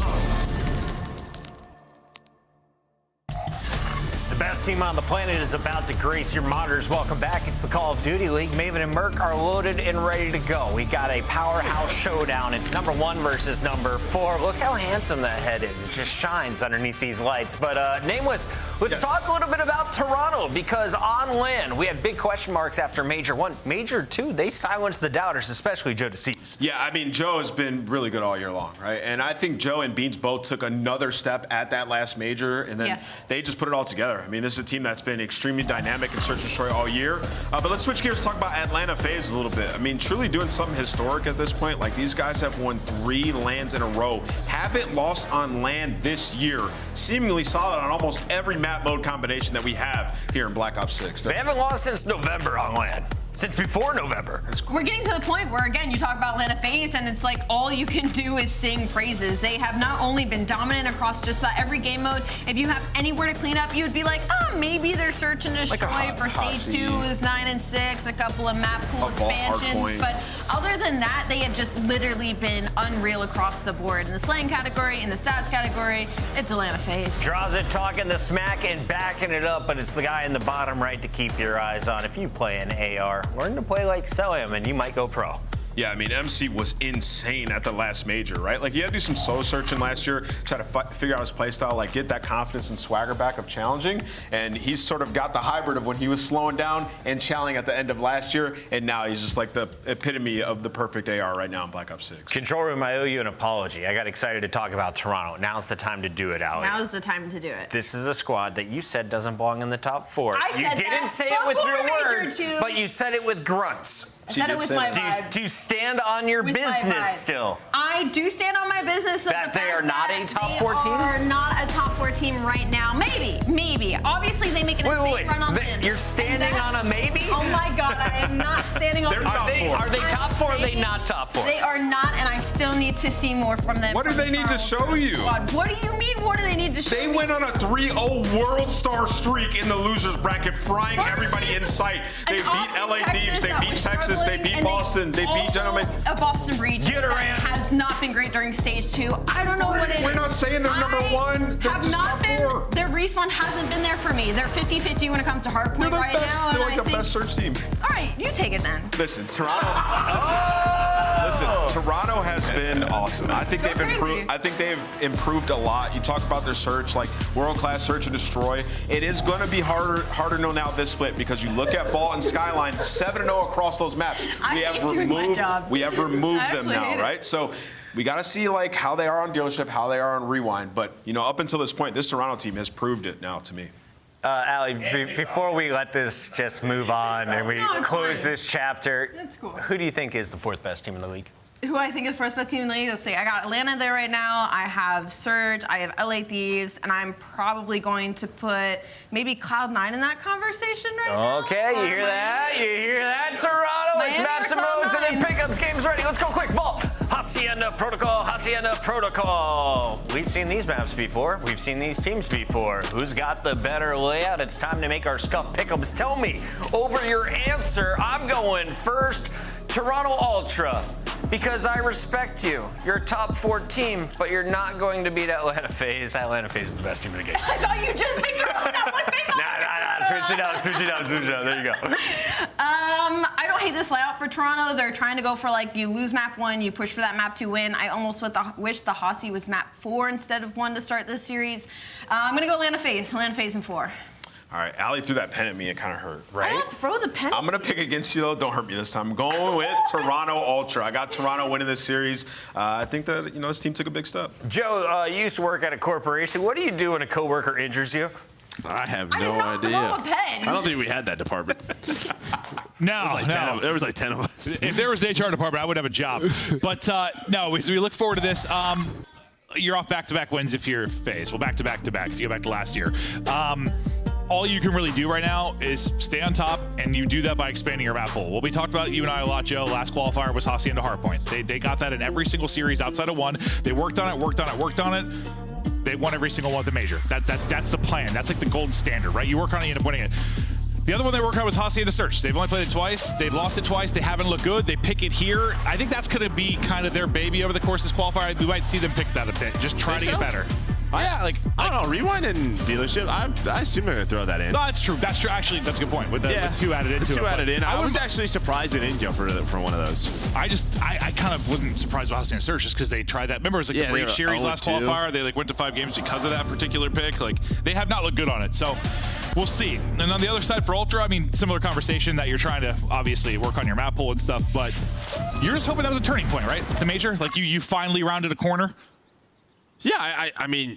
100%. You know, you get top 3, but you still need the big wins. That's just kind of the conversation. If you look at the losses there, I think the big thing is that LA Thieves win. The LA Thieves 3 on Sunday was just sort of the stamp of, all right, they can beat some of the best, but can they do it consistently? Yeah. Because right after that, like, you would just love to beat Thieves and then go and play a Surge right away, who lost and be able to beat them, but Surge is really good. To be fair, you said our first series today, you thought the most impressive thing probably for Surge was the fact you lost that Winners Bracket final in the way you did, and you bounced back with a win. So yeah, it was an opening for Ultra, and they didn't take advantage of it.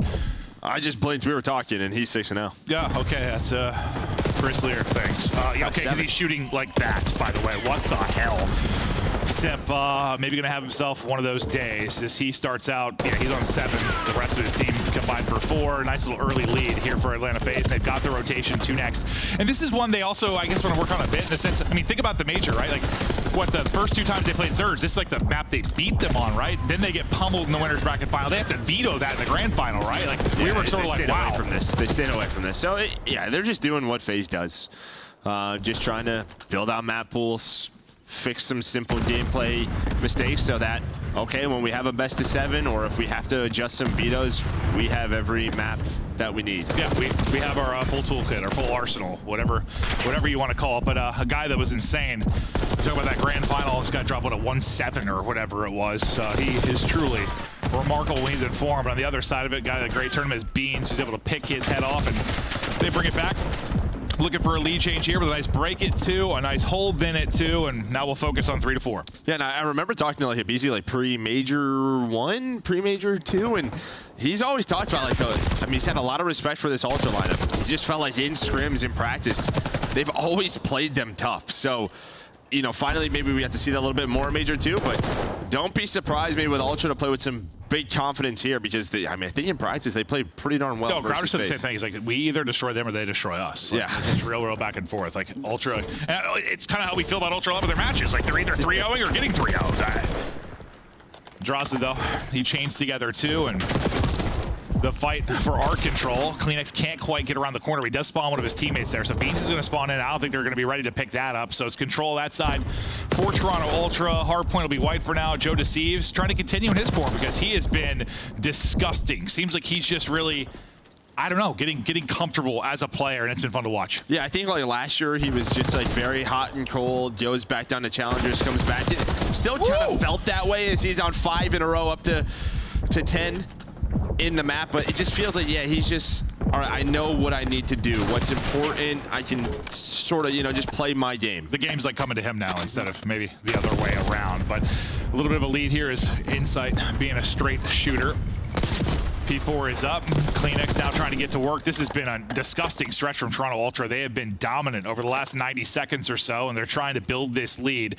Spawning out Narnia, his face, as they try to battle back through. You win 1 there, but you still have a ways to go to the hard point. This is going to be like 20 just free seconds. Well, not really free. You're the one that fights to get it, but it's going to be clean time. Now the next break opportunity in for FaZe, but so far still enough bodies around the point to hold here for Ultra. Celium's double might be Celium's triple. I don't know how he gets that, but the play from Celium enough to get them into the point. That was just, what is his movements? I'm sorry, he's like he's still alive. There we go. I mean, it doesn't matter his play at all. I broke up some time. It looked insane, though. I love the help from Kleenex. I thought he was going to clean it up. Somehow he died. Yeah, that Celium doing that, but it doesn't really matter because after first rotation, you win the P, P3 and P4, you're up 60. And you had 25 or so through the P1 for FaZe. But Sim starts out 6-0, and then they've done nothing since. Nothing. Clinics also has the Hellstorm to use, so a little more utility if they need a break or just need some map control. And this could be a big map win, one win for Ultra, because remember, we're going to that Hacienda next, which FaZe is yet to win. I think you're 3-3 if you're Ultra, so not their best map, but you get a better win here. Yeah, you're able to go up 2-0. You got a real good chance of winning this series. Joe Deceives, though, trying to chain 3 together, but he gets 2, damage into another to set his teammates up, and once again, control and position for Ultra, because you've got a P2 shortly popping, and once again flipped out on the core spawn is going to be Atlanta FaZe. Thankfully for them, though, they've got a little time to break on through and maybe flip it back into their favor. They found the kills and look to be doing just that. The art spawn comes in for Kleenex. You blink your eyes. FaZe now set up to round the comeback. That was an opportunity maybe to shut the door. As early as this was there for Ultra. I mean, if they had a clean P2. But yeah, 20 seconds left. You have them spawning all the way out. You want to take advantage of it. They do not. That was such a great play by the entire FaZe team because they just fly. But I talked about the Hellstorm. You're going to be called in early here for Kleenex. Does it provide an opening? Able to hit and take out Cell. Draws his double, though. Will it be big enough to hold on? He can't get a third. Nearly takes out Joe Deceives as well, but Joe Deceives now tucks away, plays his life. Nice chow with the pistol, just buying some time, getting back to full, and now getting into the point. Kleenex then does it from the other side, and it's another P2 break. And when you think about really the start of the run for Ultra, it was the P2 break in the first set that really set them up over the course of that first set of rotations, and they're doing it again. Yeah, but that's just another little look at it, right, with Joe. I mean, just buys time, knows where they're spawning, gets his health. He doesn't even full regen, but gets it pretty darn close, then hits the slide shot with the pistol. You know, maybe in the past he just overchallenged, goes for the highlight play instead. Yeah. Takes his time, a little bit more patient. He seems antsy, or used to seem antsy sometimes, or a little frantic. Like, yeah, he's more comfortable reading the game a whole lot better. Things seem to be slowing down for him. It's been real fun to watch as he has had some monumental series, and he's on 20 right now with a big lead right now for Ultra. This is great P3 time for FaZe if they can get this time and flip. Another opportunity maybe to bring this back. You're just trying to get them out of the point if you can if you're Ultra. Don't want to give up a ton of time, and they do a great job there. All 4 dead. Now you've got spawns and P3 control, everything you can want for Ultra. Yeah, Joe's going to get pushed up. They're going to have to worry about him because what do FaZe want to do here? 30 seconds still left on this hill. They obviously want to flip the map, but they know people are going to be in their face. Just trying to trap them in street side, so they just go through the hill and they actually flip. They actually just push on through and they're able to get those spawns. So a couple of the ARs able to find some picks that opens up that art side spawn for FaZe. I mean, it's similar to what they were able to do at the end of the P1 and the P2. They might get flipped the end. We'll see. Should be close. Nope. Okay, so they're good. But yeah, similar to what they did at the end of the P1 and the P2. Like they needed a push through and break and flip in order to give themselves a chance to bring the comeback. At least at the P2, the Ultra were able to break almost immediately. Can they do it again here at the P4? FaZe this time have a much more ideal setup, and they're able to take advantage of that. So what was a massive lead for Ultra, you're up nearly 100, starting to disappear a bit here. They start to feel the pressure as Cell going on a little bit of a streak. Yeah, you're just so far. You were spawning so far away when that P4 spawned. Was Ultra. It just allowed all the ARs to come out to get to your spots. Like there was just no early pressure on the hill. Sometimes if you can make this P4 like messy early, that's always when it's great. But they still have a chance to get 20 seconds here, so you'll take that all day. Yeah, because Beans pops a triple. Like he had a couple insane gunfight wins there, and that's a big break. It's a 40-point swing. Yeah, maybe not as crazy as the P2 was. Didn't turn it into as much time, but with the mounting comeback for FaZe, it still ends up being pretty crucial. For FaZe, you're at least back in, I don't know, kind of fighting range, down 50. To the P1 we go, number 4 on the minimap at Kleenex. He finds an opening through the backside. It gets picked up from Cell, though, after the first kill, so don't let him linger for too long. Spawns then flip out again. As we'll see how long Ultra can maintain P2 side. Nobody in the point for now. Now Ultra will try to get their time. Just trying to, like, you would love to earn a lot of this time, but FaZe is just like staying up, waiting for the reinforcements. Beans with locked down catwalk finally has to drop, and well, maybe the toughest kill in the game, Cellium. Just gonna wait for the help to look over him as he regains his health. 26-18 leading the way. Let's see what a BZ can do to spawns here. He is able to spawn one up with him. That's going to be draws. That'll be Simp as well, so they're going to be spawning close. It's a BZ. It's able to get through, get the kill, get the spawns, and This has been probably the biggest story for me, though, so far has been FaZe sometimes have had early P2 control, and it's been breaks from Ultra. They're going to have another chance here with an early setup. Watch this time, 4. can they lock it down? Yeah, Kleenex is here early. Yeah, he's going to need an angle onto Sim. Sim might still spawn, but this is going to allow them to push Cat quickly from Ultra. Yeah, they'll have a presence near this real fast. 30 points now separating them. Draza knocks down the first domino. Another streak in. Last time it's Kleenex as it breaks. He only gets 1. Beans able to get 3, and it's another P2 break. And that's the benefit of having streaks. And every time though I think like Ultra might blow this lead up enough that you can't come back. FaZe have done just enough to keep fighting, but eventually you're not going to have any fight left. About to eclipse the 200-point mark. Well, you say that. Well, there's still 25 seconds here. That's true. That's true. Yeah, you thought, like, again, just a chance to put him away. Joe, though, spawns in the back. So another chance where there's a 30-second swing. We just had it at P4. There was another, like, 30-second or so swing. Those start to matter as you finally get over 200 points. But yeah, considering the 2 Hellstorm plays, you're still in this. You're happy if you're FaZe. Yeah, no, I know they've had some good plays like on the FaZe sides, but it feels like Ultra are just like a hair away from a blowout type map. FaZe have just done enough. Now the P3 though. And it's going to be all purple on the feed. 5 straight for Joe Deceives. Yeah, you're still spawning out left if you're FaZe, but every second so crucial for Ultra. They can technically win it here, so now you got to hold spawns and also fight towards the hard point. That win for Kleenex and allow him to kind of thin the ranks. It's a split spawn, though, that comes in for number 6 in a BZ, so he'll be able to apply pressure to the hard point for the backside of it.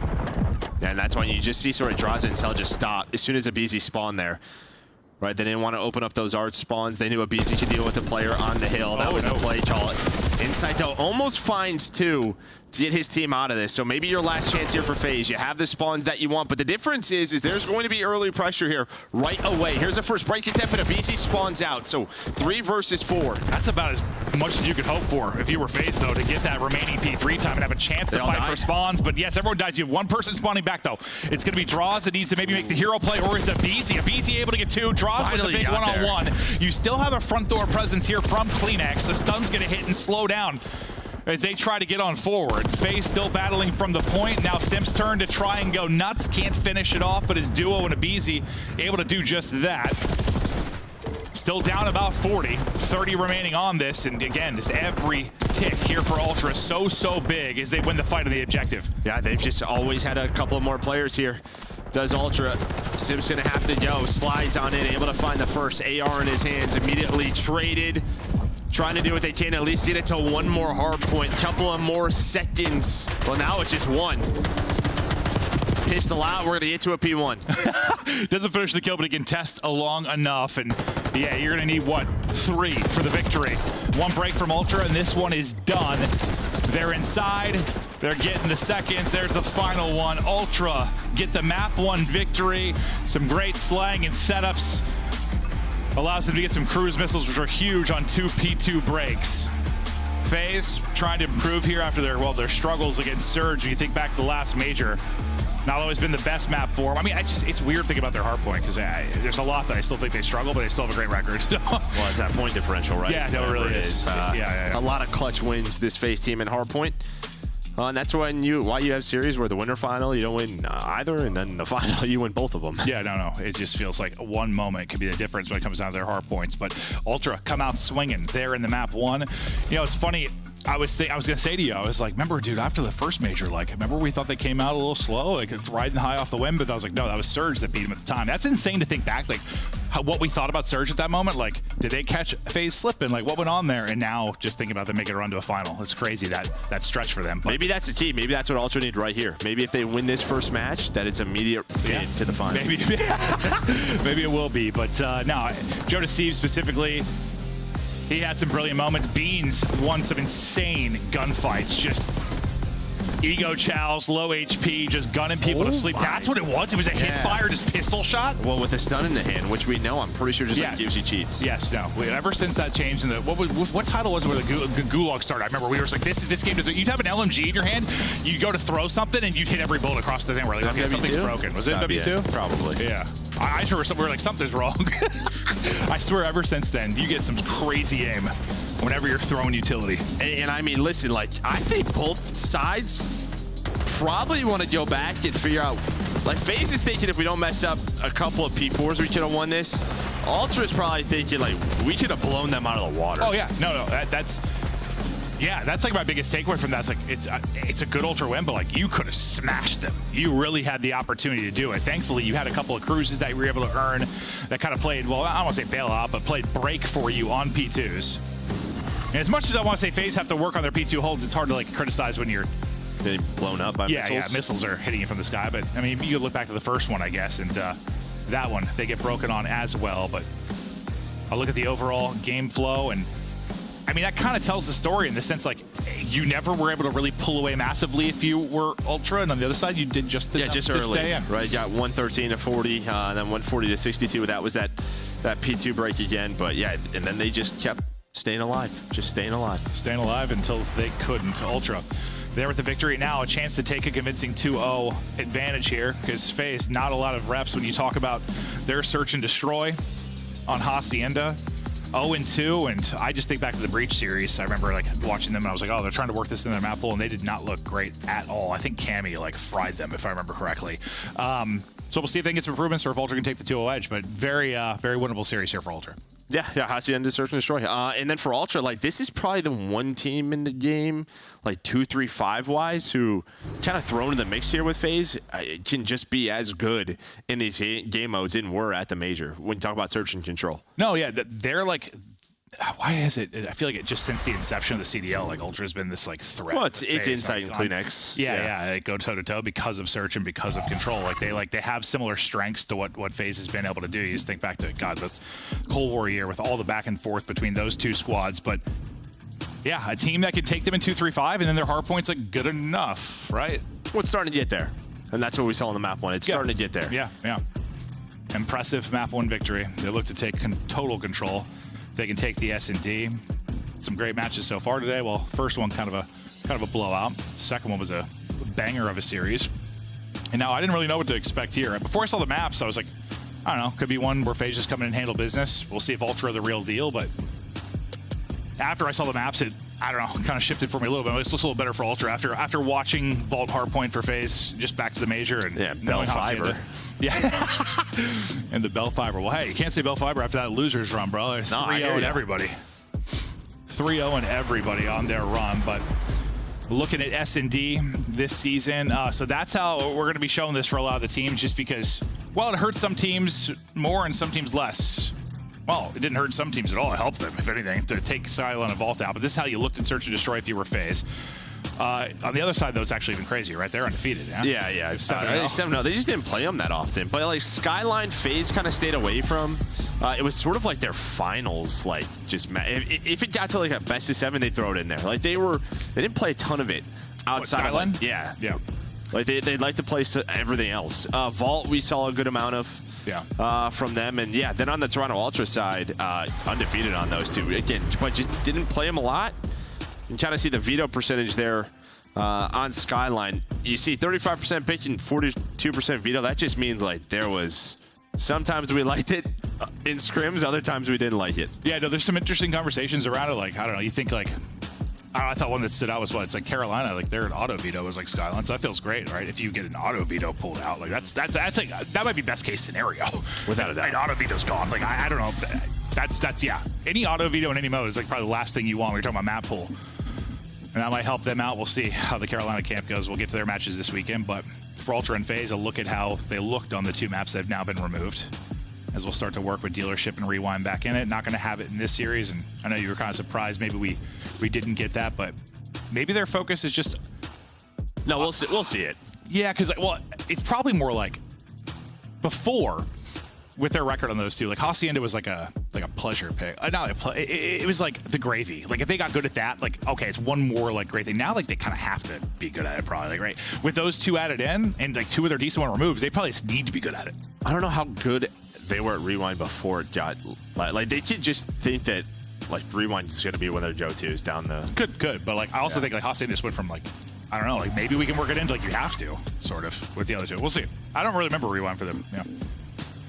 Look at the road to Major 2 for Ultra, and I mean, not the toughest schedule. I mean, you have FaZe and Thieves and then 3 very winnable ones. Like, you win this versus FaZe, you've got a real good-looking stretch here. Yeah, I mean, Breach, we're still just sort of, again, it's just that LA Thieves upset at the Major, right? Still just their hardpoint feels like it's solid, but I think Ultra is a horror matchup for them. 2-3-5, again, just how good they are. And then Heretics. Okay, well, let's be serious here. Do you put that loss on Thieves or on Breach playing well? I mean, dude, there were some insane Snoopy Purge plays.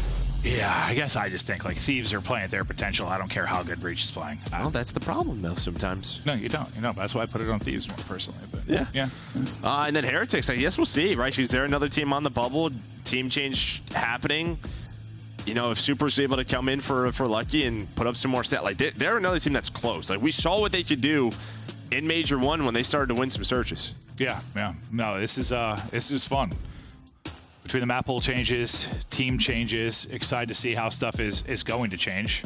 Well, I mean, now we have 5 matches, so there's pressure on the back half of this season. Yeah, I didn't realize that until like I think Major 2. Someone said, I was like, what? I had no idea. I was like, really? Why? But no, it's interesting. Definitely more pressure on the squads, but we're just waiting to start the map 2. We'll get into it here quickly. Thanks for hanging out with Joe and I as we chat through Call of Duty and life and love. Yeah, I'm sure probably like a server thing. I imagine. It's normally how this goes. They're taking their time. There's also a giant update. It's Friday night. There's a lot of people excited about the new season. Verdansk is back. Everyone's loading on up. True. Hopefully Battle.net didn't die. No, don't give me that, bro. I'll never forget. Like, I try not to, you know, sometimes it's like, as much as I love Game 5 bangers, you know, sometimes you just want the day to go smooth. Issues, a fast day. Like 3, I was like, all right, you know, I'll get out early, go play a game or something. I'm trying to play a PGA game. I'm addicted. It's so hard, Joe. But, Joe, never forget the one night. Like, we had like 3 3-0s or something. It was going to be like an early night. Yeah, and then like the Battle.net issue hit for like an hour and a half or something. There was that one Sunday at work. There was one the other night. Dude, the day was like last line or something. Bro, the day should have been like, it added like 2 hours to the day. I was like, bro, come on, man. I mean, Joe's getting up, so I'm imagining we're sitting here for a bit. Maybe he just wants a snack, dude. I don't know. Yeah, it looked like he was filling his water. Stay hydrated, everybody. Yeah, absolutely. But they're hanging out, so I assume we're hanging out. Yeah, I think we're trying to see what's going on. Not sure if it's a server issue, player issue, or what the issue is, but we're going to be back as soon as we can. We're going to a quick break. Have a marvelous couple of minutes. The Esports World Cup is an official partner of the Call of Duty League. Upgrade your game with the SCUF, the official controller of the Call of Duty League. It's more than a game. It's for all who dare to compete. It's more than a team. It's our team. It's more than a feeling. It's unwavering passion. It's more than just talent. It's the grind that got me here. It's more than a moment. It's our legacy. One city, one stage, one champion. The battle starts now.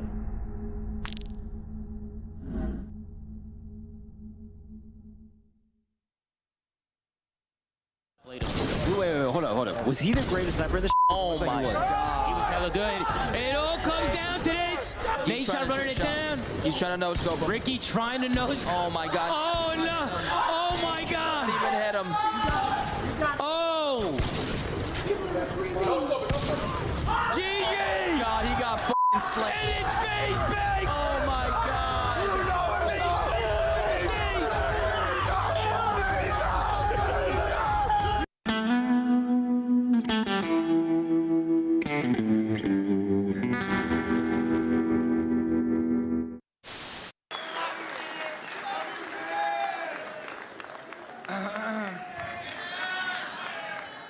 I'm gonna do my best not to break down right now.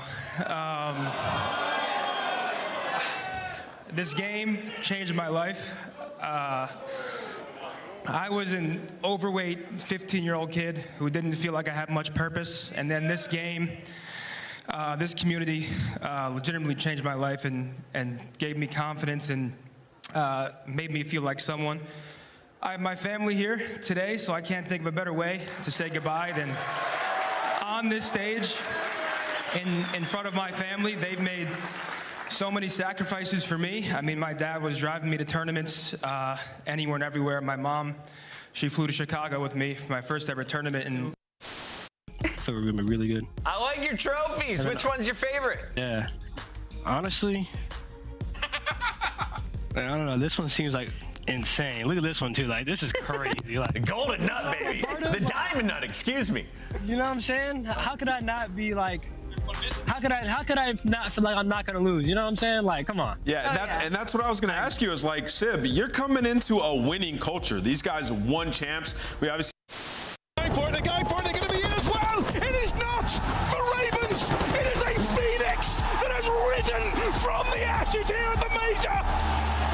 They take flight! They break the curse! London can finally weep tears of joy and not despair! They're gonna sit deep. They're gonna sit deep. I'm watching. I'm gonna sit deep. I'm starting cross.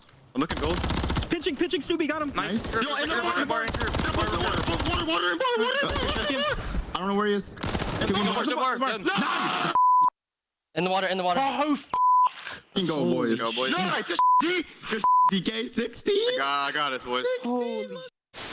I mean, maybe you can ego chow at times, some teams if you're phased, but you're not doing it to Sib. There's two that line up in front and Cell, maybe making the play, trying to stay alive, pushes in, and Cell goes nuclear.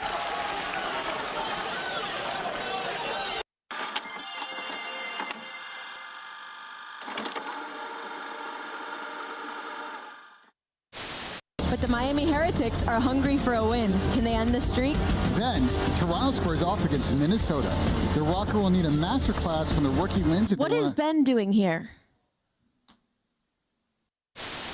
Something was going wrong. Apparently, don't know who it was or where it was, but Linz is MIA. Linz has been, I'm not sure if you've seen Tron, the classic from the 80s, but he has been sucked inside the game. And now he has to play a series of games within Call of Duty to win his freedom. Real as well. All down to the smoke play from up high.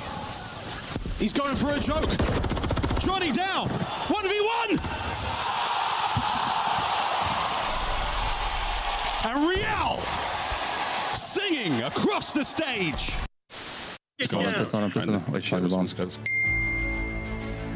We're playing the bomb. Oh my god. God, ball, come on, give it to me. Bomb is armed. No, I don't know if he gets behind you.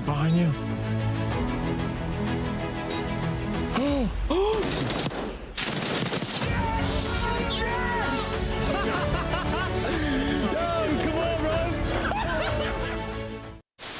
I'm doing the shot. I'm waiting for you. Do the shot, please. Please do it. Not the challenge. Okay. Yo, what the? He's post tower. His Reddit, bro. He's one shot. Yo, kids is one shot tower. Oh my god. Oh my god. That's the shot right there. Oh. Nah, that's bad. One shot karma.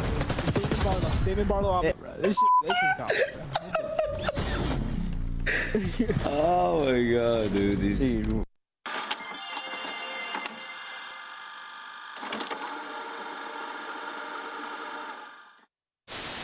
Oh, come here.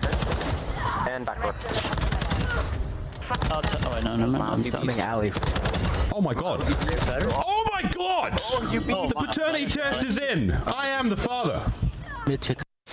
Scrap follows up with another one. It's all going to be on to Brezzy now to make the play, and he can't do it. This is dominant from Ultra. Scrap just stood up, celebrated, took off his headset. You got another round, bud. He's locked. He said, my bad. Reset. I'm in. And we can. Front of me dead. And we gonna head in. One more me. I'm in. Dashi, one shot dead. I'm in.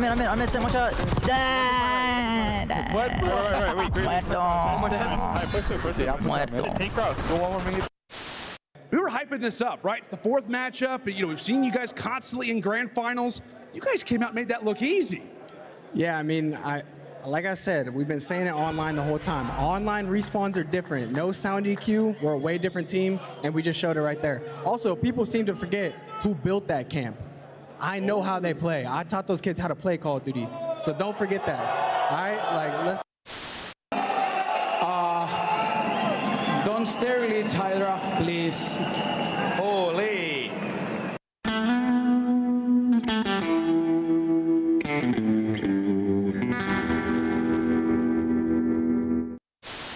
Oh my God, here we go. They got the stack. Second tick is done. FaZe trying to go. It's moving so quickly. Can they get in and contest? They're soaring through. It's just about done. The contest is in. Shotzzy kills everybody in front of him, but FaZe are able to get in. Getting the point, man. Here we go. Gotta hold with no respawns. They're holding for now. They win 1. Nobody left. FaZe hold with no respawns remaining. We got Fame here. Fame, how you feeling, man? I'm feeling good. Happy to be here. Fantastic interview as always from Fame. Wonderful lad. Insight's not going to see it. Kleenex going to get caught off guard, or is he? He gets one. That's a decent 1-for-1 trade. Insight right back over, looking for a little bit of help from Scrap. 2v3, selling the cross, dealt with by Scrap. Sip also seen on the cross. 22 seconds. Draza trying to work this with Scrap able to turn this down to a 2v1. Just down to Sip. Not gonna happen. Shut your mouth. Toronto in the grand finals here at home.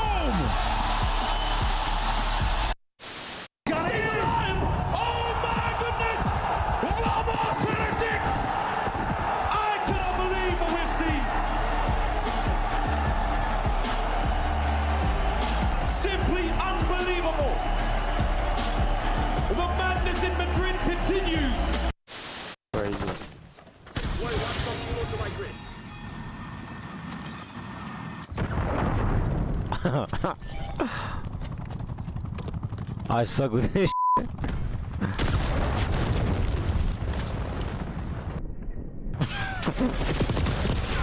Bruh. I'm not using that shit ever again, dude. Shut up.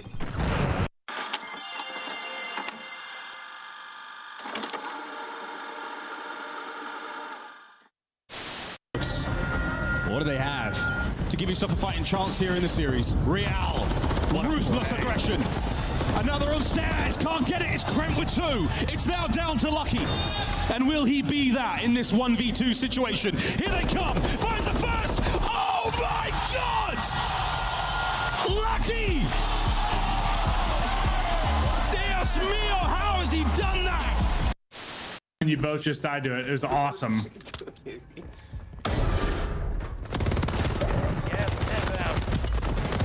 Oh no, mamma mia! Oh my God, mamma mia! Oh my God! Oh no! Wow! You are him. Oh no! How about you both? Yeah, perfect. If I leave, do you guys leave as well? Do you remember me from DMZ? No, I don't think so. Oh, if you're the leader though, I don't know.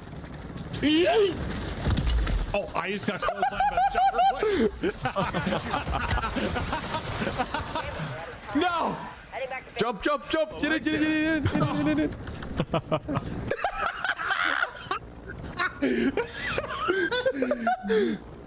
I'll be honest, that didn't cross my mind. I was trying to send it in, boys.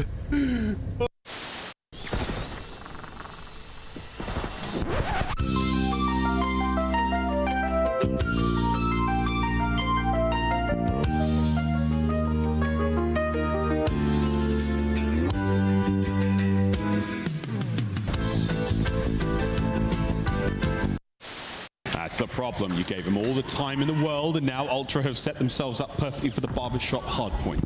The apartments, the alleyways, all the nooks and crannies are now full of Canadians. And you have a BZ at 9 and 22, and this is only a 20-point game. You're looking for big plays in the final moments, but Envoy takes down 2. Envoy the front line.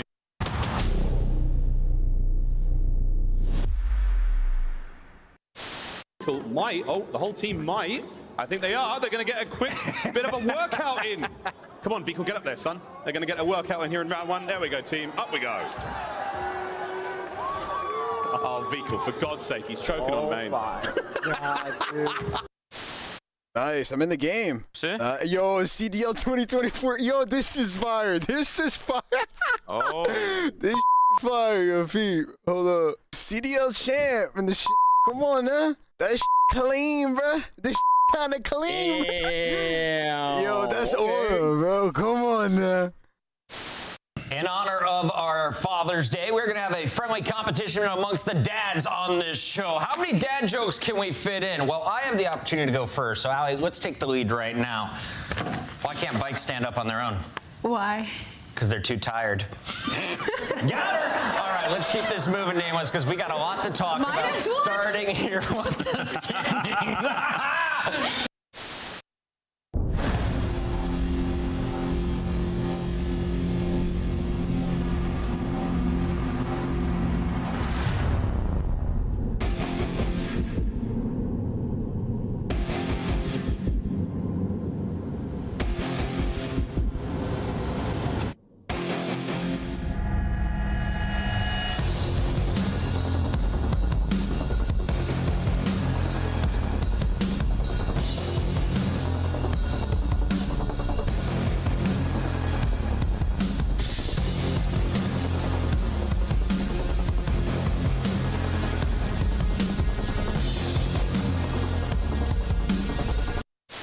There's nothing here. Starbucks, he's a one shot. He's dead. That's out.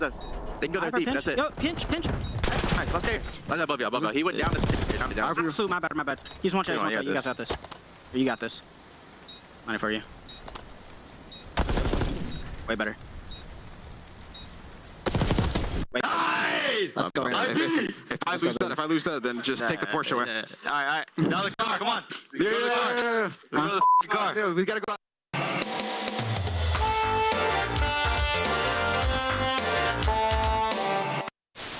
And this weekend, we will find out which team will take the largest portion of that $1 million prize pool and etch their names into Call of Duty history forever. Ladies and gentlemen, live from Las Vegas, the World Series of Warzone Global Final.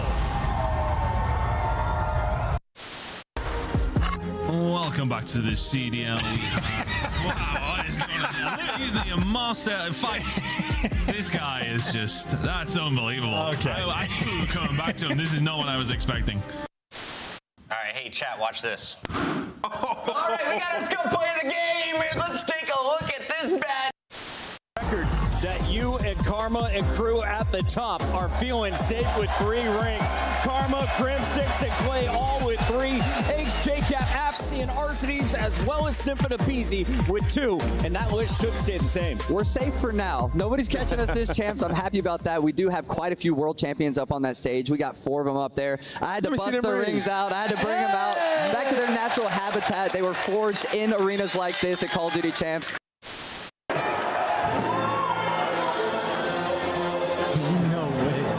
CDL song.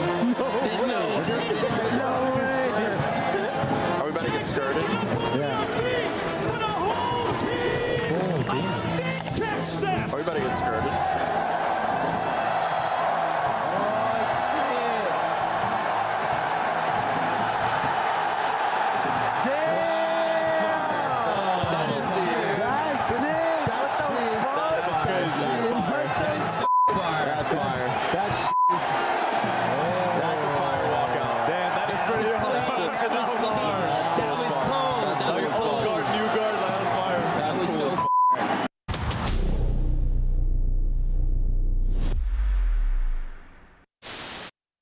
Guys, hold the line! Oh God, they're still second. They're on the other side. There's no respawns remaining. Oh no! It's all falling apart! Yeah, there's still time left. Oh, if they get the minute extension, it's done. Oh.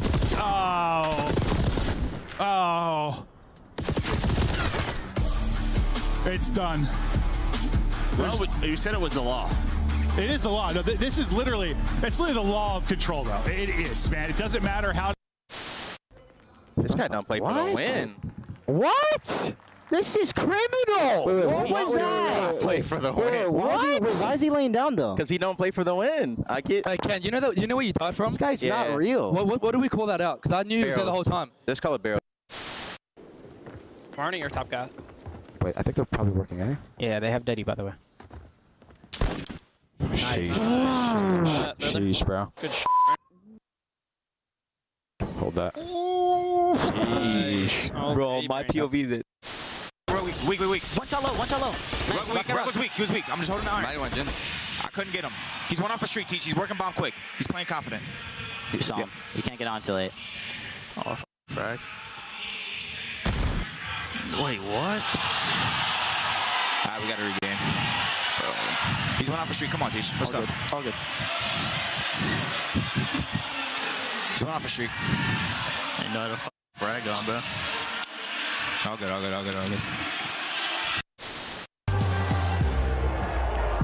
Creo además que Pickle tiene unas palabras especiales que dedicar. ¿Qué les quieres decir a la audiencia en el día de hoy? I just want to say, I lived 2 great years in the league. I love all of you, even the Greenwell fans, you know. Love all of you. We make COD so much special. It's so nice to have it aquí en España. Vamos a todos, hola a las familias. Vamos Heretics!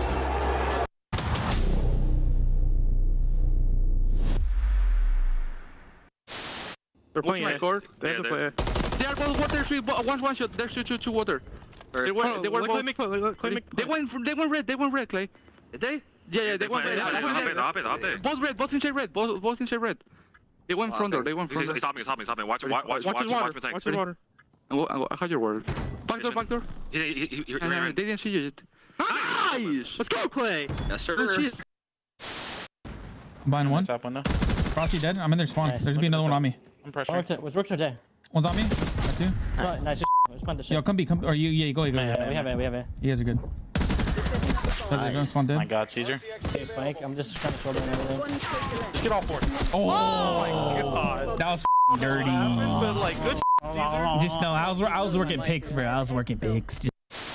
Can he find another? 3 lives now for the Stallions. Hey, this is just a round of S&D. It's a round of S&D, but we saw how that one went. Dylan and Rex, last hermano, does not survive. Ultra clean, efficient, no time wasted. And Scrap, never a player that says any mean things about any of his opponents. An incredibly nice young man. Unbelievable gameplay. They're trying to attack me mid. At their hill. Draws on mid, guys. Oh my God. Draws on mid. Him. It's your boy Shotzi, man, with the ace. Little ace, man. That will be the game. Just get into P2. Get the final second. 250 to 110. Are you kidding? And you got the Bulldog already out his chair. You know when he's in that mode, he usually gets it done with the SMG, but his AR was simply uncontested.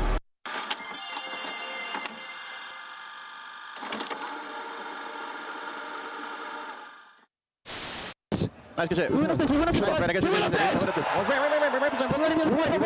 I have it. Dead. Nice. Ramp. Dead. Let's go, guys! Let's go! Let's go, Bruce! Get back dead. White car, sell him. Lockdown. On the black car, one shot, sell them. Shit on you fucking idiot. Pillar, mid pillar. Mid pillar dead. Not playing. He's running that. He just got fucking shit on in finals for 5K. No, core, no. That car right now. Shut the fuck up. Get a haircut. Good. Midnight. Come on now. Come the fuck on. Who's fucking with me? That's every single year. That's Zuma's tournament every single fucking year. Give me that 3P. I'll fucking out of here. Yeah, Scrap, you want the Twitter me, big dog. I'm fucking tweeting it. Yeah, come on. Map number 1, I'm leaning towards Toronto. Oh, Joe, I think we have a gift for you. Oh, it's early Christmas. I missed out on all Christmas, man. Did you guys send that one back? Do you need a receipt? I got the receipt over here. Yeah, if receipt. you need it. What's the return policy on this thing? I think 24 hours. Do I have to open this? Yeah, you have to open it I first. do? Okay. Hello. This is weird. You look great. It's a brand new Maven. Yeah. They really got that on tight, huh? Yeah, weak, close. Nice. Don't want that calf. Yeah, calf killed me. Top out. Calf weak. Falcon. Alex, jump down. He's still in yellow car. Yellow car. Weak. I can kill him. I'll put him, bro. One's out now. Mid cut. Too slow, buddy. You haven't got time to go dumpster. You haven't got time for that. I got world starred. Oh my god. Yeah, he was shooting guff. I've just seen that in the death cam. The guy's jumped off plan. I'm like, surely he's getting his kill. Yo, it was bad. It was bad. Pure guff coming out. I had the wrong attachments on. Yep, he's absolute. Guff is holy shit, speak. Yo, tell me how. Tell me how.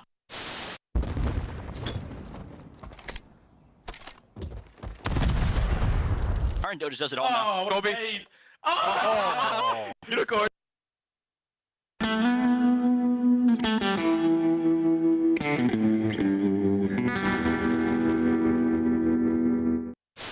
To make the play.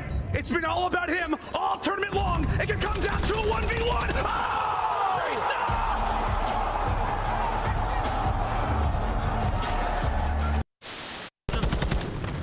You just to the staircase. We're gonna be getting punched. I have no ammo. I had to push up. Yeah, you just push. Dead. Umbrellas. And just don't line up with me.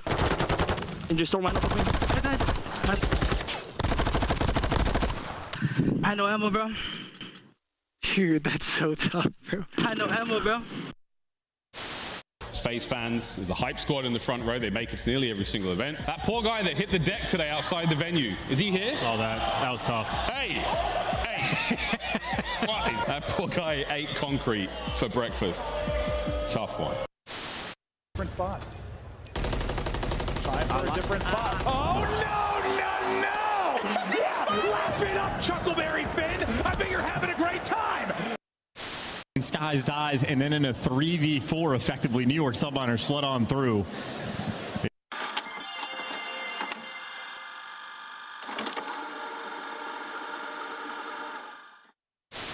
Um, 4v1, I think it was, the clutch, something like that. And we were just, you know, playing the round out, and I hear, oh, cat, you know, he's pushing at him, thinking, oh, he's dead, okay, so let's play it nice. And then I just hear a roar behind me, an absolute roar.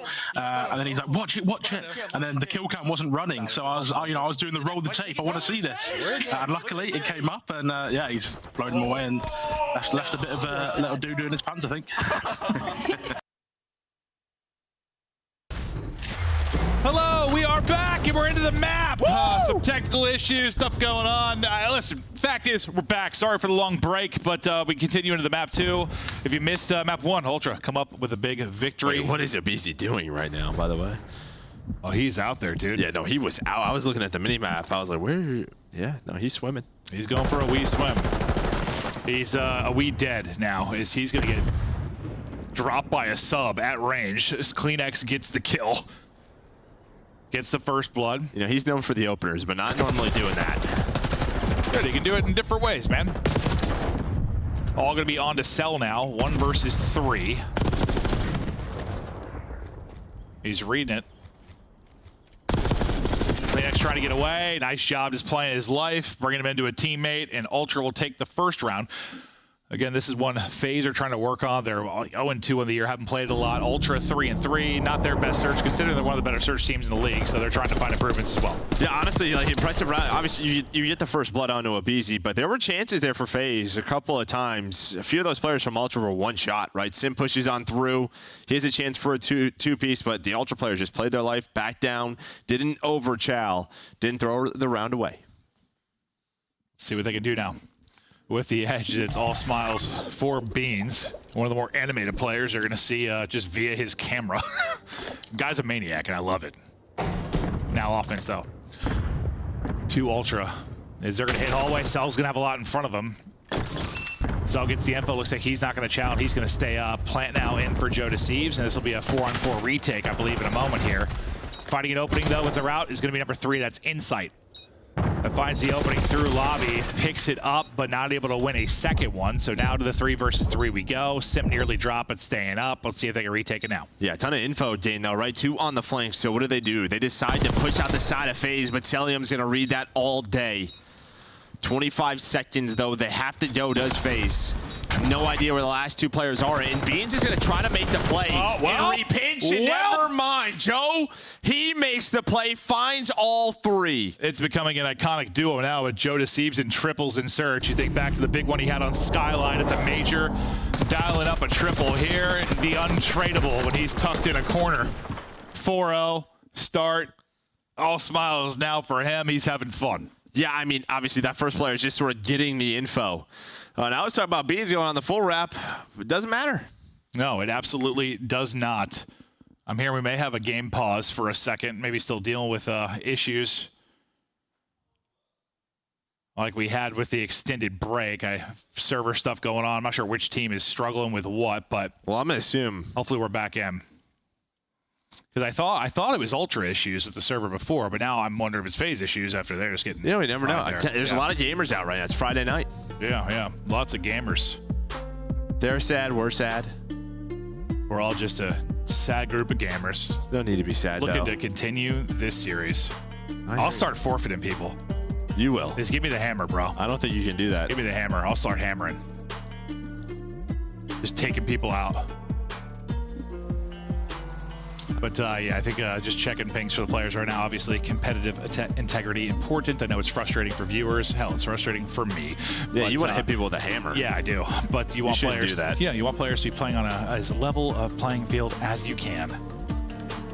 Joe Deceives me. He's like, let's just get me back into the map, dude. I just pieced the entire team. I feel it.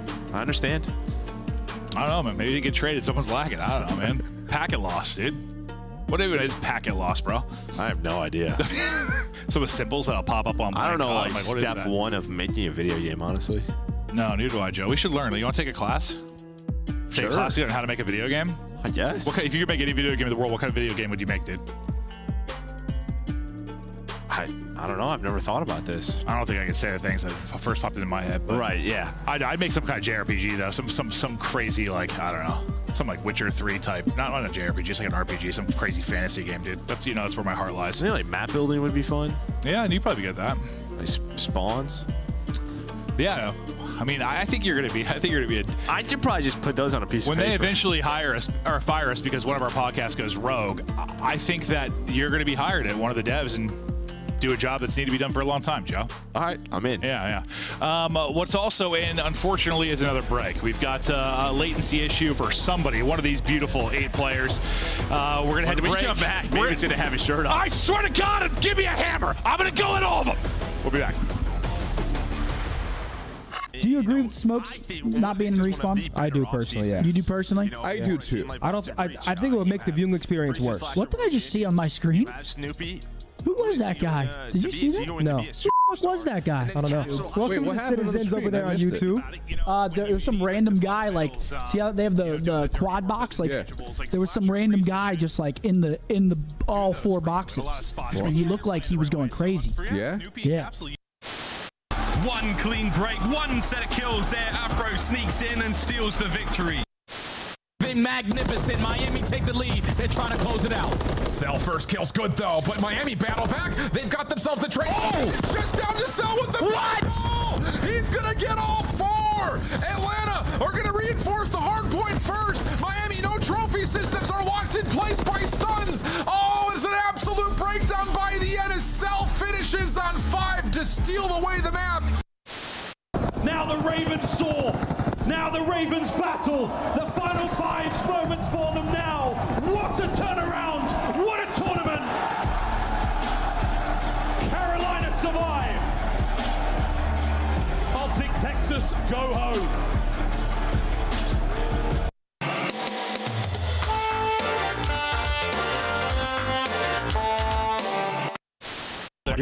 You're running now. Stay on Spire. Just play 2 months. Take your life, dude. He's in. He's just running away. Just run. Go. Come on. Come on now. Yo, this guy was so much. Go, man. Let's go, bro. Let's go, man. Now we get the dog phase again. Try. Damn. Me, man. Wow, bro. I'm not even trolling, dude. That one shot there, literally that 4. In the City of Angels, these Devils have just torn Toronto. No, it's all down to Sim. It's a 1v4, and it's soon to be. Hold on. A minute, he's managed to make a meal of it. 20 seconds on the clock. Forward we go. Oh my God. Oh my God, Never lucky. mind. fine. Oh my god. Oh my god. Oh, he doesn't know he's in the van. Can he do it? Oh my god. Oh my god. It's from the Simp, man. I cannot believe the phenom. Oh my god. Nasty Oh my god. That is top 10 maybe of all time. One round. There's more than just the game on the line. It's like, you know, a lot more bragging rights. I think the very first map is the most important map. If you go down that first map to Optic, chances are you're not going to win the series. I think they have like over 90% win rate after they win the first map, so it just really comes down to that first map, I think. When you go up 2-0, it's really hard to come back, and we're really good at sealing the deal and just closing the... We've been practicing pretty hard and, you know, watching a lot of film and stuff like that, so I'm just fully confident we're going to walk away with the W.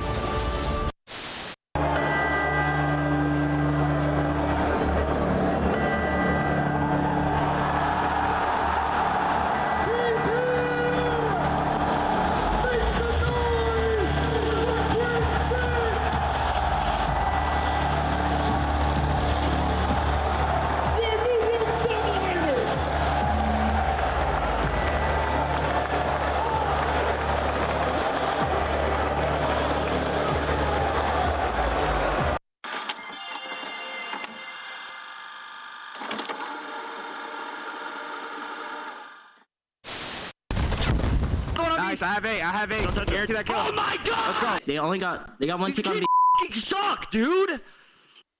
Let's get it, bro. We gotta win this out. Oh my gosh. Subplay? We're for time. There's two. Give me this one. Nice. That's one there, son. I'll block. Oh my god. Yeah, leave stall out time for your teammates to work this pace because you know what Hydra is capable of. Finds that kill onto Insight. Skies across the map, finds the second. Now Sid left in the 1v2 on this side of the map. He finds the first 1v3. Off the reload! Oh my goodness! One was fine. Two was a goddamn miracle. Long, that's I have the door push. Okay, stay left. Long. I have the door. Use your two front door. Let's get front door. Watch your front. Nice job. Let's get late. Long. Stay left, bitch. Oh my god. Man, let's go. Baby. We're sweeping them. I promise you. God.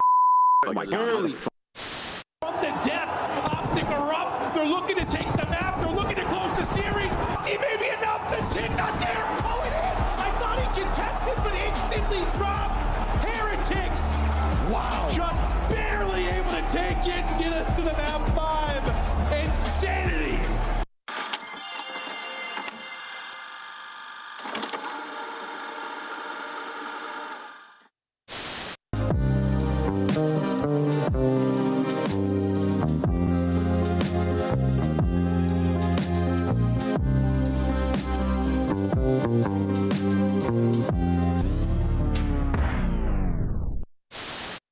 Yeah, that's...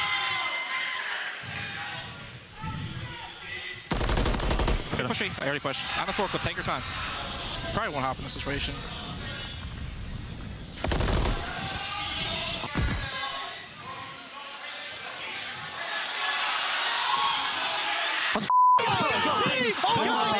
Come on. Nervous. I was about to say, I think you have to. Oh, see that, dude. I couldn't see it either, but I thought you'd have my cross there.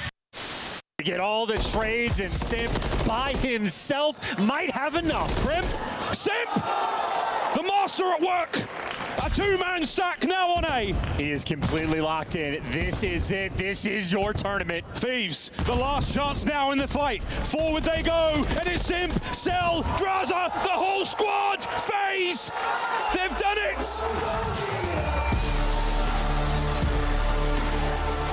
Destiny manifests!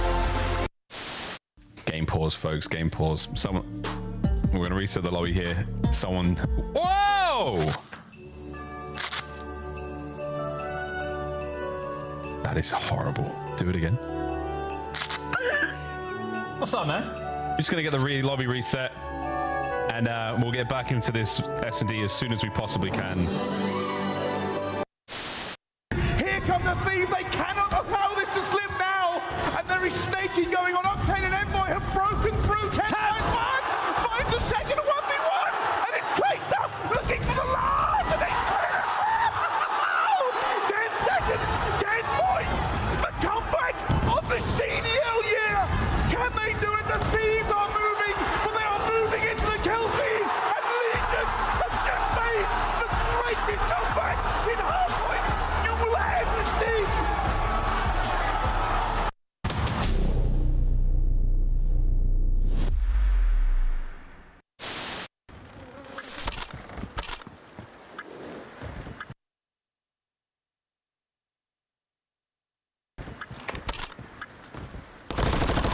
push you out. Push you up. To your right, to your right. Oh my god. He jumped right in front of you, my boy.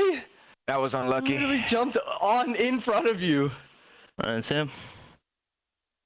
Bro. Where's this? On the top. He's got to be backside. Dead. Maybe backside side. Try side.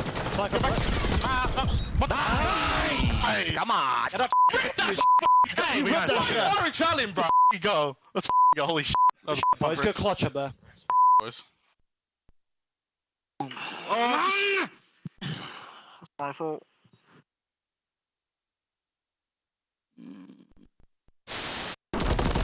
El otro, cerca del... El otro tiene que estar por el under, creo. Going alley, going alley. No en el Eli,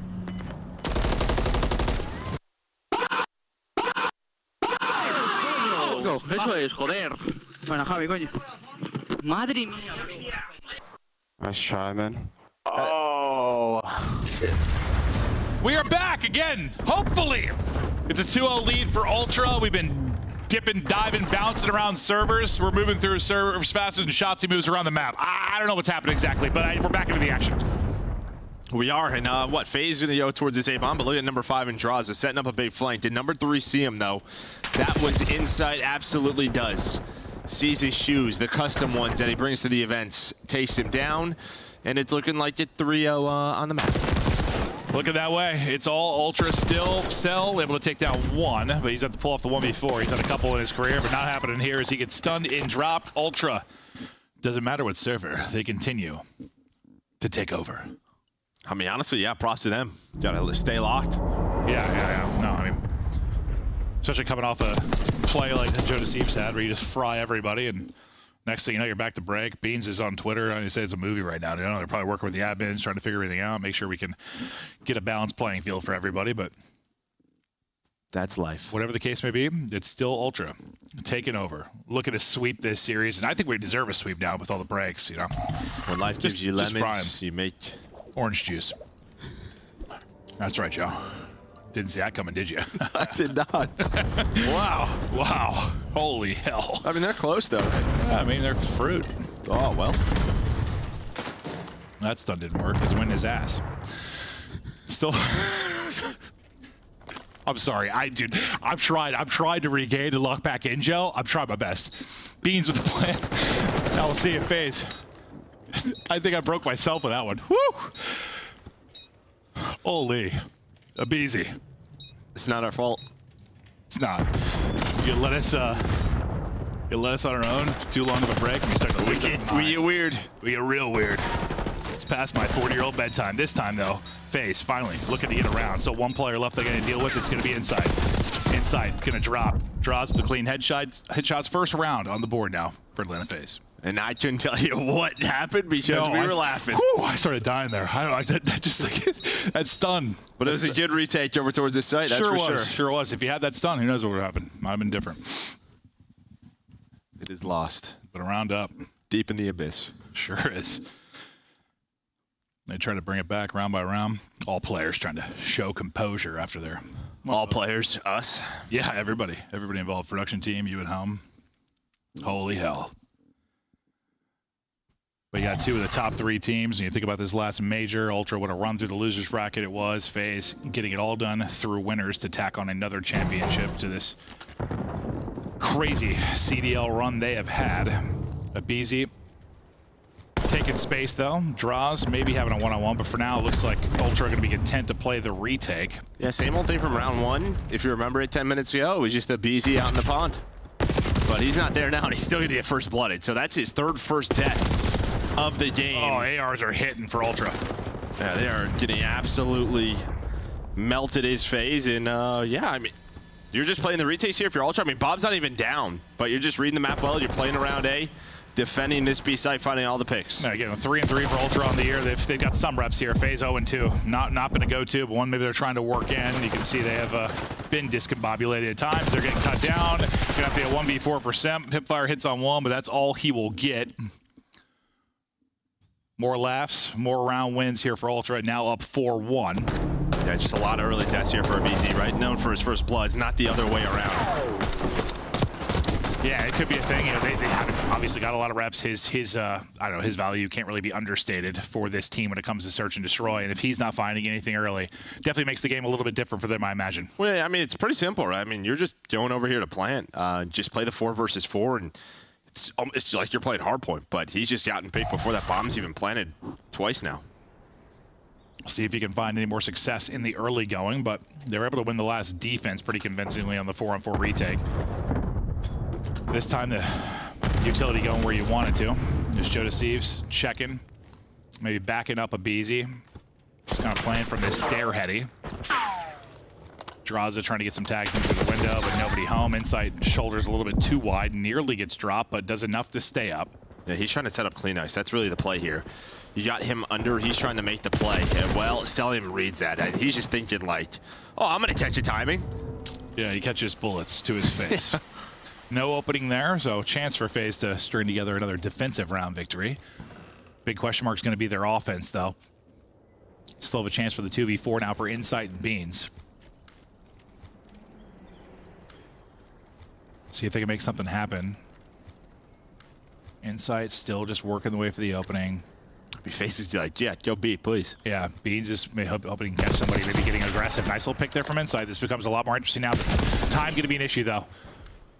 You still have bomb if you're Beans, but he will be dead in a moment. Simp should get eyes, and he will drop them. So FaZe went back-to-back defensive rounds. Still in a bit of a hole here, though. And, yeah, they've shown no signs of life really on offense. We'll see if they can do it this time. Yeah, I mean, since we come back from the reset, just all about the first bloods. That has been the key to victory so far in these 3 rounds. And, yeah, all defense. FaZe try to talk through what they can do differently here on offense. It's simple. Take the plant. Don't get picked. It's always tough because, you know, you can see that little cross on that B bomb right by the stairs. So I think, you know, players just get nervous. They like to slide out, just clear that over towards B. And sometimes when you do that, you check that angle. That's when that AR hits. BZ, one of the best ever to just like kind of take space and get info for his team, but struggling to do it right now.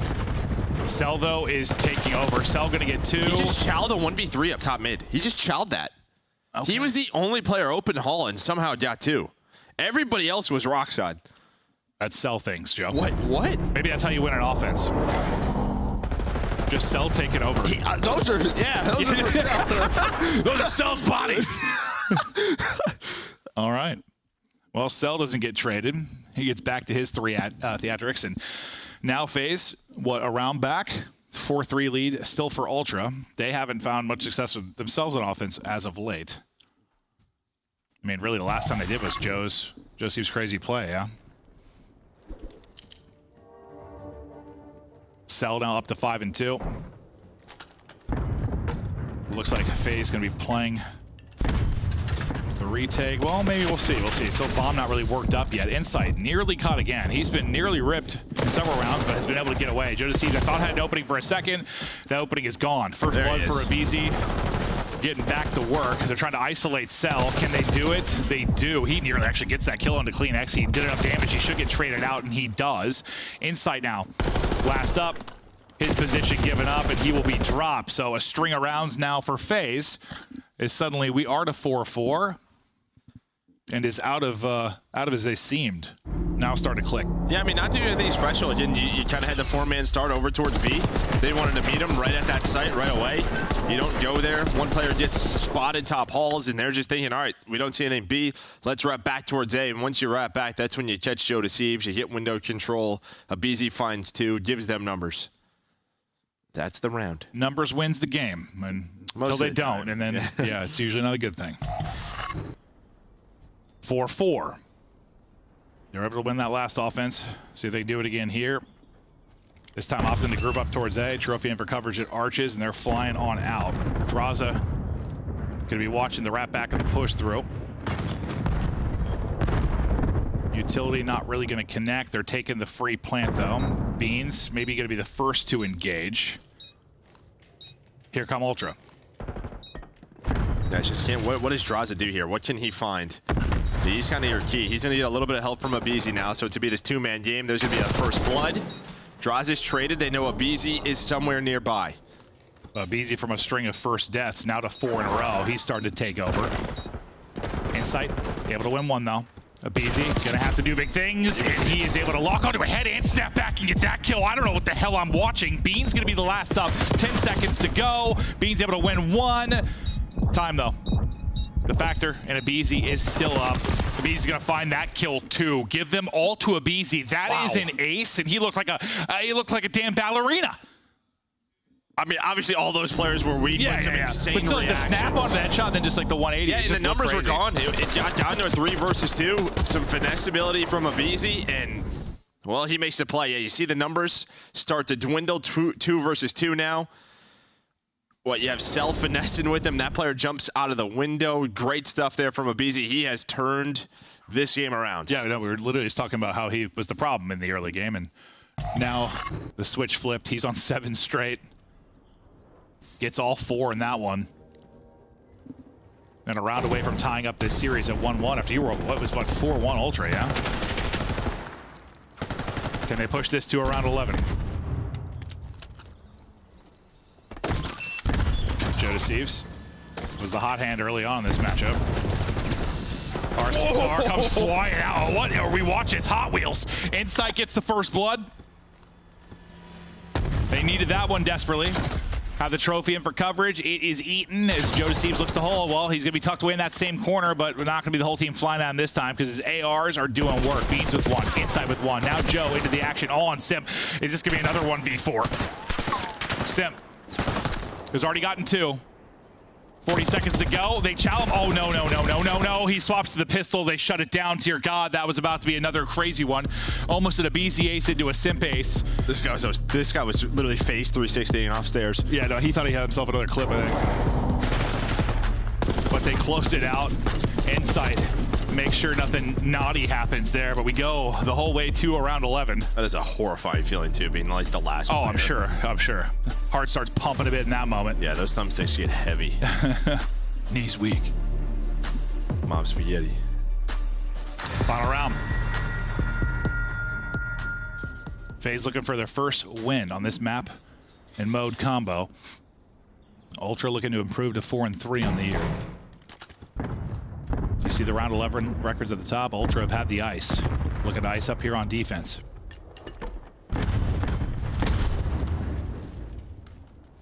They're clearing everything here. B playing deep will be 4-3, and Kleenex playing bottom. Insight gonna be the guy deep. They're starting to group up. Here we go. Abeezy wins the first. He has taken over, put 3 first blood since we called him out. It's a car? Who called him a car? Is that Insight? No, Cell. Oh. Car down. They're trying to find an opening. Nothing here yet, though. Cell changing focus. Is there an opening there at the doorway? Insight will drop 1. Joe Deceives in as well. 1 player remains, going to be Insight. Now down to a 1 versus 1. Cell. Insight. Cell is going to win it, and that will seal the round 11. A crazy one there at Rock.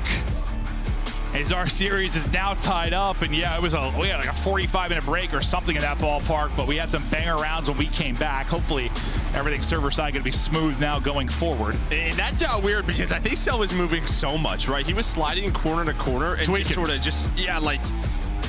and everyone else was like, what am I looking at? Right. They start to retake 2 from the bomb side, comes down to that 1 versus 1, but yeah, a lot of times it's like everyone's holding something, right? Yeah, he was just easier. I'm holding the map.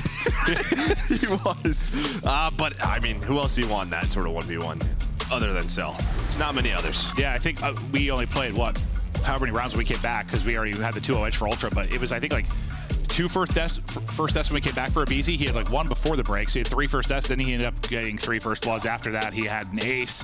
Abeezy put him in position to be able to win that as he had a monster map, and hopefully issues resolved, and we'll continue on smoothly in this series. Thumbs up everywhere. Desk, how are you?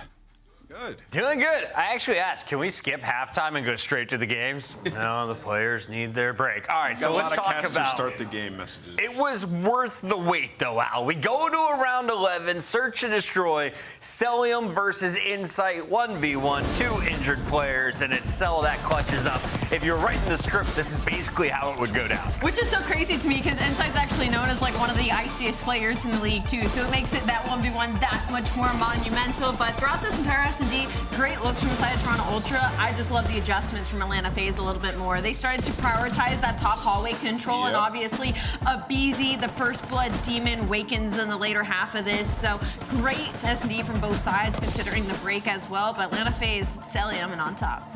Yeah, you know, kind of going opposite of how I thought it was going to go. Yeah. I mean, I thought Atlanta would come out, you know, take that hard point, and then we get Toronto in the search. You know, this map both these teams are working on. They want to add it to their map pool. They both played it pretty well. You know, to Ali's point, the adjustments from FaZe I thought were great. You had Celium sort of playing top rugs, just staying alive, and when they did get information on like if they were banging top hallway to open, like he would go and take a chow. Yeah. The time he did that, found 2 huge kills, impactful, right? And then, you know, you just had Simp making some big plays as well underneath them, right? Just a little misdirection, you can rotate to both bombs pretty quick from there. So Atlanta, you know, adding this to the map pool, getting consistent on Hacienda would be very, very tough to go against in the future. The far slide to expose the midsection of Insight. Celium playing it nearly perfectly in that final round. And it will be a 1-1 score going into Game 3. That Game 3 is still loading up. It'll be on Protocol. Hacienda is going to be hardpoint. That is a guaranteed game number 4. Ali, do we go to a Protocol search Game 5?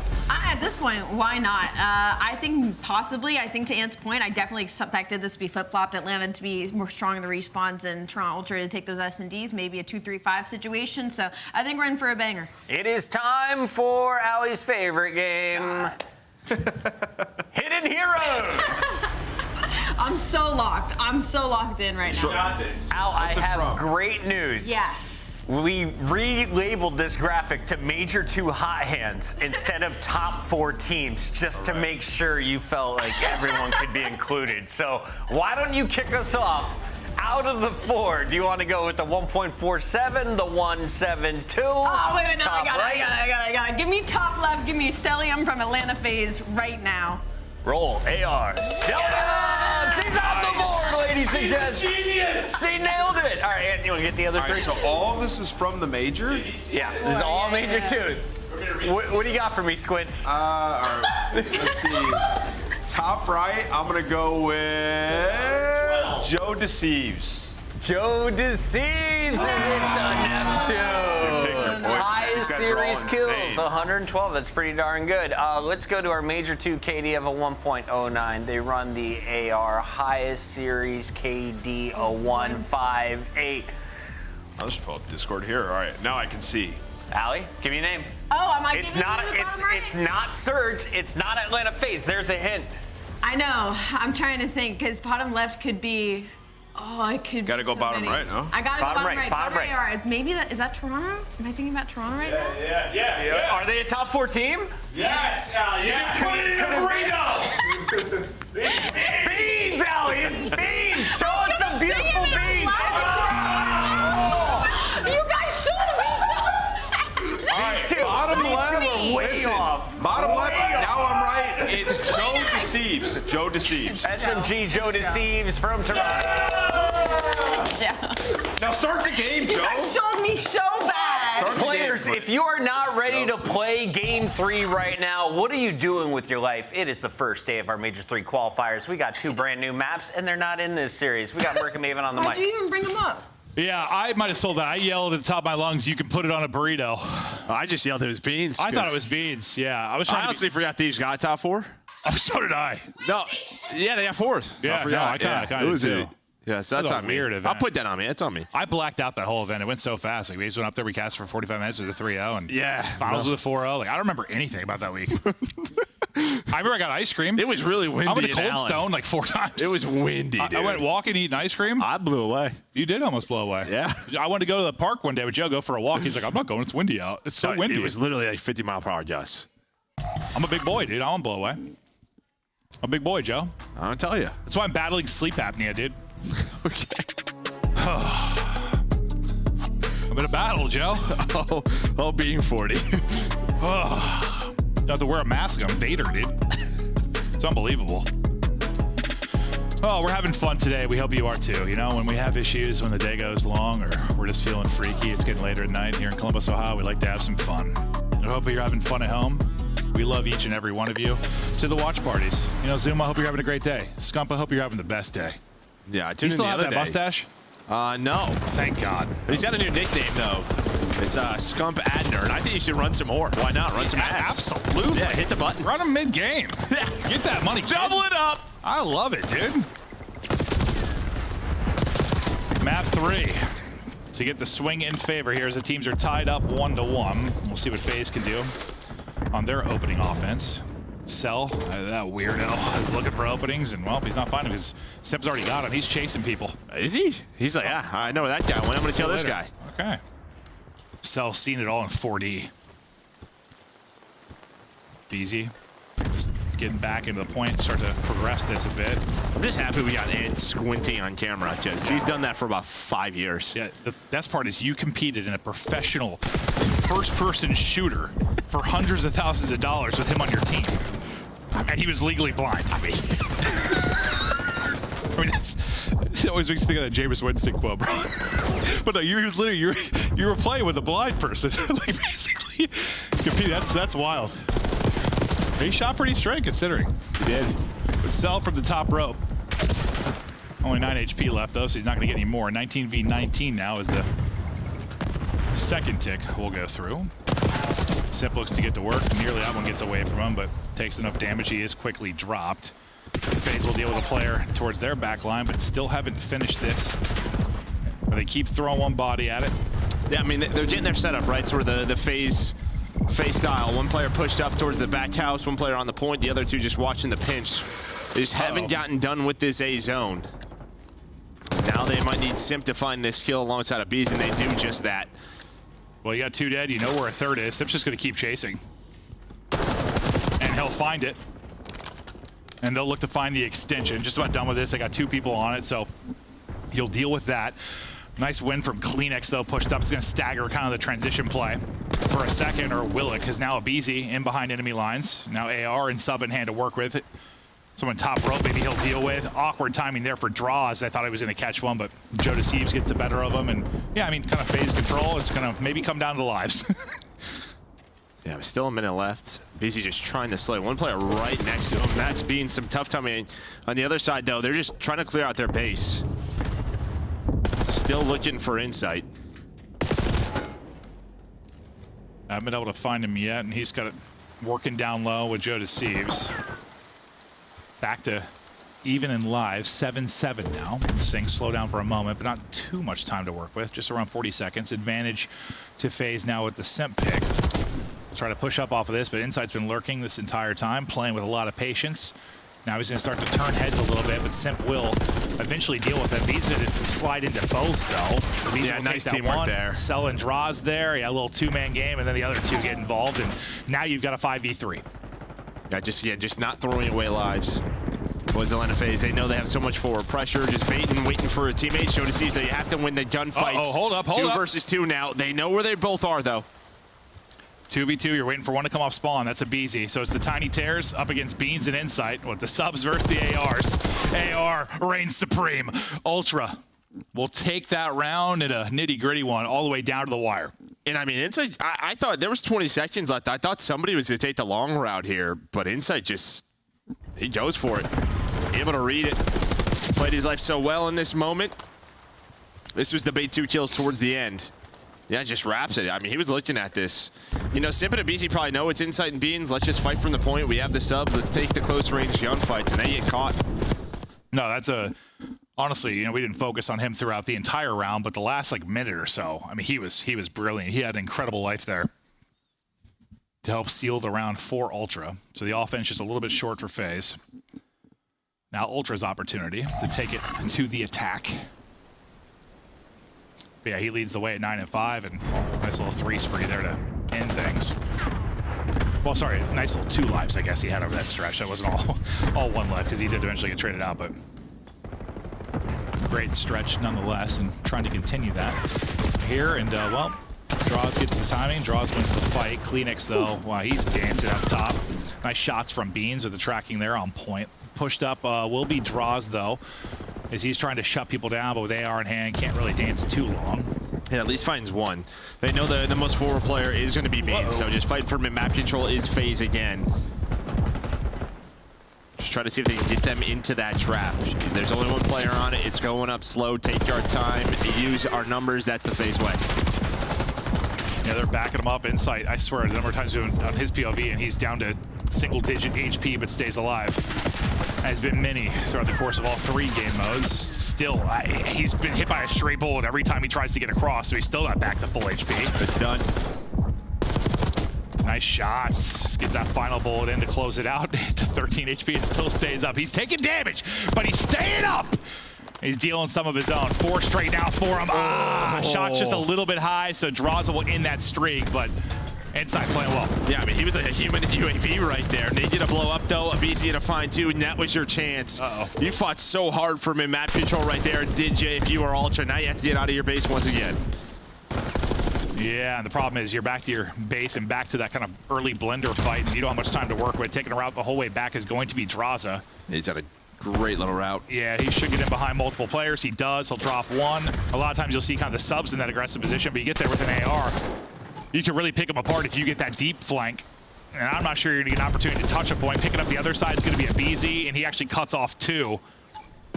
They're not going to touch it. So as good as the clutch defense was from Ultra, FaZe kind of one up them there. Yeah, what, 5-1 now in takes? 5-2? Around there. I rely on you for the numbers, Joe. I'm not a numbers guy. I'm a big figures guy. Well, I rely on the observers to show us, or the production. That's true. Thank you. Good call. Good call. Like Put it on them, 5-2. Joe. Put it on them. I take 0 responsibility for most of what I do. That's true. I feel pretty locked now. I'm back in it, dude. But if I was really locked, I'd know the answer to that question. Oh, I know it's 5-1 or 5-2. Yeah, it's one of those, Joe. Big lead though for FaZe in that regard. They couldn't quite close out the offense last time. We'll see if they can do it here. Brought all the way down to that 2v2 where Inside took her out and clutched up to close it out. But they never really able to get FaZe kind of in. To be fair, FaZe had a presence like on the map pretty much the entire round, right? Like they never really got pushed deep. There were a couple times they were like hunting a player in their house, but nice shots from Jaws. Oh, FaZe on 4. But they never really got pinned. Oh, 4. So you know, we had all the numbers wrong. All of them. Oh yeah, because we were focused on lives, right? Like I was just thinking that 5 because it came down to the second point, and yeah, no, the lives are the conversation. That's why it's a team, Joe. You know, can't be relied on for all the information. Nice start from Draws though within this round. Yeah, great shots from him, and now you have 2 players on this. This is what took a while in round 1 for them, was getting done with this 8-point. Slide headshot from a BZ. Sip now gonna take the gunfight, but Beans are a little bit too strong. Yeah, Beans has been shooting throughout this series. Hit some lovely ones there. Dodging bullets. Hoping to get that second tick. Draws another multi-kill. He's up to 19 and 12. Just make sure if you're new to watching, yeah, our scoreboard doesn't work. It hasn't for a while. I'm not sure who to blame for that one exactly, but bottom right, it's on the player it's POV, nobody here. Members. Yeah, that much I'm sure of. Draws another multi-kill. Well, he'll set up Simp to get his own. Just about to finish it and getting a head start on the other side of it will be Simp. So he's starting to push it out already and set up B. This could be I was going to say, this could be a really good transition over, but it's the exact opposite. It's brilliant for Ultra, and now they get somebody pushed up and Joe deceives.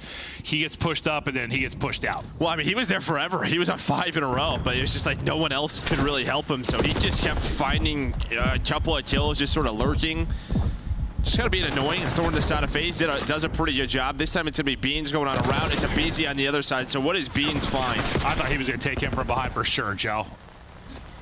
Huh? He didn't though. I thought he was gonna grab him, Joe. Oh. Easy, you know, usually he goes for it. There's prime opportunity to do it there, Joe. Second tick though, nearing completion. Draws' win. Might be enough to finish second tick. It will, and now you got Celian with eyes from above. You fell a little bit short on your first offense. This time, you're laying down the hammer. Up 7 lives, complete control. Offensive round win to FaZe, up 2-1, and dominating. I mean, as close as that round 1 was, I mean, it has been, these last 2 have been utter domination from FaZe. Yeah, so it doesn't take him from behind, but presents the hammer. Does it easy. Yes, he does, Joe. Well, you do. He's one that goes for him, dude. He's always trying to grab him, take him hostage, or whatever. What's it called exactly? Take him hostage or something? Yeah. I'm sorry, my wording is always the best. It's not like I'm paid for my word usage. Oh, yeah, I am. Well, that's all right. FaZe look to close it out and get it to the map 4. They lost the opening respawn. It was a tight one despite the fact that Ultra could have honestly blown them out. Ultra yeah, but this is what they do, right? 2-3-5. I mean, their control the entire year has been so good. I know at stage 2 we talked a lot about Thieves. I think a testament to Atlanta FaZe's entire CDL has been the fact that control and search. Yeah, well, and just they're strong across like all modes. Like they're just a tough team to beat. They don't usually have like a huge glaring weakness. If it is, we're usually hypercritical of their hard point in the past, but even that was like 50-50-ish. But usually a wide map pool, and yeah, good at 2-3-5, and that's why you were really interested in this particular matchup, though, just because, yeah, 2-3-5 power really in both teams. The 3 not going so well for Ultra right now, though. They are able to get out, though, so you have 2 players out in Joe and CleanX. They're just trying to find what they can. Again, I mean, nobody's on the point, so FaZe is just going to chill. They're going to try to hunt those players down. aBeZy hoping to find a trade. Not going to. It's been so interesting. I feel like the last defense, like it was Draza that was pushed up a lot. It's the AR. This time, getting aggressive with Cell. Like, I feel like you haven't had your subs in that position too often, but now it'll be Sim's turn to take a crack at it and try to put somebody in the blender. That'll be Insight that is going to have to deal with Sim for a while unless he gets dropped by Beans. So big win there for Beans. Kind of get Insight potentially out of hell. You're down a life, but you're looking for the extension, and time may not be coming, though, because everybody dropped outside Insight. He's got to deal with everybody now, and that's simply too much to deal with. And with that wave, that allows everyone to kind of get forward for FaZe. How cleanly can you deal with this if you're Ultra? Because now time, it is a tick, and we're under 30 seconds. Okay. So far, so good. You really got a chance to do this, or do you? Cell trying to shut down that combo. Yeah, you got to deal with him. Not fun. Now aBeZy off spawn, he pulls out an AR. It's like, let's just get some middle of the map kills. Again, only 1 player on it. Draws is there. They're just waiting on Sim, but what he could find, he's going to find a knife to the jugular, so he's going to be on respawn. And well, minute secured. Chance to get this to around 5. Can CleanX come away with a couple or at least stay up? Oh, nice little finesse there. He's finessing everyone. Just a great job buying his life because the team had 2 dead. He's at least distracting players from FaZe. Like, I thought he was dead 2 or 3 different times, but he stays up. Now the reinforcements start to come in.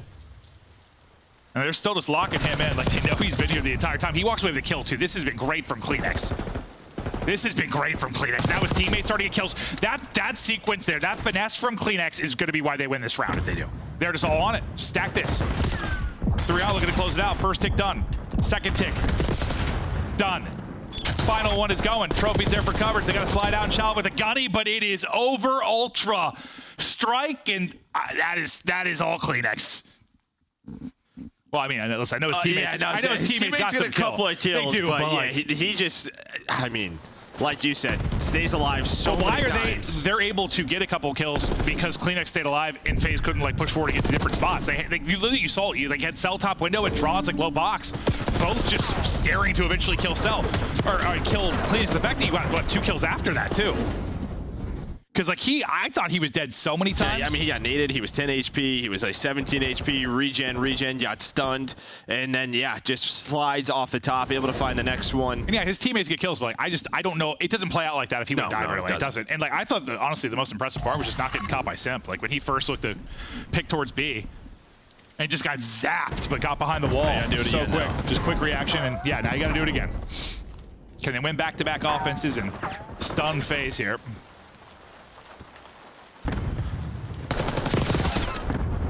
There's the trade onto aBeZy. Stick him with CleanX as he had some great plays down the stretch of that round 4. Try again. Yeah, we can do it. Here we go. Yeah. Oh. He's up and he is down. Probably would have got that time if he was there a second earlier. It happens. Beans onto it and pausing it. Oh, well, Beans going to be by himself on it and pausing it, so now you just see, look, FaZe are hunting. This is the first time they've had like 3 forward like this. Not getting much, though. No, they're not. And that's probably been the best thing Ultra has done. Like, a couple times they could have really gotten pinned in. I mean, okay, outside of that second round, like, they got bodied, but at least that last one, the opportunities FaZe had to kind of shut out the round and pin them in for 30-plus seconds. They weren't really able to do.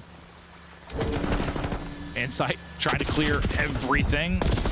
Not going to clear much because Abizi is just ripping faces off. Only person to really get a kill from the Ultra side will be Joe Deceives, and now, again, this similar situation, like 30 seconds to go, a lot of work to do. They were able to do it last time. Yeah, every now and then Abizi on this map will just pull out another AR, just maybe depending on the spawn, sort of the scenario. He's just able to find 3, make it 4 now in a row. It reminds me someone's got to touch this. Not going to happen quite yet. Insight thinking about B. Well, not going to happen. They pulled away the offensive victory once. Not going to happen again as all 4 drop. So do their hopes, dreams, and desires. It's a map 3 victory for FaZe, now up 2-1. As we've had a circus here for this best of 5. Had a bunch of issues back and forth. They were trying different servers to get everything set right, but I mean, you think back to the search, and you came back and you won like the first 2 rounds. Like, you seem to be doing well, and then since then, Ultra, FaZe won, like 4 straight rounds of the search. They clutched up to the round 11. Now they're able to win the control, and they've taken control of this series. We look forward now to a map 4, and we'll see if Ultra can take both hard points, which wouldn't have been really how I saw this series going, probably, but why not? I could see it. I mean, what, Hacienda Hardpoint? Like, not the best map here for FaZe? Yeah, no. They've gotten better. It was like 4 in a row.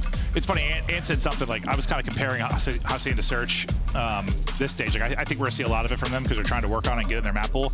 When I brought up Hacienda Hardpoint, I still said, it's not like their best. He's like, yeah, that's like in their pool now is how he said it. He's like, they worked on that all last qualifier. They've won 4 straight. They dominated on it the major when they needed to. Like, that's in their map pool now. That's no longer one you're working on.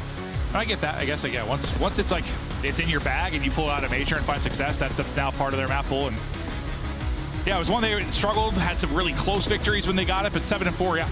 Yeah, it's like 4 wins in a row. And 7-4, that's like all basically through stage 2 qualifier, the major. Because they really started playing it a ton. Well, in the minor, I guess. We'll take a look at some of the highlights, though. Is Ultra had some opportunities here to take over, but couldn't quite capitalize on some moments. A really good job, kind of getting out of their offensive traps, giving themselves a chance to fight. This sequence from Kleenex and his teammates, well, and Joe Deceives specifically, they get all 4 and they're able to take that offensive round to get to this round 5, but then just nothing in round 5. Yeah, BZ pulling out the AR. I remind you of like anything on High Rise last year. Like when Kleenex will pull it out, or BZ sometimes will pull it out and they just start frying. Because sometimes those players, you just don't see them with ARs in hand very often. When you do, like, yeah. They probably love it. Yeah. It's probably the easiest thing in the world. Oh, my hand's going to break. I'm going to L-trigger and shoot. But yeah, Hacienda up next with the potential map 5 protocol, which would be a banger because, these two very good protocol two of the teams. better protocol search teams. You think of those two, you think of like a Cloud9, you think of a Surge.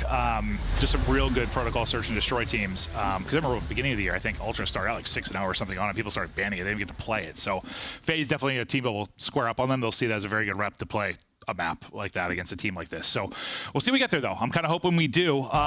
But map 4, that'll be the test first. We'll see if FaZe can take the hard point.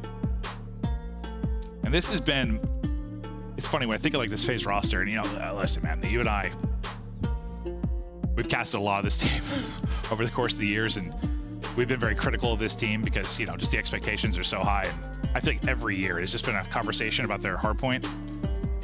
And this year it's like the first time I guess maybe it shouldn't be, but it's still like it still feels weird to me just because they're always so close. They're always nerve-wracking, I swear. Like, don't get me wrong, they can blow people out sometimes, but well, I think it has to be because when you look at the majors, it's probably the one weakness, right?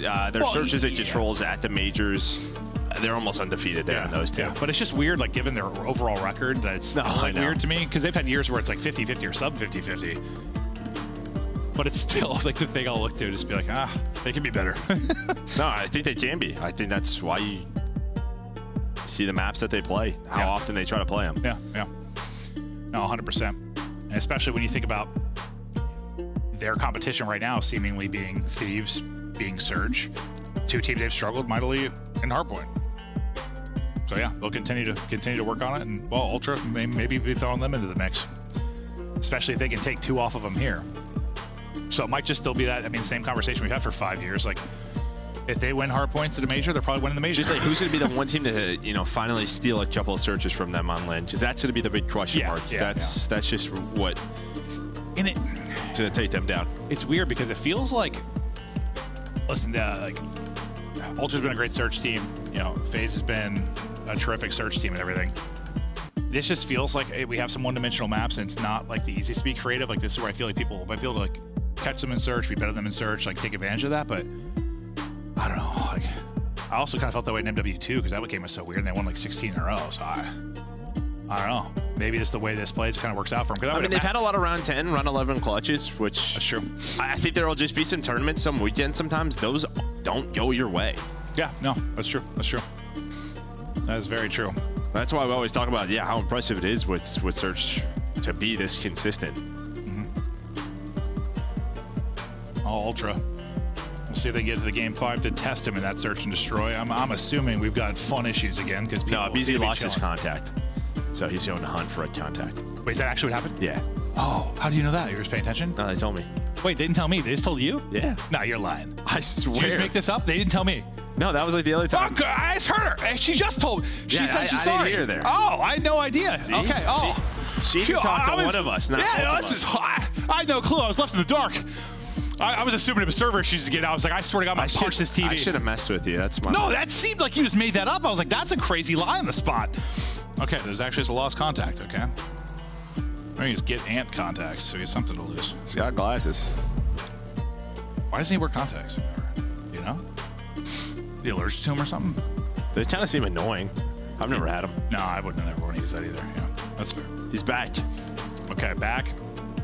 Contacts, hopefully. Maybe you said he had another one? Is that how those work? Probably. What do you mean? What do you mean? I mean, he dropped one on the ground. Like, did you just have extra spares? I don't know how it works. I thought. I don't know what it meant, but I thought you were thinking. It looks like he's still looking for it. Yeah, no. Maybe he's going to eat it. It's like an edible contact.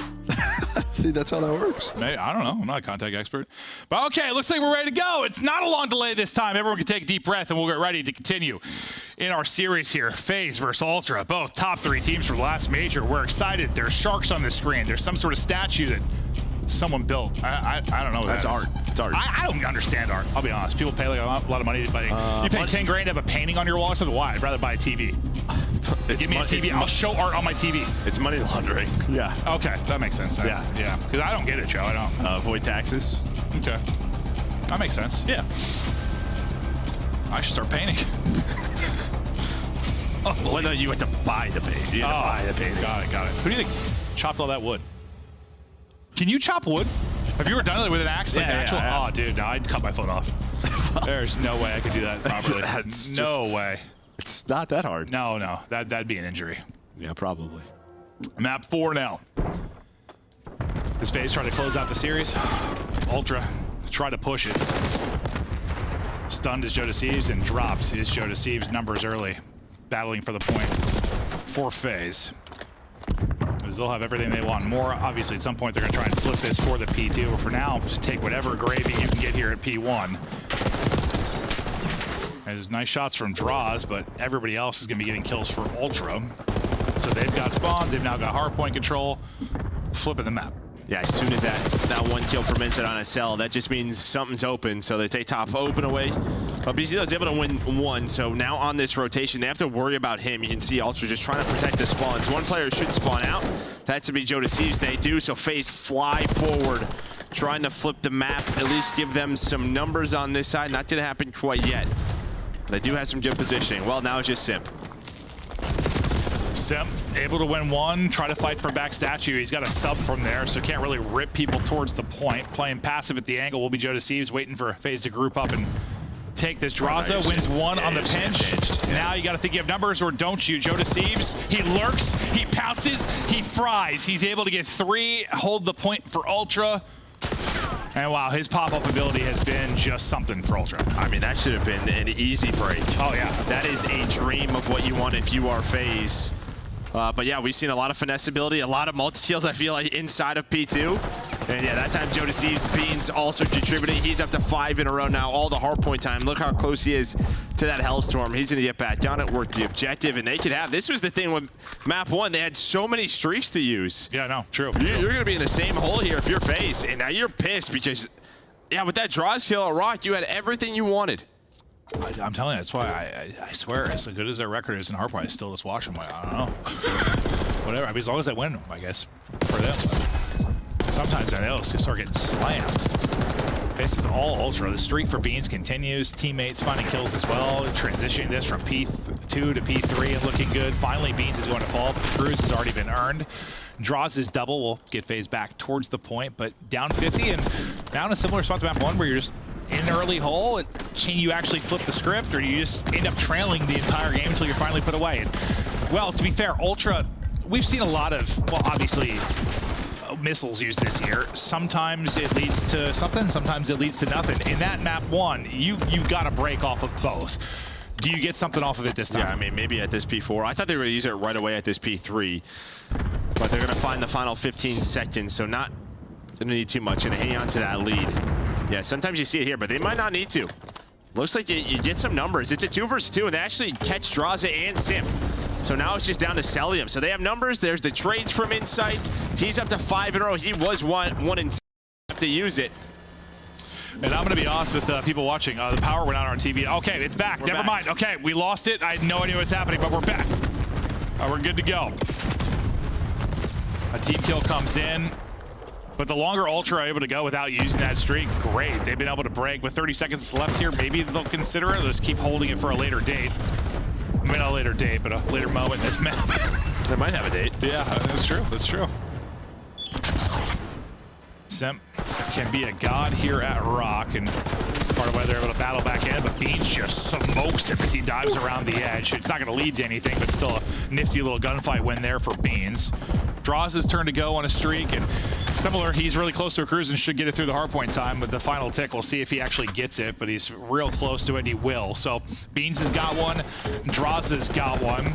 Back within 20-ish is FaZe, and now we got ourselves a game. They're a great P4 team. Everywhere else, it feels a little bit 50-50, but that is their hardpoint. Yeah, yeah. Honestly, well, on this map, yeah. Simp gonna be the last one up. I thought he was about to get mixtaped. Yeah, but Joe was spinning. Abizi, a slow start for him as he's double negative, but he started slow in the search and he really came alive. He might not have a contact in. We're not even sure. That's true. Could be playing with one eye. Or a dirty contact. I'm not sure. Cell gets the angle, but we'll get cleaned up, so a little bit of a life save there for the player inside of the hard point. This has been a great chunk of time at P1. The P2 was all Ultra despite a perfect break opportunity for FaZe. Looks like this time, chance to have the early setup. Last time it kind of looked that way, and then next thing you know, it's Simp's the only one alive. Things kind of fall apart. This time, a little bit of a better setup here as the final second takes off. Streak. It looks like they might, yeah. Bean's just going to hold the time. Here we go. Streak going to be called in, but you die right away. Everybody's just going to play inside a lobby, so you aren't going to find anything. You do get Joe an inside out, though.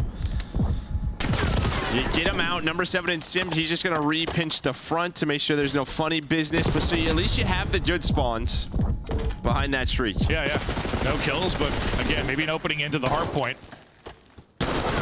No break yet, but still it's been a little bit of time where at least no one's been inside of the hard point. Abizi trying to stay up, not going to happen. Eventually the break does come in. So once again, streak paying dividends for Ultra in these hard points. You still have the one for Draws on the other side of it, so we'll see when that gets thrown into the fray. But this is going to lead to, what, he brought it back within 20, and now it's be back out to a 70-point advantage. And I don't know what happened there. After that first clean ice kill, you avoid the missile. I don't know if they just all sort of chowed out. Thought we have a 4 versus 3, let's use numbers to trade, and they just didn't again. But it seems like they should have maybe just played a little bit more patient around the hill. Doesn't happen. Ultra, as you said, keep this lead. And the first time through where they built the lead was kind of that P2 into the P3. They were able to play that so perfectly. Are they able to do that again here? They got one down in Cell. Cell gonna spawn out well side and try to fight back through. Beans is just shooting grass, but Kleenex with the route outside the map gets back in, not able to do it. Inside streak will drop as well, but it looks like it's gonna be another early break, or at least create a bit of mess and chaos here so FaZe don't get any points. I mean, you got a 60-point advantage. Yeah, you'll take any kind of mess here, especially when you're the one trying to break. I thought maybe I'll spawn Draws was going to use that Hellstorm, but he's going to try to hold the heady. There's a lot of time. You don't want to give the Ultra away. They might get all of it. You can already see Celium. He's rotating. Simp and Abizi, though, they're going to go for the final 15. There's a one-on-one on the other side towards the rotation. We'll pick up that kind of from the death POV for Joe. So Cell wins that. And, well, last time it was kind of the P4 that got FaZe back into it. Might be the same story here. If they can hold. Here we go. Back out the rock. Trophy under cell for coverage. Cell and draws. Try to deal with the early pressure, and so far, so good. Clean trades. Good comms. I made that up. I don't know what the comms are at all. I'm sure it's good. Yeah, comms. I'm sure it's good. Yeah. I said that, but why did I just say that? I have no idea. I can't hear the players at all. Fantastic jobs from the squad. But so far, so good. And it feels like Ultra have won it everywhere else. This has been where FaZe have done it. Just getting a toe into contest, though. Eventually, you're going to have to chow this. And, well, chow and drop. Now 3 going to drop, and there's going to be the break. They get through with 20 or so seconds left. So you get 40 if you're FaZe, but you'll take these 20. It's a big 20, especially when you're sitting around that 200-point mark. Yeah, I mean, just great teamwork there. You just sort of bait that player up, but the key was the player top hall. And Draw still has that missile, yeah? Yeah, he still has it. Okay. So that player has to adjust. You finally have to challenge the front, and that heady's so difficult from Cell's POV. Just dip a toe in. Make them fight through the contest. Draw's not able to center properly as he slides out around the edge, but where they've kind of struggled a bit is in the P1, P2s. FaZe going to try and improve on that. They're going to have to if they're going to win this map. And that streak could certainly come into play. I mean, that streak could be what wins them the map, depending on the usage and the situation they are in. This is naughty stuff from Cell. 13 HP and still challenge. Can't get back to full because he's going to catch a stun. Other catwalk. Draws will eventually fall.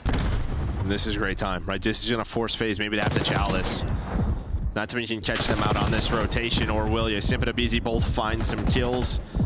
Flank is in. Abizi's just trying to find the player on the hill. Oh. Loses him a bit, but able to regain. Yeah, I felt like they got a lot of time there considering they were 2 or 3 dead. Like, they were struggling to find where they were in the points. So it's 16, make it 15. Needed for the W for Ultra. Go for this right away. Here we go. Fall on a streak. Tucked away. Hope he stays up. Teammates are dropping. This thing might be done. You'll be able to take out Beans, I think, or won't you? Beans is going to stay up. He's actually ended up dropping to Draw. So Draw's going to pop out of this and get 2 kills. If it's not with the missile, maybe it's just with the gunny. He'll make sure he's got spawns blocked in the back. He'll pick up the push through well side. It's a crazy fight versus Kleenex, but clipping 4 heads is Draws. The dream still alive for FaZe, but just 5 points needed for the dub for Ultra. Yeah, that's what I was going to say. The problem is you're not going to have that streak for a P3. P4 if we do get there, but you are still fighting if you are FaZe staying alive. And yeah, that just got messy. As soon as he entered that missile, all your teammates died, but they didn't find you. Yeah, no, the fact he was able to pop up and get 2 or 3 kills out of that, the only reason, well, they've still got an opportunity to win this. That would have been a nutty gunfight win for Abizi, but good luck fighting against that heady. They've got to get somebody out on rotation, and they haven't been able to. First guy there will probably be Abizi with a chance to get in an open, but he's just got to go. He's able to win his one-on-one, but the trade is then in. They cannot get there. Ultra take it. They've taken both hard points. We're going the distance all the way to a map 5 as these 2 teams continue to battle and everybody gets up because it's time for a potty break. Does that mean you have to go? Oh, I'm good. No, I'm good. Oh, okay. Yeah, they all got up with the quickness here. I mean, it's been a long one. We had the 45-minute delay. We're going the entire way in this series. Woo! We're dancing. Sometimes it's how it happens. Yeah, that's all right. It's all right. You know, it's a good thing when you love your job because I just get to hang out with you and chat about Call of Duty, Joe. Yeah, some solid hardpoint right there. Yeah, it was some solid hardpoint. It's Ultra. That's all they've been able to win. It's the hard points. They got to now win a search. Statistically, Joe, does anything pop off the page for you? I mean, Kleenex has a ton of engagements. 3,500 damage kind of leads the way. It's not the prettiest stat line, but it looks good damage-wise. On the other side, I think Draws, you know, him and Cell play pretty well. I think you play fine if you're FaZe. You messed up every single P2. Yeah, that's... I think I watched them play this one time, like the first time they played it, and I texted Crowder, I'm like, you guys stink at P2. And every time since then, I swear they still something with P2, bro. They have so many issues there. Ultra take advantage, though. They win it. Beans in form. I think like 23 of his 25 were non-traded. He has been shooting straight, very, very straight. But now we get the one we probably look forward to the most. You talk about these teams and the caliber they are. Protocol Search and Destroy, brilliant map for both these squads. Excited to see them go toe-to-toe. And I'm just praying we get into this map 5 smoothly. That's the plan. Well, yeah, it's always the plan, Joe, but things don't always go as planned, now do they? What you do? You're right. You just go with it. You just go with it. Things happen. Things do happen. We have a map 5 coming up between FaZe and Ultra. Who's going to take it? I don't know. We'll find out after the break.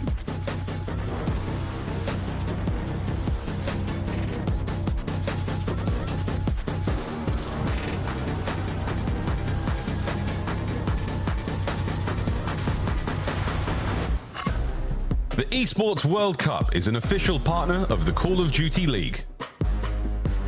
Upgrade your game with the Scuff, the official controller of the Call of Duty League. It's more than a game. It's for all who dare to compete. It's more than a team. It's our team. It's more than a feeling. It's unwavering passion. It's more than just talent. It's the grind that got me here. It's more than a moment. It's our legacy. One city, one stage, one champion. The battle starts now.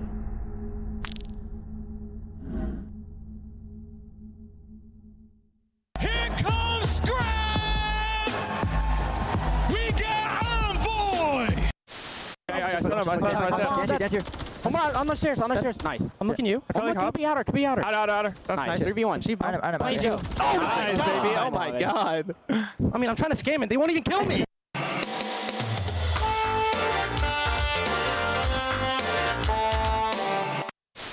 In the corner.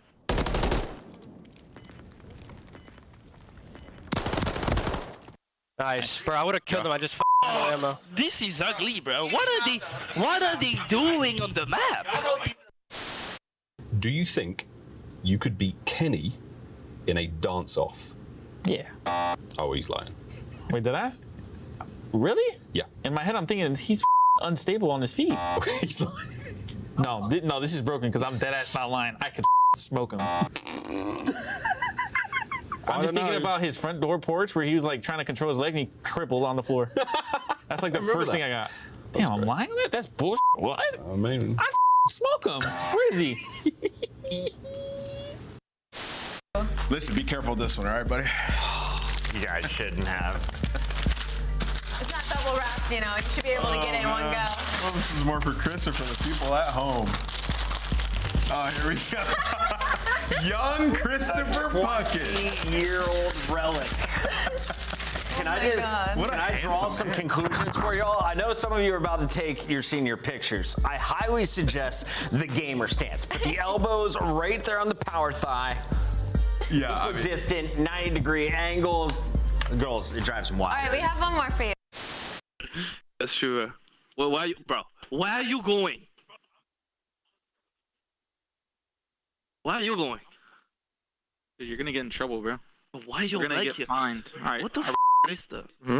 Hello, and then actually about Looking in the thing. You're an idiot, bro. He's not in here. Join the game.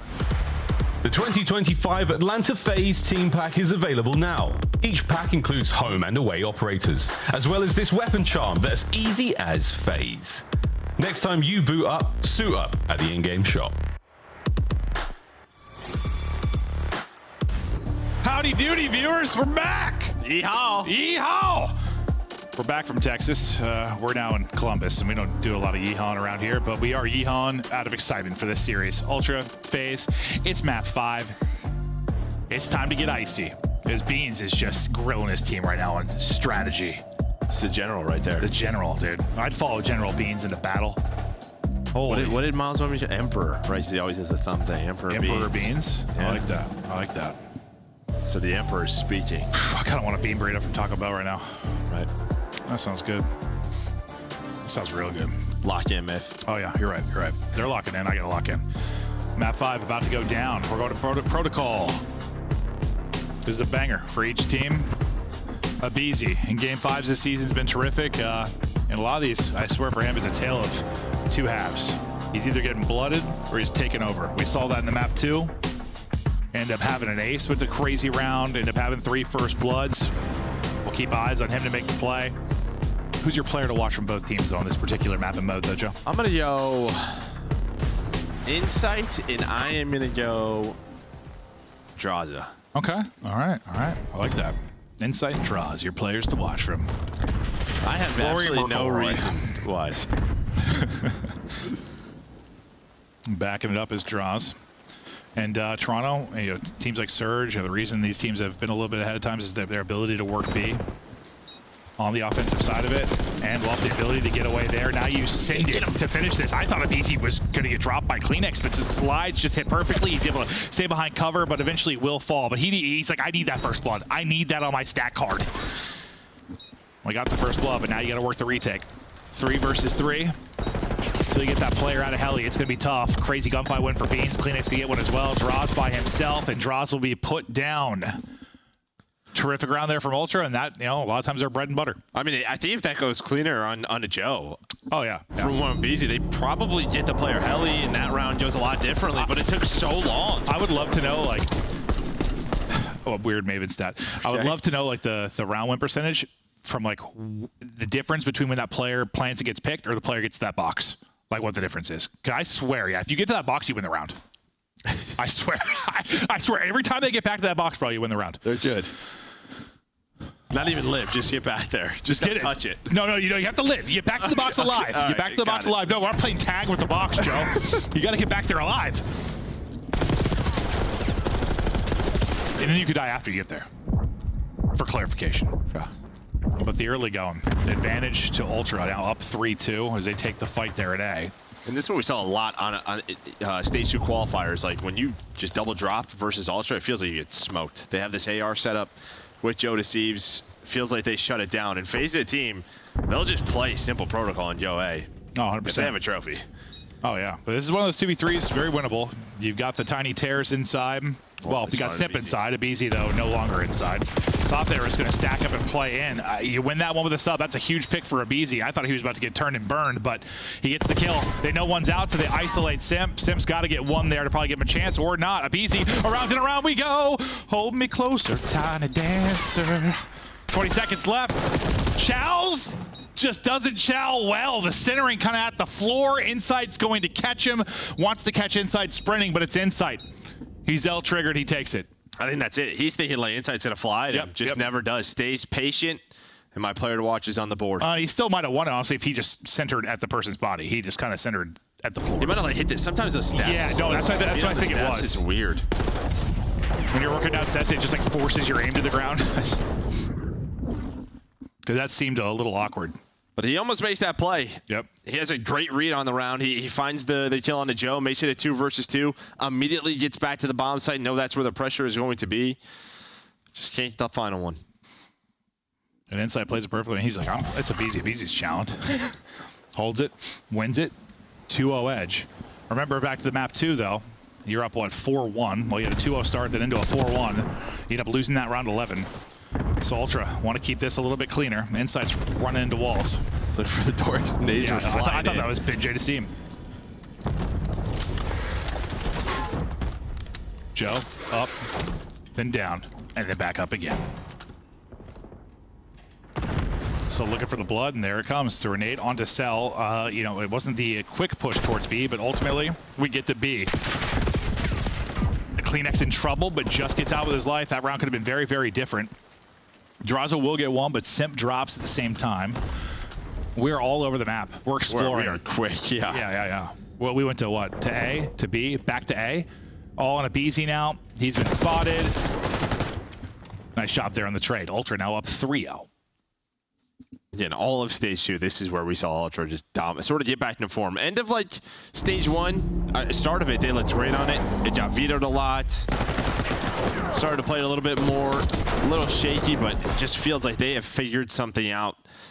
Yeah, I feel like we've seen that a lot. Like, teams are really good at it, then it gets vetoed, then they don't look as good at it, but it starts to work its way back in. They see it more, and they get right back into a flow. And yeah, I don't know. They're a step ahead right now.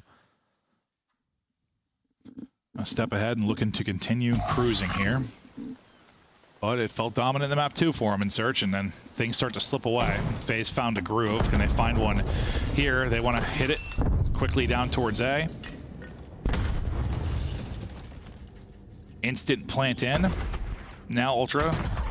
Well, last time they tried to retake this in a 3v2 where they had advantage. Well, down to a 2v2 eventually, but this time it'll be a straight 4-on-4. And they do it the old-fashioned way. Dealing with Spiral will be Abizi. trying to get out of that stun. He's at least able to get out so he doesn't get caught. A little counter stun in to back them up as well. But now the nade behind it. So he gets caught with his nade in hand. The challenge is perfect there from Kleenex. Stellium can't finish one off as they go up the rope. Simp then going to Chow, and Simp snaps back. What is that to get a second? That's third. Hits his third. Third. 4. Oh, or not. Joe Deceives. Are you kidding me? Oh, my God. Buy time. Whew. Not enough time. That nearly got real ugly. From what I thought was a Simp ace, nearly down to a Joe Deceives 1v2 masterclass, but Cell stays up. Get FaZe on the board. Now, yeah, they lost that round. This thing's done. They needed that one. Well, I thought the first kill was going to happen for aBeZy. You got a bullet in, the nade explodes, but Kleenex able to find that kill. Yeah, you were like, good nade. There. I'm like, well, unless he swings right now. He just swung right as he tossed it. Yeah, another nade follows that up from Simp, and then he gets 2 more on top of it. I think that's one of the most annoying things in COD, when you just get caught with a nade in your hand. Mm-hmm. I think you timed it perfectly. And well, that's why if you're holding a tactical, they just give you... It's true. You have literally aim cheats. Yeah. Dude, I'm telling you, like, the accuracy of the hipfire when you like grab a player is it proves our hypothesis. It's just... Yeah, it's insane. This might be on inside. Can he lurk? Well, he sure has. Takes out aBeZy. How much time does he waste? He's just going to look at the grass. Yep, that just is his bush. Fertilizer. No one's touching that bush. They try to slide out. They slide right into Beans. The fact he gets one, everything he needed to do, picking it up, then inside gets out of his bush, and right back into position to close out the round. Ultra, right back in control. I mean, if aBeZy finds the first blood on the inside, they have a 4 versus 3. This looks a lot differently, but he finds the first one. He's just wasting their time. Then it's a 3v3 down low. Numbers advantage over to Ultra. He's able to get back involved. Some big rounds from him. Oh, this is why we kind of thought, like, even though Ultras have their struggles and stuff this year, like, they could be a tough test for a team like FaZe. Yeah, just because kind of similar strengths. The fact is that they take some respawns, they have the ability to beat you in a search and destroy, whereas other teams have not been able to do it to FaZe. Ultra can do it, and well, are close to doing it. 4-1 up. Try to shake off that round 11 loss in the map too and close out the series here. We're not done yet though. Can FaZe string together some rounds? They're going to try to pull off the Ultra. Work B a bit here. Getting out to Heli will be Draws. Playing deep. Back statue is Beans. Despite the fact we've got this setup going down towards B, we still have activity kind of all around the map. Can the player get back to the box? Does the Maven theory work? Dude, he stayed alive. He stayed alive. Did he get Is he the at box? the box, though? No, he might not be at the box. Well, in fact, he stayed alive. It's probably the same thing. You just have to stay alive. That's a different box, but it's a box, Joe. aBeZy with 2, Simp with 1, and now Joe Deceives. Left on an island, and that island is called Muerto. He's dead. FaZe now. Island de Muerto, huh? Yeah. Island of Death. Yeah. Don't want to go there. Nope. See the final look at it as Joe Deceives. No opportunity in that one. We'll see it from aBeZy's POV, and while he just gets a great time in there, 2 players kind of looking at the same side. No one picking up, just a lane push. So he'll get 2, and yeah, he's either blooded or gets the blood. Can they go back-to-back rounds, though, and get this a bit closer? They've not really been able to stop this offense from Ultra.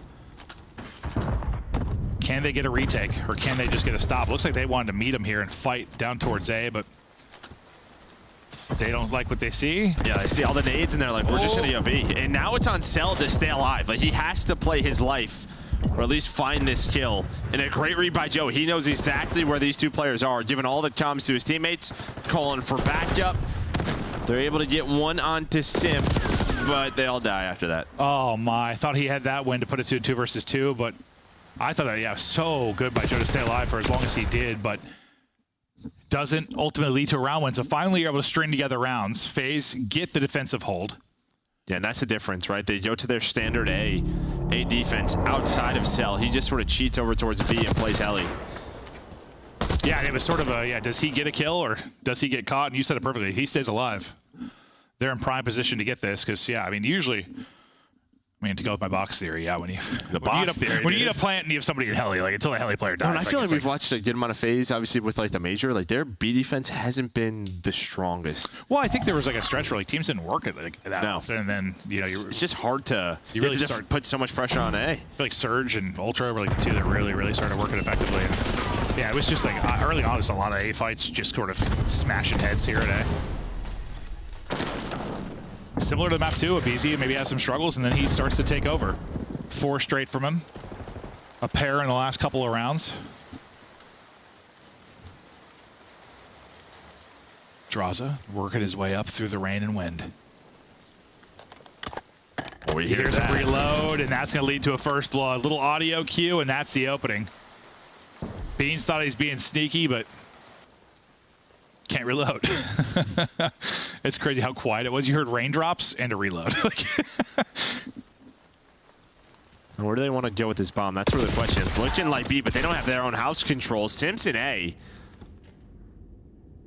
So yeah, I thought it was B, but no, it ends up being towards the A bomb. But Abizi just kind of gets caught on his lonesome. All right, plant now going to go through. This is the second time we've had this scenario. Last time it was what, Simp and Abizi trying to hold.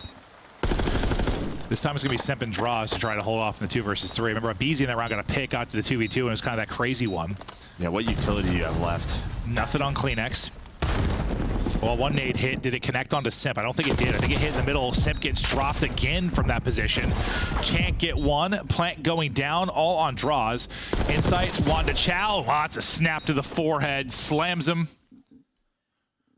Defuse done around 2 Ultra. I think that nade, was that through the vent? I know you can drop a nade through a vent like top middle, and that might have been where it came from.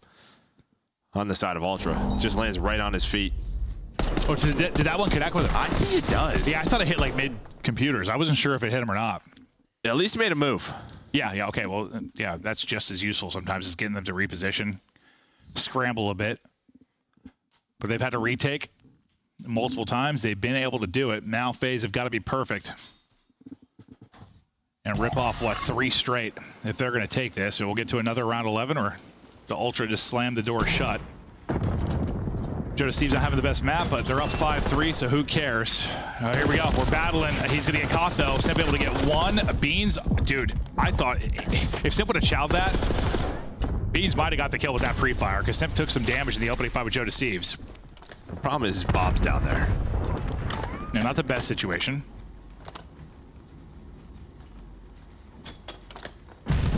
Beans wants to chow off the nade. Oh my god, nearly perfect. He's able to take out the trophy and win that. Dude, Beans is him.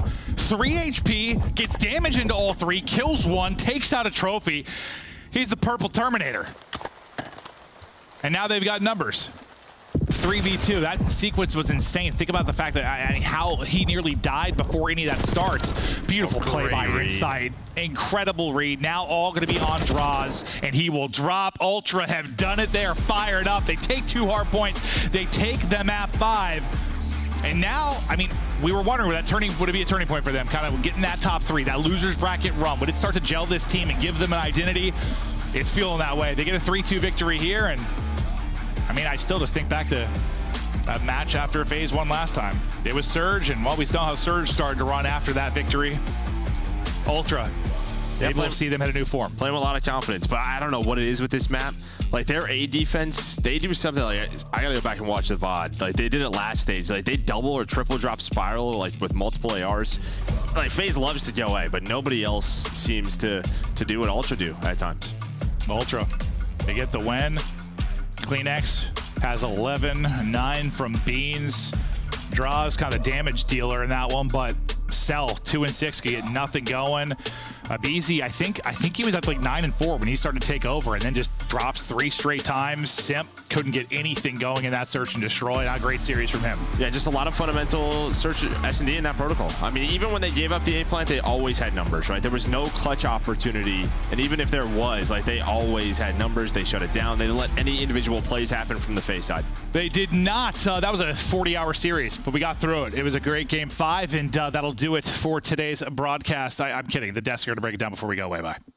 Thanks, Clint. Yes, that's how we end the shows here in the middle of the season. Allie, Yeah. Nameless made us look real dumb today. He got two upsets called back-to-back. Did you see it going to a round 11 game 5 and now a round 10 game 5? I mean, hey, listen, man, it was gritty, but they got it done. I did see it go the distance. I mean, Toronto showed a lot. I thought they took a huge step at the last major, and what you saw here is like Beans in game 5, huge plays, Kleenex in flow state once again, and you know, the respawn's just absolutely incredible in the hard points for Toronto. Like, these guys have found their flow. Allie, is this team top 4? Fine, yes. I would say with this series, I would solidify Toronto Ultra in my top 4. Slightly over Cloud9 on your leaderboard? Is that how that works? Yeah. I would still like to see them go up against Cloud9 because I was telling Ant in the green room, like, when I look at teams and who kind of is in my personal top 4, if you have a team that's technically below you that has your number throughout the season, then I think that a team is going to be better than you. But across the board, this was an incredible showing from Toronto Ultra, especially in the hard points. That was their 50-50 game mode, and to see improvement in that category, not only in general, but versus coming off of a win in Atlanta FaZe, speaks really good for Toronto Ultra. Even the control was just so narrow. I mean, you got down to the very end, like they won an offensive round and forced that round number 5. You obviously get put in the blender in that round, but I think it was a good showing there. I mean, if you're a Toronto fan, you're feeling incredibly good about this team headed into the rest of this qualifier and the latter half of the season. Your young guns, Beans and Joe, they're them. They're unbelievable right now.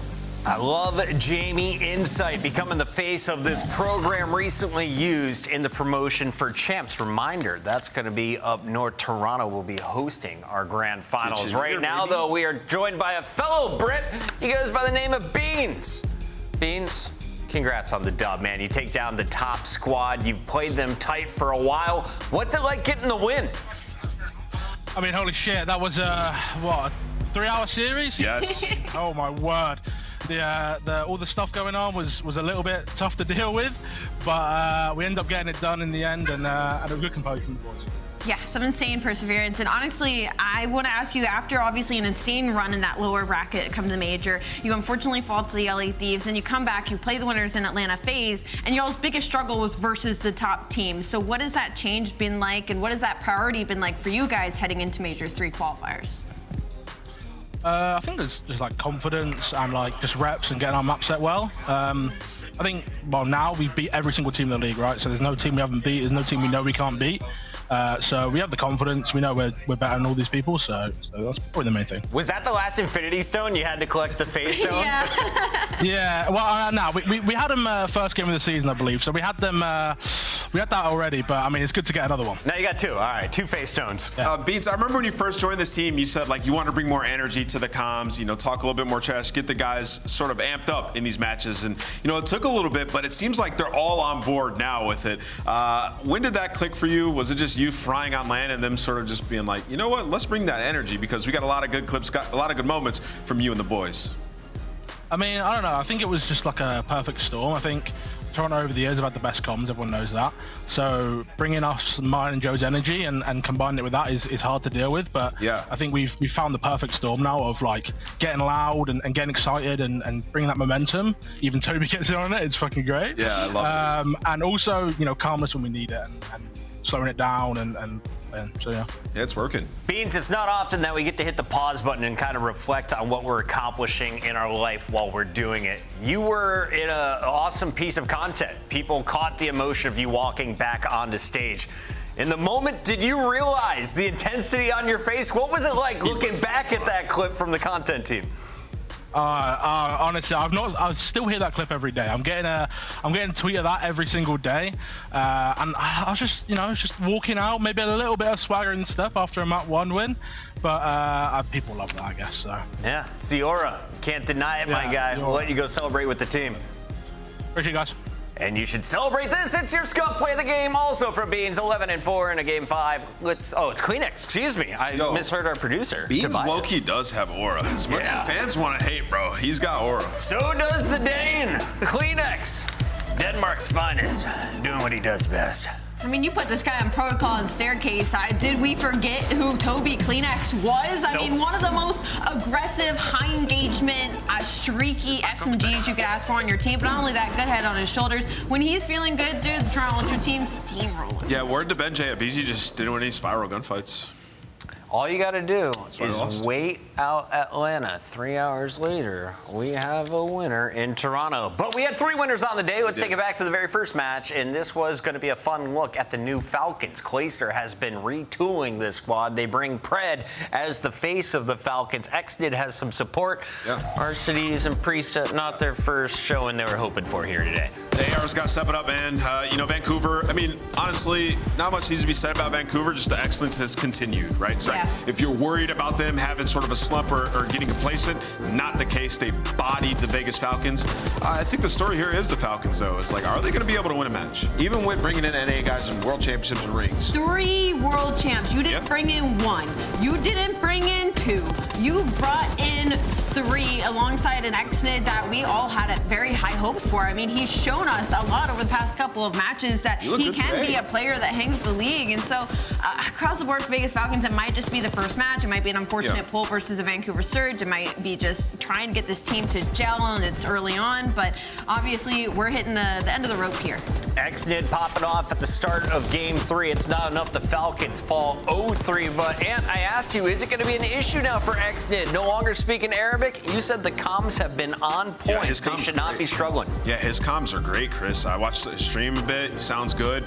And Nasty's comms as well. Unbelievable. As you can see, today versus Vegas, he was frying Nasty.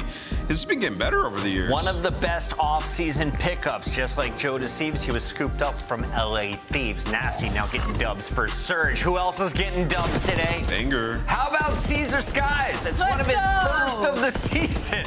He has been on a struggle bus since joining LAG. Skies coming into Major 2, getting bopped out of that pretty early. Now with Hook back in the lineup, though, the team finds their form. Honestly, they needed this.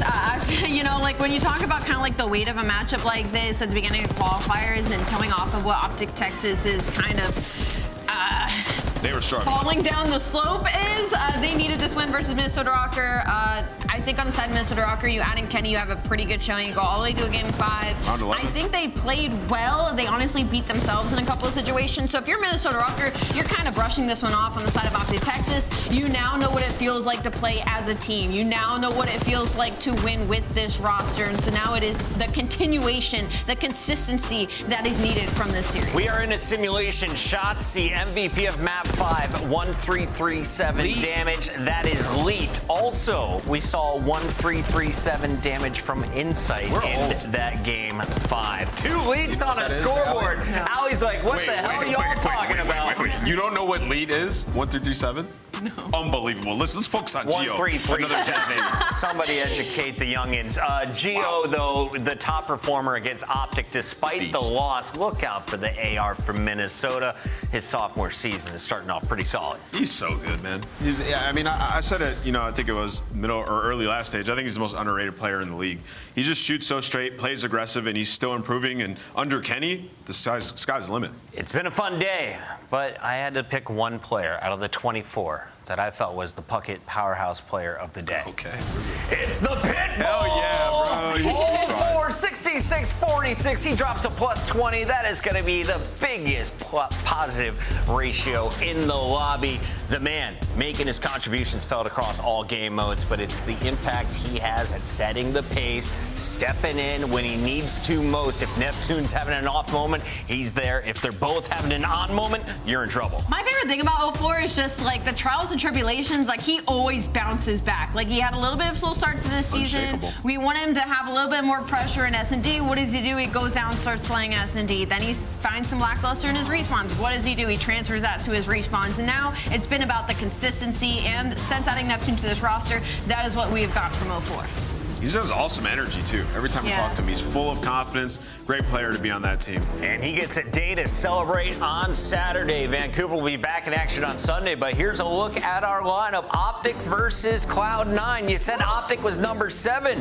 Where's Cloud9 in your power rankings? 6. 5? 6? That'll be a great showdown. Also, Carolina Royal Ravens versus Gorilla Mates. LAG showcasing their new lineup. Expectations?